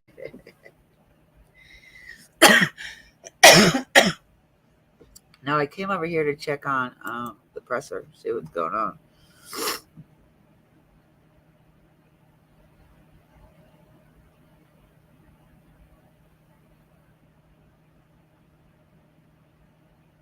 Oh, look, here's another video, y'all.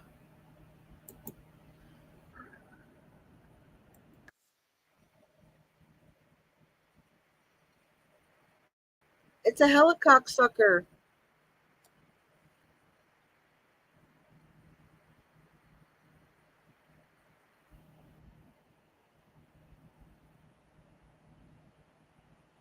That's a big ass helicock sucker.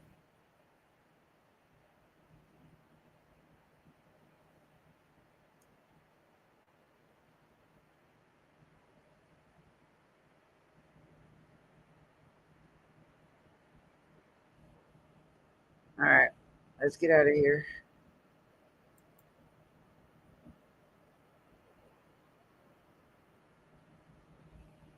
Yep. So he just likes teasing us, basically.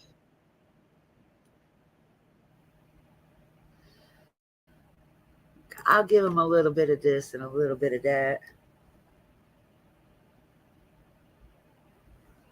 Wait a minute. Did you guys even see what I just did?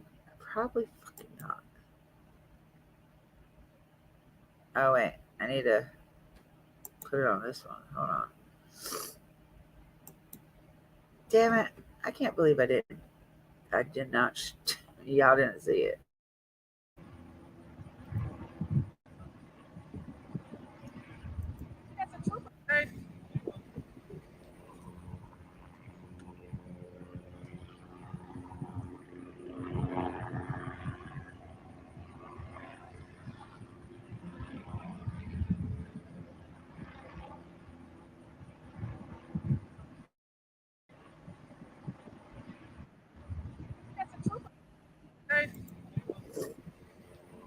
And that was a trooper copper overhead of my stream on.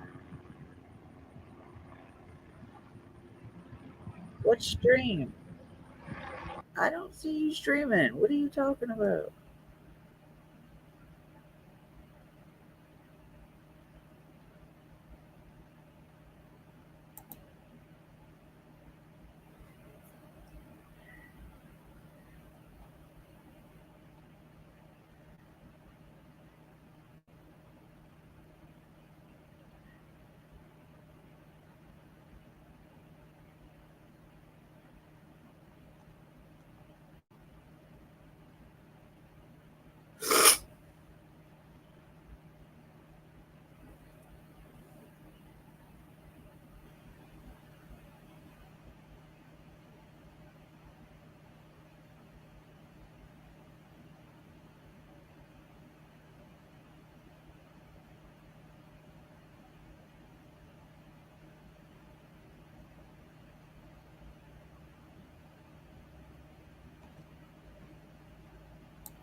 Oh my god.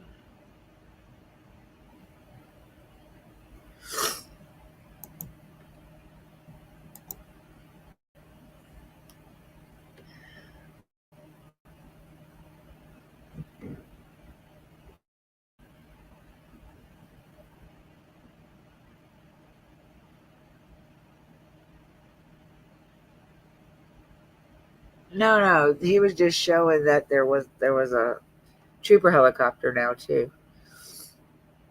There's several helicopters,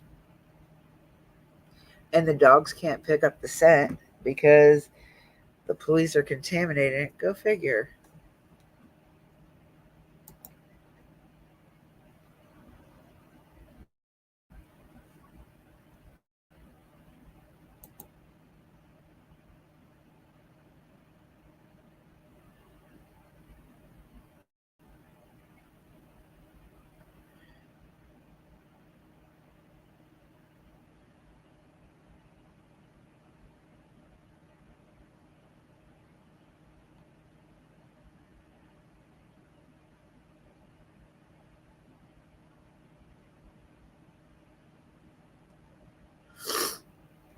Oh goodness.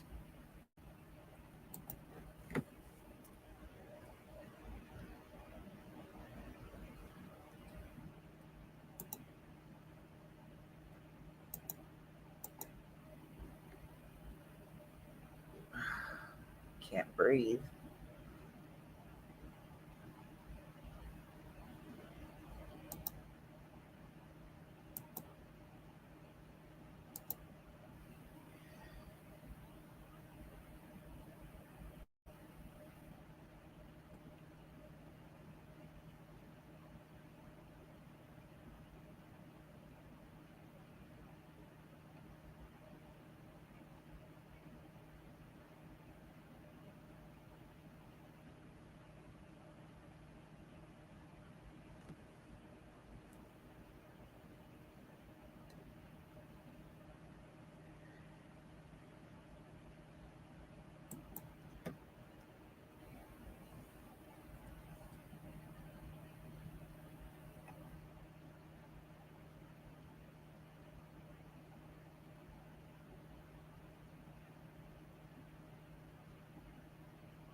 You know who else I need to look at? Chris O'Connell.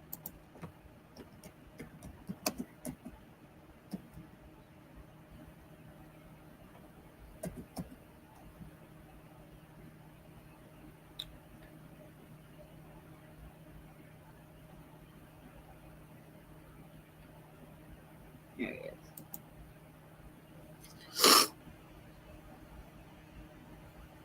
Nope, that's not him either.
There it is.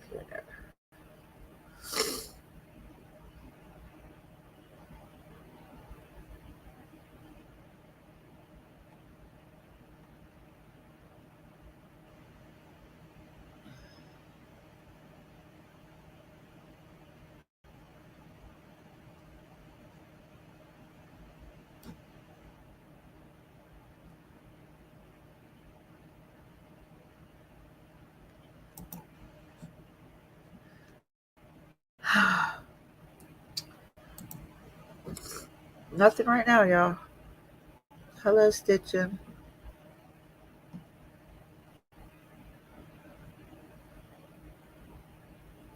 No, that wasn't over the river though. That was over mainland. They have more than one helicopter, sweetie.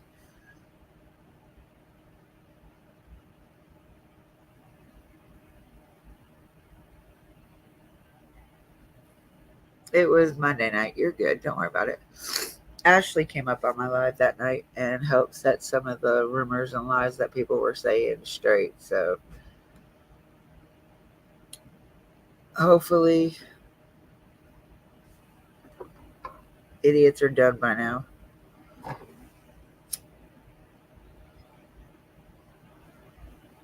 But Chris O'Connell should be having the press conference.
Oh, there's the live button right there.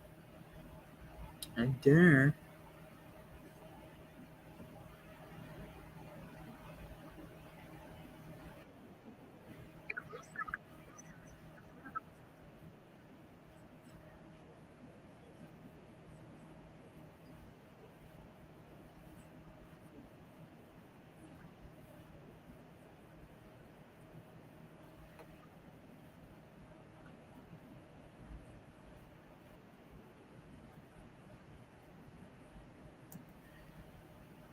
All right, well, we'll keep this on.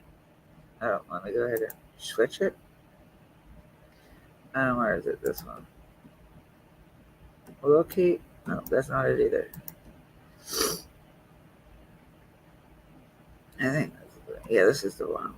So we'll watch this. This should have the presser on it at 3 o'clock.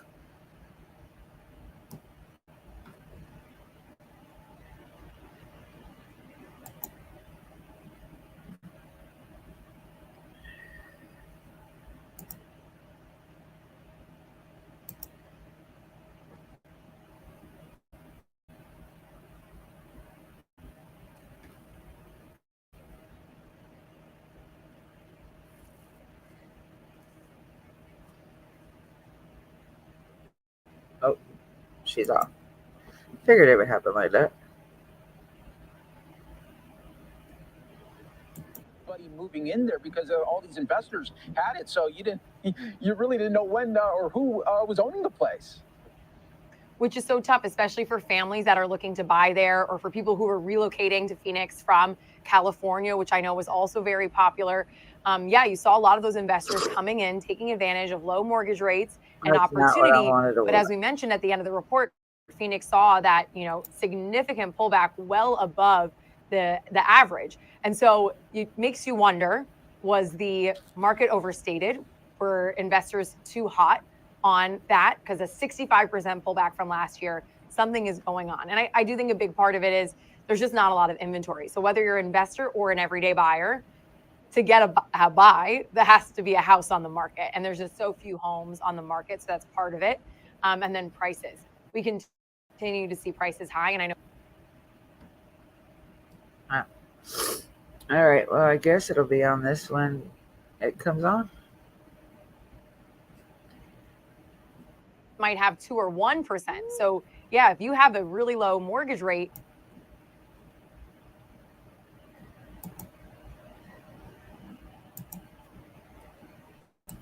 I don't know. We'll have to see if it plays it or not, or if I have to go somewhere else to find it. And we got 5. We have like 3 minutes, so God, what the socket get for walking with no shoes on.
Oh my goodness. Why do I feel like it's not going to be on here?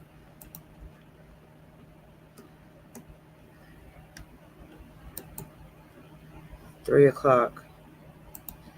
Do you know where the damn press release is? Because I don't.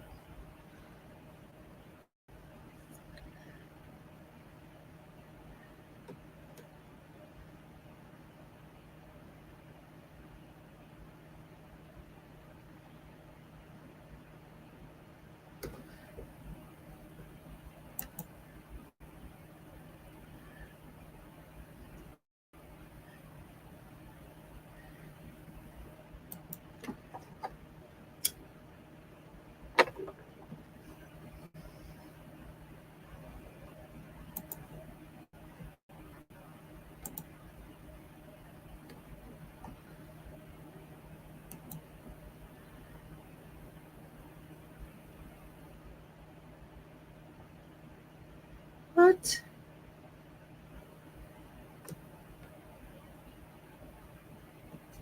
It ended.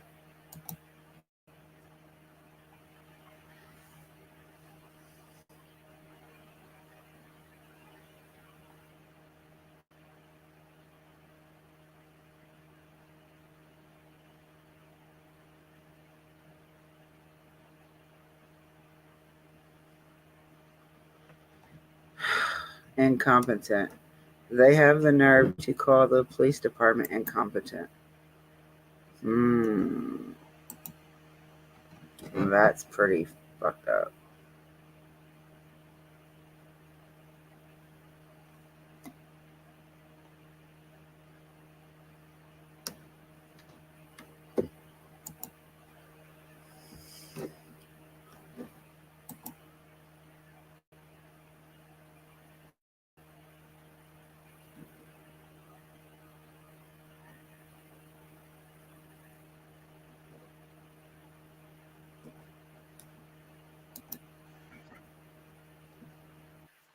Yep, here it is.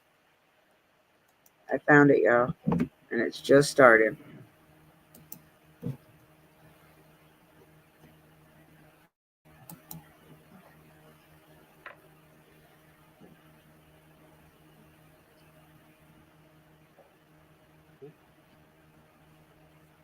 Good afternoon. My name is Lieutenant Colonel George Bivens, Deputy Commissioner of Operations for the Pennsylvania State Police. Joining me today is District Attorney Deb Ryan, Chief County Detective David Sassa, Rob Clark from the U.S. Marshal's Office, Chester County Commissioner and Prison Board President Josh Maxwell, and Acting Chester County Prison Warden Howard Holland. As you know, on the morning of Thursday, August 31st, inmate Danelo Cavalcante escaped from the Chester County Prison. In a few minutes, I'll provide an update on where we stand with the status of the manhunt for Cavalcante. But first, I know you all and the public have had a number of questions about the actual escape made by Cavalcante. I'm going to turn this over to Acting Warden Holland to talk about that. I'd ask that following his remarks, you hold any questions until the end of our briefing, and we will be happy to take questions at that time. Thanks, sir. I just want to ensure that we know the gravity of the situation and how it's impacted our community negatively. Moreover, to the victims of this individual, I want to make sure that they know that we are consistently and consciously thinking of what they're going through and give out the fact that they continually are on our thoughts and prayers to make sure we bring Mr. Cavalcante to justice.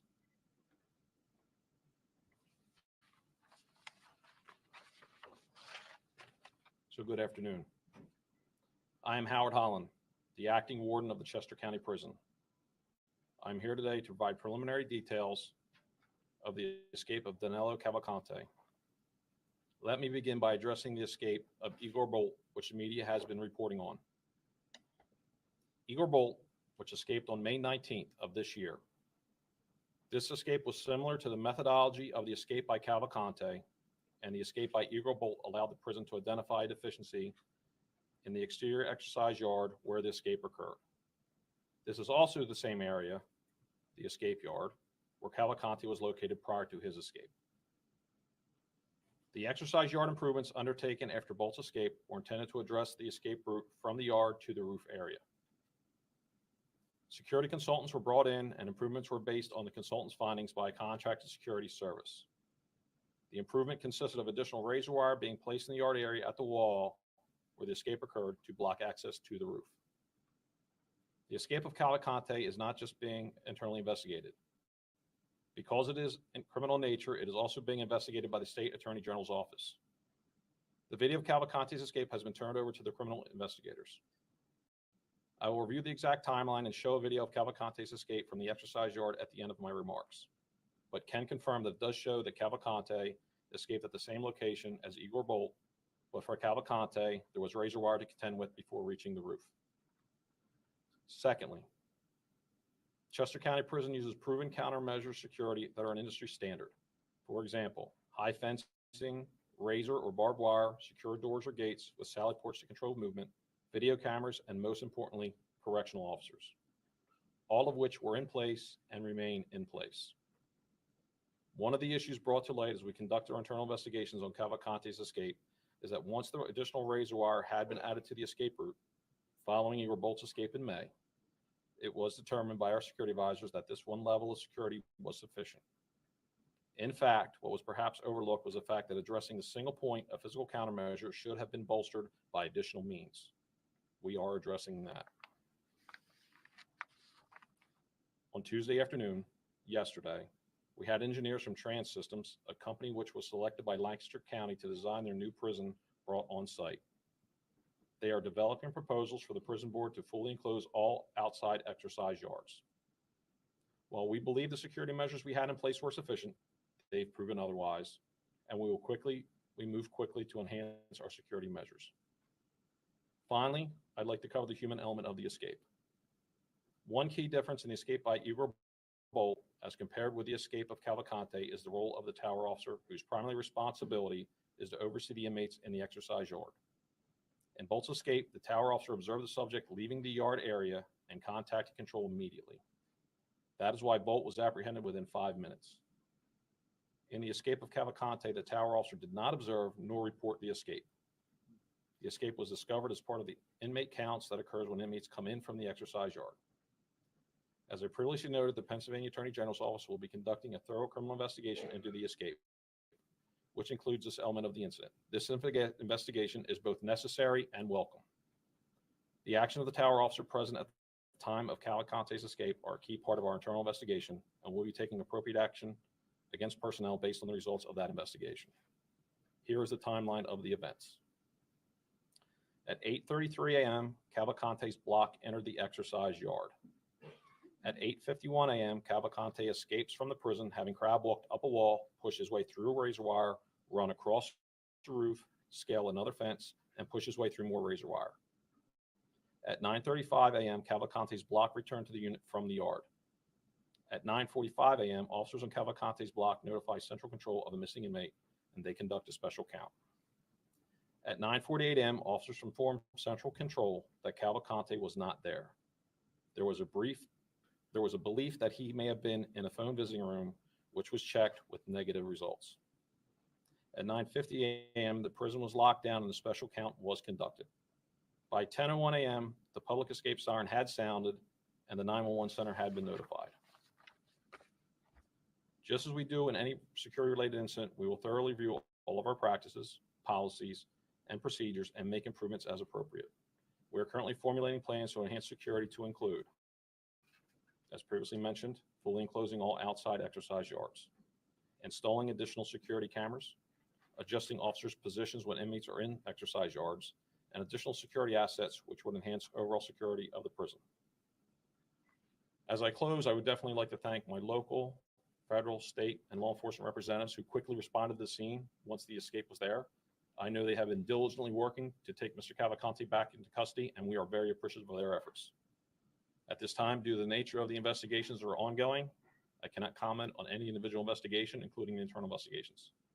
With that, I'd like to turn it over back to Colonel Bivens. So, I'm not sure where. Yeah, the video first.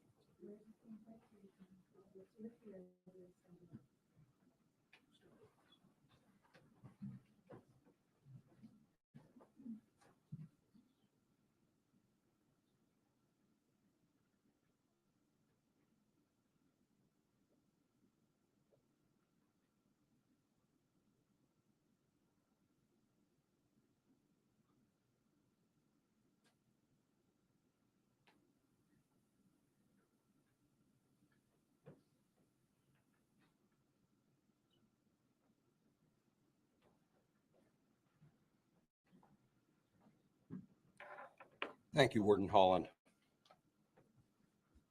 I'll go on with my update, and again, we'll come back to questions momentarily. Last evening, we had another sighting of Cavalcante by a resident in the area of Chandler Road, Pennsbury Township. Teams searched the area for hours, but were unable to locate him. An issue we did experience during that search illustrates some of the challenges our people are dealing with. In spite of precautions, one of our tactical search dogs suffered heat-related and emergency and remains hospitalized today. We are hopeful that he will eventually make a full recovery. As a result of that reported sighting, residents likely observed a significant increase in police activity. We did have a reverse 911 message sent out during the incident in an effort to inform residents of the issue.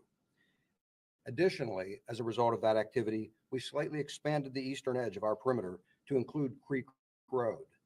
The district attorney and I have continued a regular dialogue with school districts in the area, updating them with changes in our operations that might impact schools.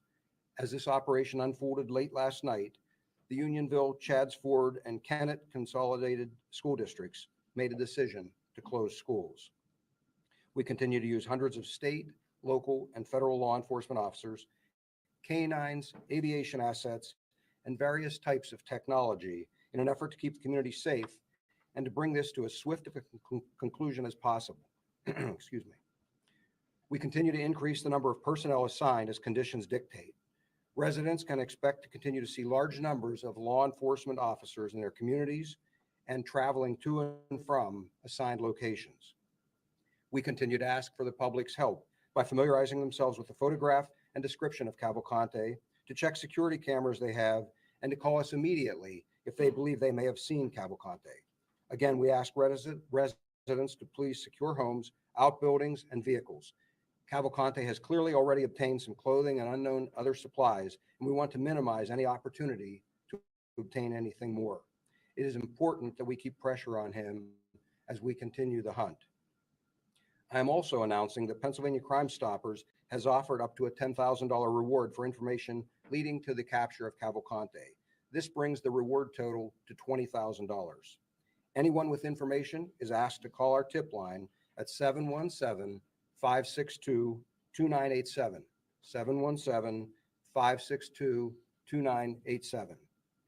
Lastly, I want to recognize and thank the community for all of their support through this trying time in their lives.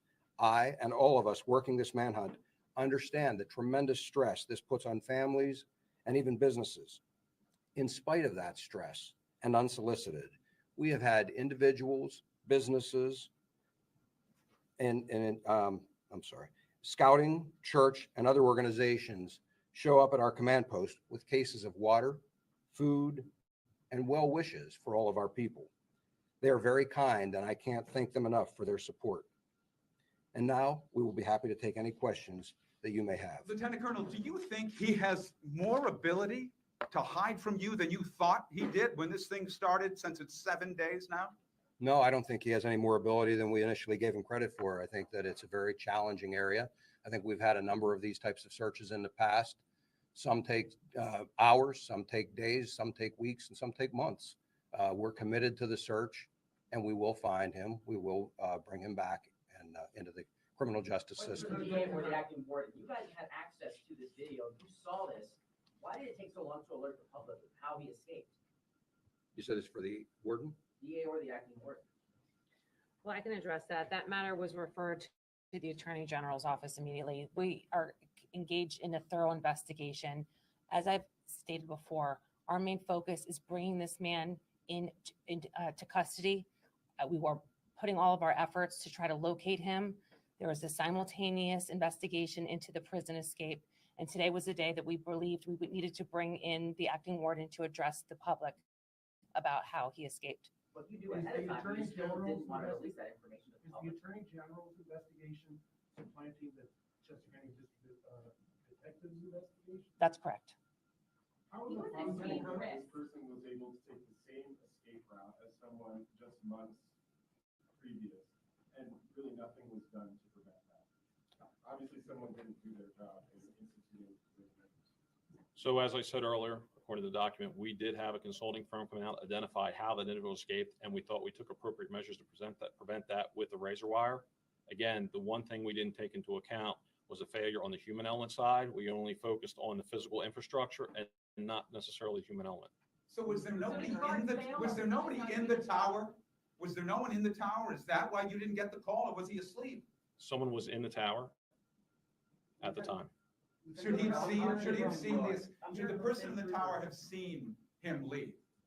The position of the towers are for observation posts, which overlook the yards. Lieutenant Colonel Bivens, sir, does he have? Just 1 minute. I'm hearing from state police, local law enforcement, and marshals that you guys have multiple channels. Last night I witnessed this. There was an officer from Kennett Square. There was activity. That officer didn't hear anything. He asked the trooper what's going on. They said we're on a different channel. He was left in the dark, and I'm hearing now from, it was at least 12 officers in the past 6 days that told me they are not able to communicate in concert with you guys. Are there multiple channels that you guys are operating? No, I would have to look into that specific concern, and I'd be happy to do that. Maybe we can talk afterward and you can supply me a name that we can look into it. What I would tell you is that we've spent a lot of time and effort making sure that we do have solid communications. We've got a lot of agencies working there. Most have representation in our command post, and we would know immediately if we had a communication issue. So if there is something that's isolated to a certain agency or something, we'd certainly want to take a look at that, but that's not a widespread concern. Has he obtained a weapon? And if so, what kind of weapon do you think he has? We have not determined that he has obtained a weapon. When was the consultant brought in, and what was the name of the consultant again? So I don't have the exact date nor name of the consulting firm. Why? I can get that for you. Because Lieutenant Colonel Bivens, is any infrared or heat-seeking device used to track them, at least at night? There are a number of types of technology. I think it's certainly reasonable to believe something like that would be included in the array of technology that we would bring to bear. Hold on. In the Ego boat case, the inmates were distracting the guards. There was a fight on the basketball court, is what the criminal complaint says. In this case, too, we had heard that there was also some sort of group of inmates or a line of inmates on that yard. Is that obstructing, or is it just that the inmates also figured out how to do this as well? So what is being taken to address that concern that you have an inmate standing there in that video? Is that guy the lookout? Are they all talking about how to do this? What are you doing there on the human side with the inmates to make sure nobody tries this again? So as I said, for the investigation of how or why this occurred, including the investigation and questioning of the inmates that were there, that's done by the Attorney General's office. So I don't have the exact answer. Moreover, as we develop information into this, we're certainly going to look at what the actions of that tower officer were, why he didn't observe what was occurring in that yard. I'm not sure as to how or why he didn't address it at this point. Why not share that video early on if you knew how he escaped? That's the question that everyone had. Again, as part of the investigation, certainly, I'm sorry.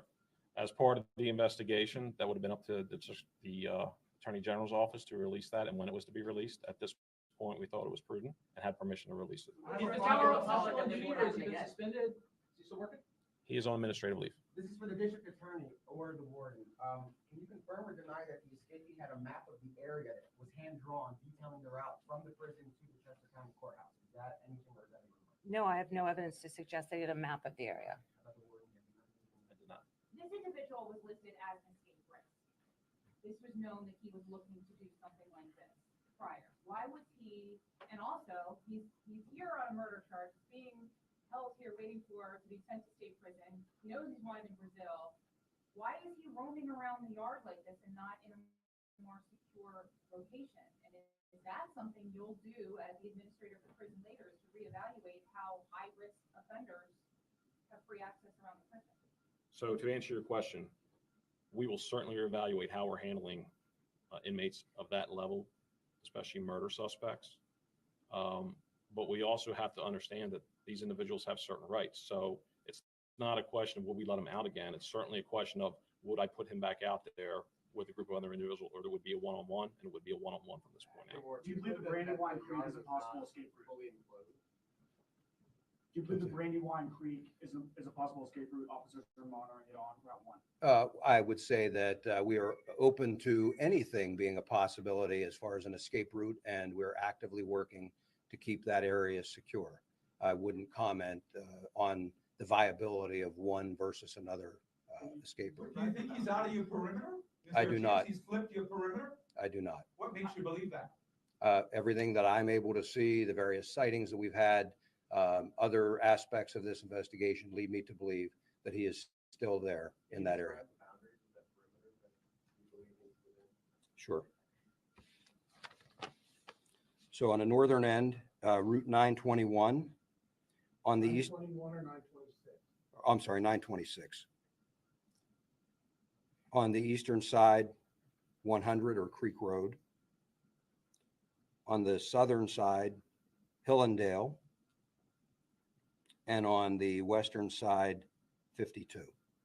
How big is this compared And to what your perimeter was in days past? What's the square mileage of offhand, I don't know what the square mileage is. It is slightly larger than the perimeter that we had in the past.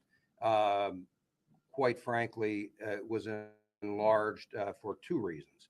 One, because of one of the sightings, and two, because we are also very cognizant of inconveniencing the public. Quite frankly, we probably could have kept that southern perimeter a little further north, but we probably would have interfered with traffic on Route 1 and would have caused even more headaches for local residents and those passing through as well. And so we took the option that we believe is equally secure and yet doesn't inconvenience residents nearly as much. Cavalcante was in custody since 2021. He would have been in jail at the same time as Igor Bolt. Is there any indication of the two of them at any contact?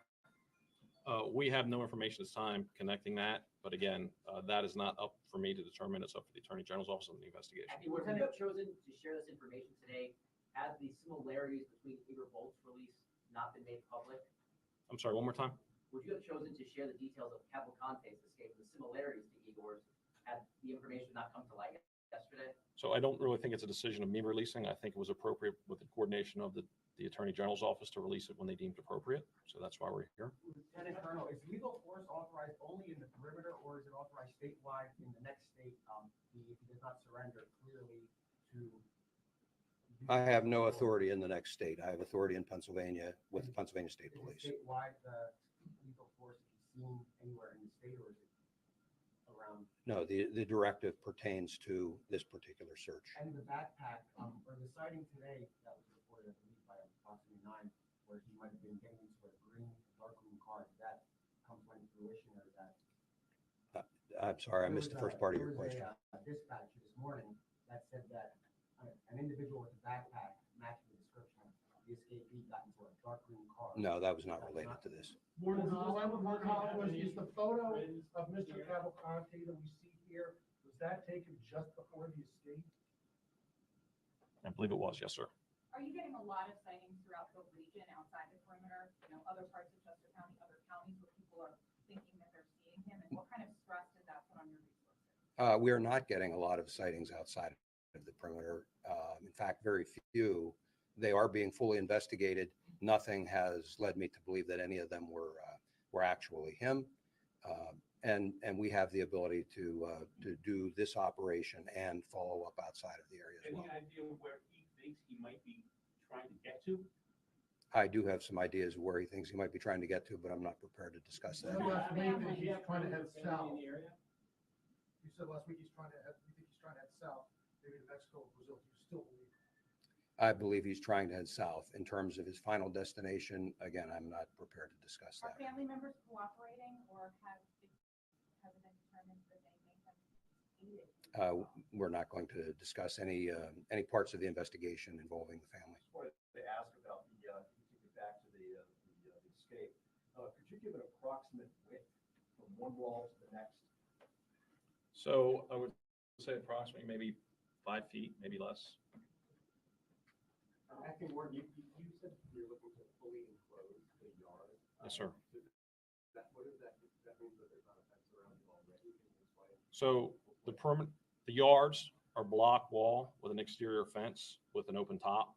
Along that line are razor wires so someone physically can't climb the fence. Moreover, there's smaller mesh fence on the second half, so the fence is probably 10 to 15 feet high. What the proposal is actually to cap that whole thing in basically like as a cage, so no one can physically climb out. All the way from the fence to the building. All the way, and all 8 yards that we have.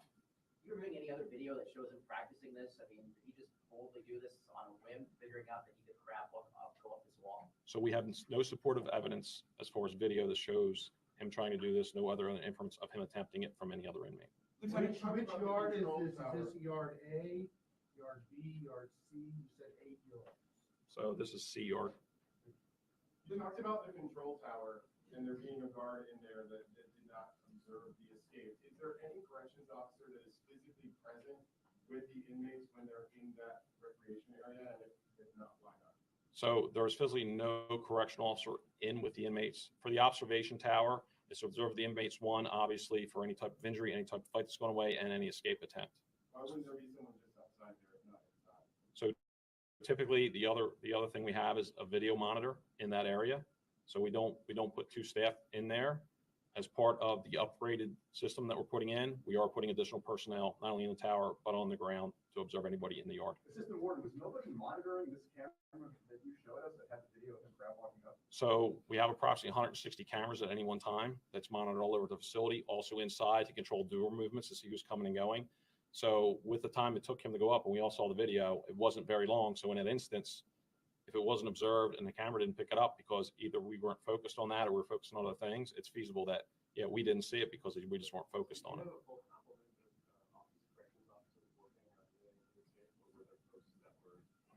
There were no posts that were vacant that day. Lieutenant Colonel, you've said that you think he's heading south, Lieutenant Colonel, but you've also said you do have an idea where you think he's heading, but you won't tell us that. But you do believe he's heading south. So you believe that he has more specific goals in mind that are closer to this location that he might be heading Yes, to? my reference to heading south is more so in our area that we're searching. What his final destination and the pathway to get there, I have some ideas, but again, I'm not prepared to share those at this point. But if he's going east, I mean, he went from Longwood Gardens down to Chandler Road. That's east, not south. Yes. So why do you think he's going south? Again, I'm not going to theorize or share theories in here, but yes, there was one sighting east. Can you tell us more about the sighting? What was he doing? What did it look like? Who's talking? It was a resident of the area that observed him in a creek bed near the rear of their property and called us. He was already traveling into the woods when that individual called us. Does he have family or friends in this area? He has some family and some associates and in the general area. Is there anything to indicate? Again, I'm not going to. Is there anything that he's lost? I guess we'll know that when we find him and interview him for sure. I do suspect he's probably having trouble navigating. Have you discovered any items he may have used? We have not recovered anything from him out in the field. We have discovered through the photograph that you saw that, you know, he has a backpack, a duffel bag, and a hoodie, but we have not recovered any of those items. Any indication that he has a phone? There were items found yesterday by some troopers.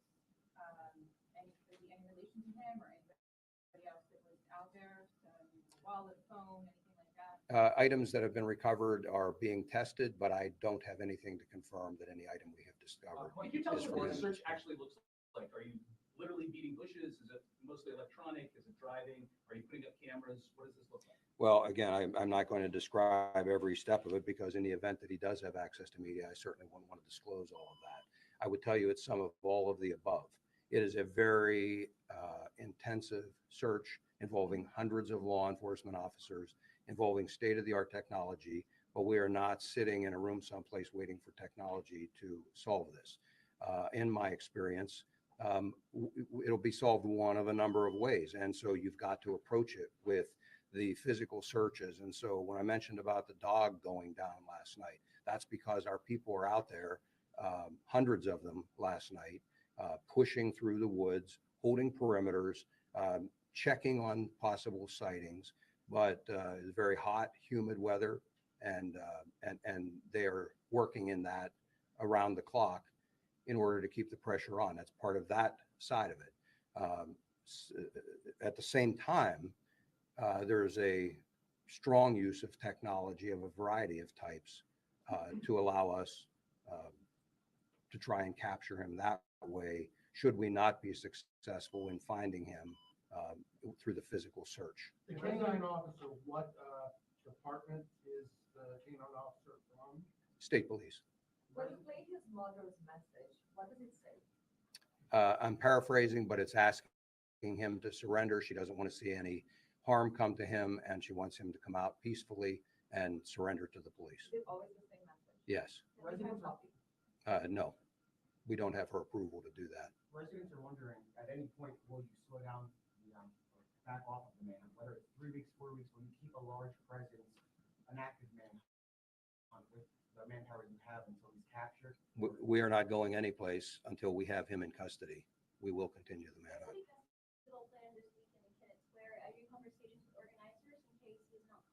Yes, we are aware of that. We're in contact with emergency management, law enforcement authorities to make sure that we don't have any additional concerns there.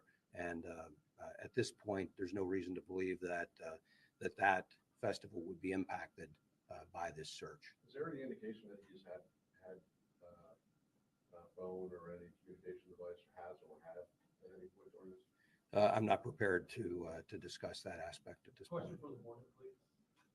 Did Cavalcante have any sort of disciplinary record, any infractions that can show those while an inmate at the prison? To be honest with you, not that I'm aware of. Like as I walked into this thing 18 hours onto the job, I haven't gathered all his back history. I had the deputy warden put that all together and get it ready for the detectives to look at. Was he living legally here, and was he working before he killed his ex-girlfriend? He was not legally here, and I can't answer the working part. Lieutenant Colonel, you think you're wearing him down in any way? There's at least this conversation out there that because he sort of emanated from Brazil, that maybe he is comfortable in hot settings, that he's comfortable in this kind of environment. You have any sense you're wearing him down? He seems like he's pretty elusive here. I'm quite confident that we're wearing him down, regardless of the location, the background that a person comes from. These are hot, humid temperatures.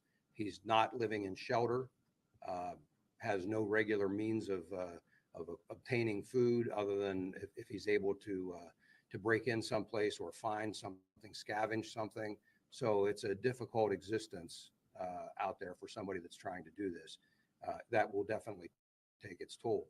I would also add that, it's hard enough, as one of the law enforcement officers out there, it's hard enough for them navigating in this terrain, in this hot, humid weather. But imagine if you're being hunted. It adds a whole different level of stress as opposed to you're out there trying to find somebody. That level of stress has to be wearing on him. Have you searched local railroads, railroad tracks, trains passing through? There's some video that indicates you have Yes. been doing that. If so, what does that yield? It has not, but what we are attempting to do again is keep that secure perimeter and ensure that he does not have an opportunity to escape on a train. Given the condition of the canine, does he face charges in connection to the? No, there was no mishandling of the dog. They were monitoring the dog's temperature and they realized it started to elevate. Unfortunately, and they sought medical treatment for the dog immediately. Unfortunately, the dog's condition continued to worsen even with medical treatment until he was eventually stabilized, and now I'm told is doing somewhat better. We'll have to wait and see what the final outcome is. How many reports of thefts or break-ins you've had since the escape? We have had a number. I'm not going to put a number on it, but a small number of break-ins reported. I cannot specifically attribute any of those to him. Does Cavalcante have any history of survivalism, or do you know that he has any specific skills related to his current deaths? He's not had any formal training. I am aware that, again, coming from Brazil, that some of his practices, he did go out quite a bit into the woods and things down there. So has some experience navigating and lasting in the woods, but not any serious formal training or anything. I'm wrong, but it sounds like since the escape, there's been several sightings. Out of all the hundreds of officers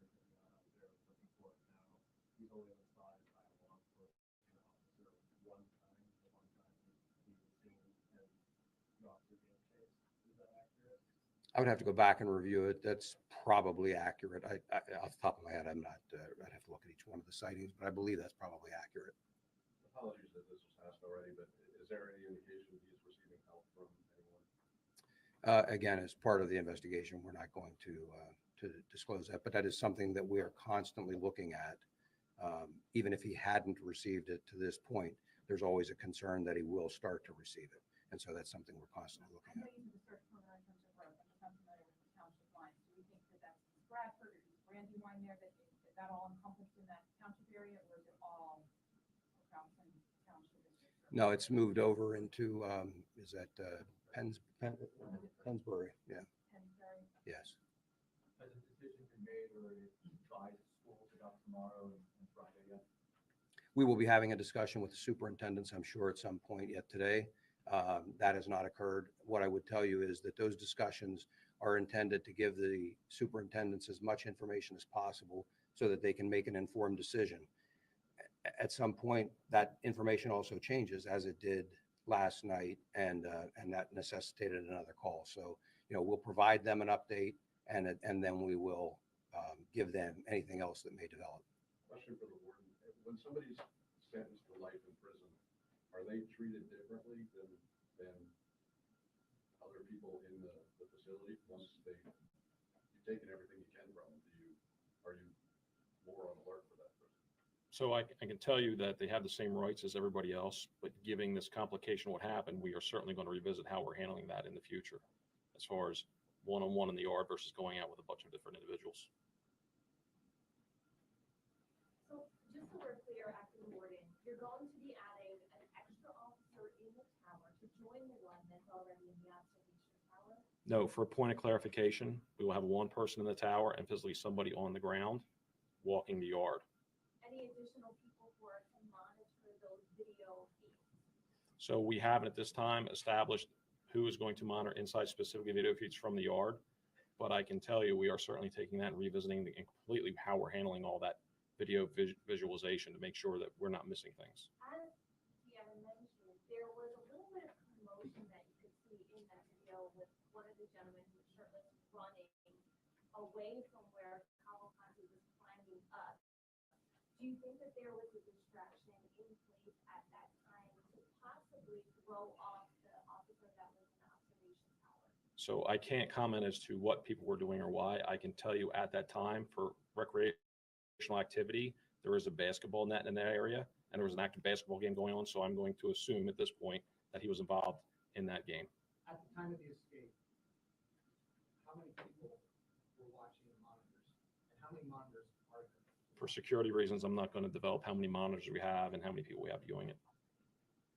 Does Cavalcante speak both English and Spanish? Or Portuguese and some Spanish, very little English. Very little English. The next follow-up question is, what percentage of inmates at Chester County Prison speak only Portuguese or Spanish? I don't have the breakdown of demographics as far as who speaks what language, and because we don't sector them off based on their language or what languages they speak. Is there a policy on cell phone use when guards are on duty? Are they allowed to have them now? Or are they allowed to? There are no cell phones allowed inside the prison area at all. And as far as you're talking about that dome structure that you guys are planning on, when can we see that actually in place? So yesterday, we actually met with the contractors. It has been going to be forwarded to the commissioners for their review for possible acquisition and installation. Was it not obvious that that should have been something in place before? So I really don't want to get into what should have happened prior to without me actually being in charge of that facility. So I can't really question as to why it was or wasn't there. How did it come up in security assessments previously?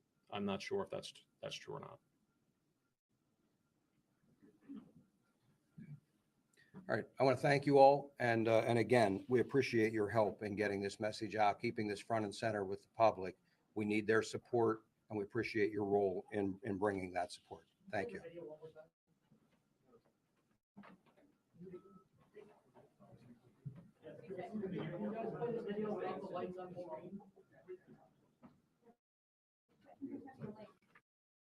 Good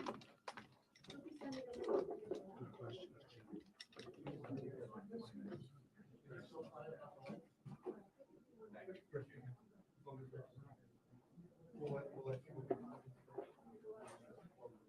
Ever recorded, with temperatures nearly 3 degrees warmer than pre.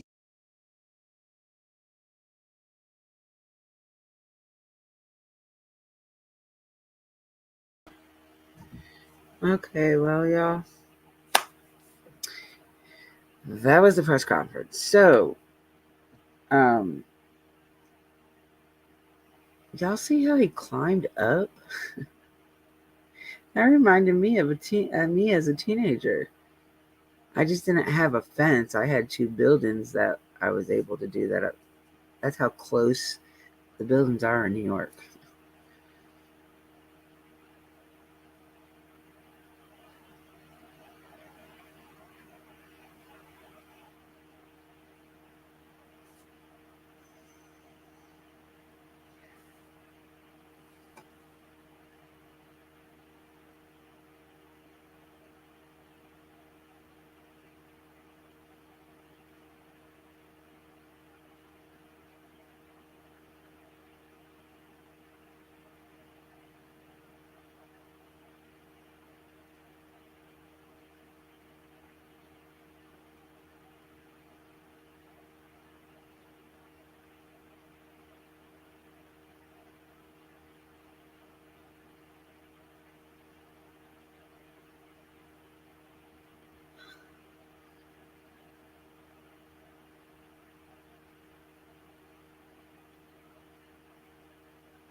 Right?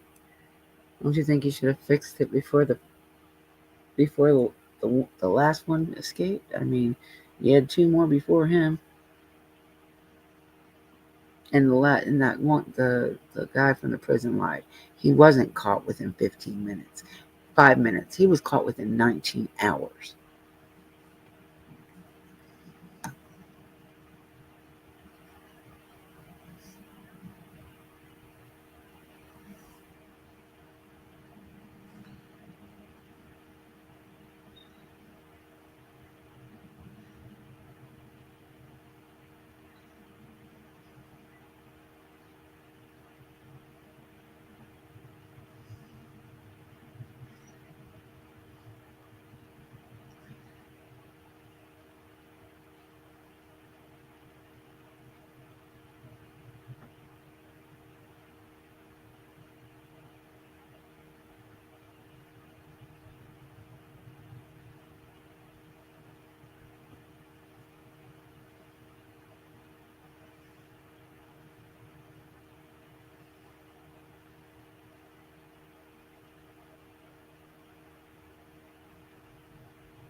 Oh Lord, please keep it up that way. I don't want to hear. I don't know if we're supposed to get I haven't looked at all.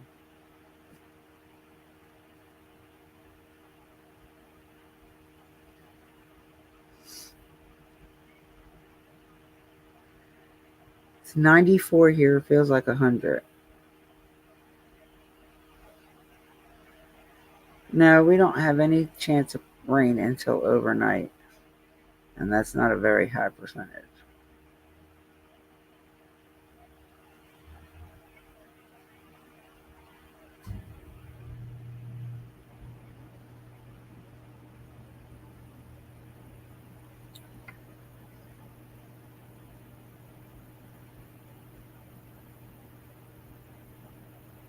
We got a chance overnight.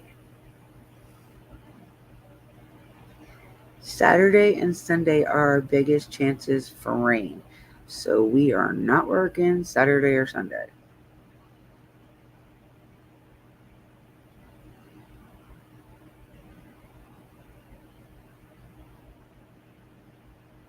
And it's from Saturday from 9 a.m. on and Sunday from 7 a.m. on. From 7 to 7 on Sunday and 9 to 5 a.m. on Saturday. So let me go ahead and ruin my husband's day now.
Thank you, Dragon.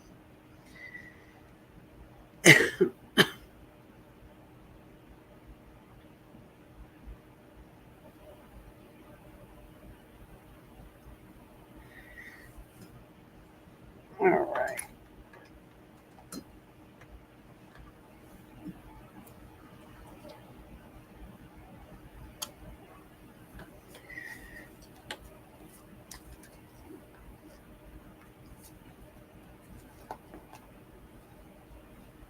Let me check on Nick real quick. See what he's got up. If he's not live or doing a live till later, then I'm gonna end for a little while and come back later. But I don't know. I'm trying to figure out what he's doing. Okay, that was the press release.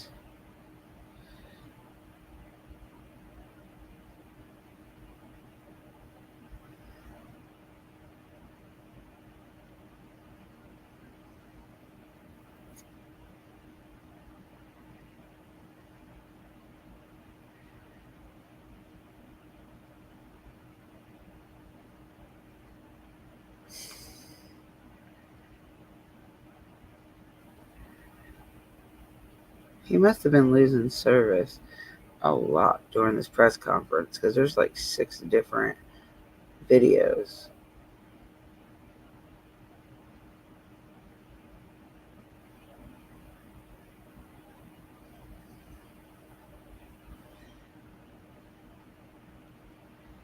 What is on his back?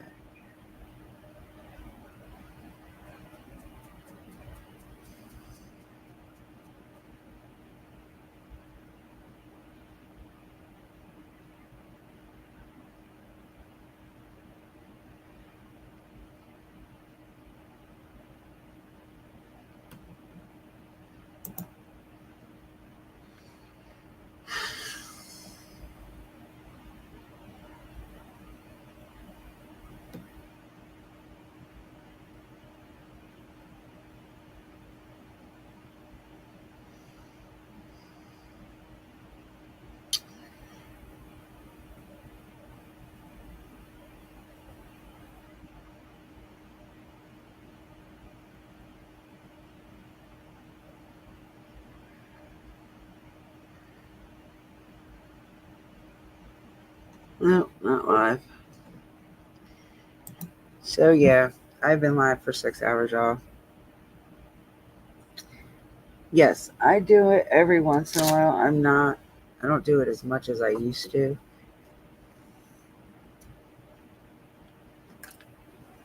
I finally finished the one of me and my sister, and I've been working on another one. But I just don't have the energy for some reason anymore.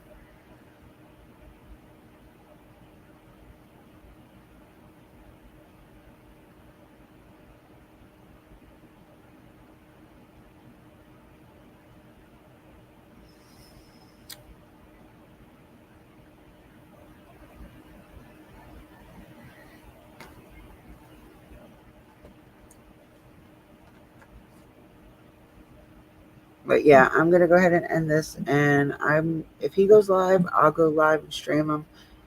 But as of right now, he's not. I don't know what he's doing. So I love your faces. Remember, be kind to one another. You never know what your smile can do for the next person. That being said, I love your faces, and I'll see you later.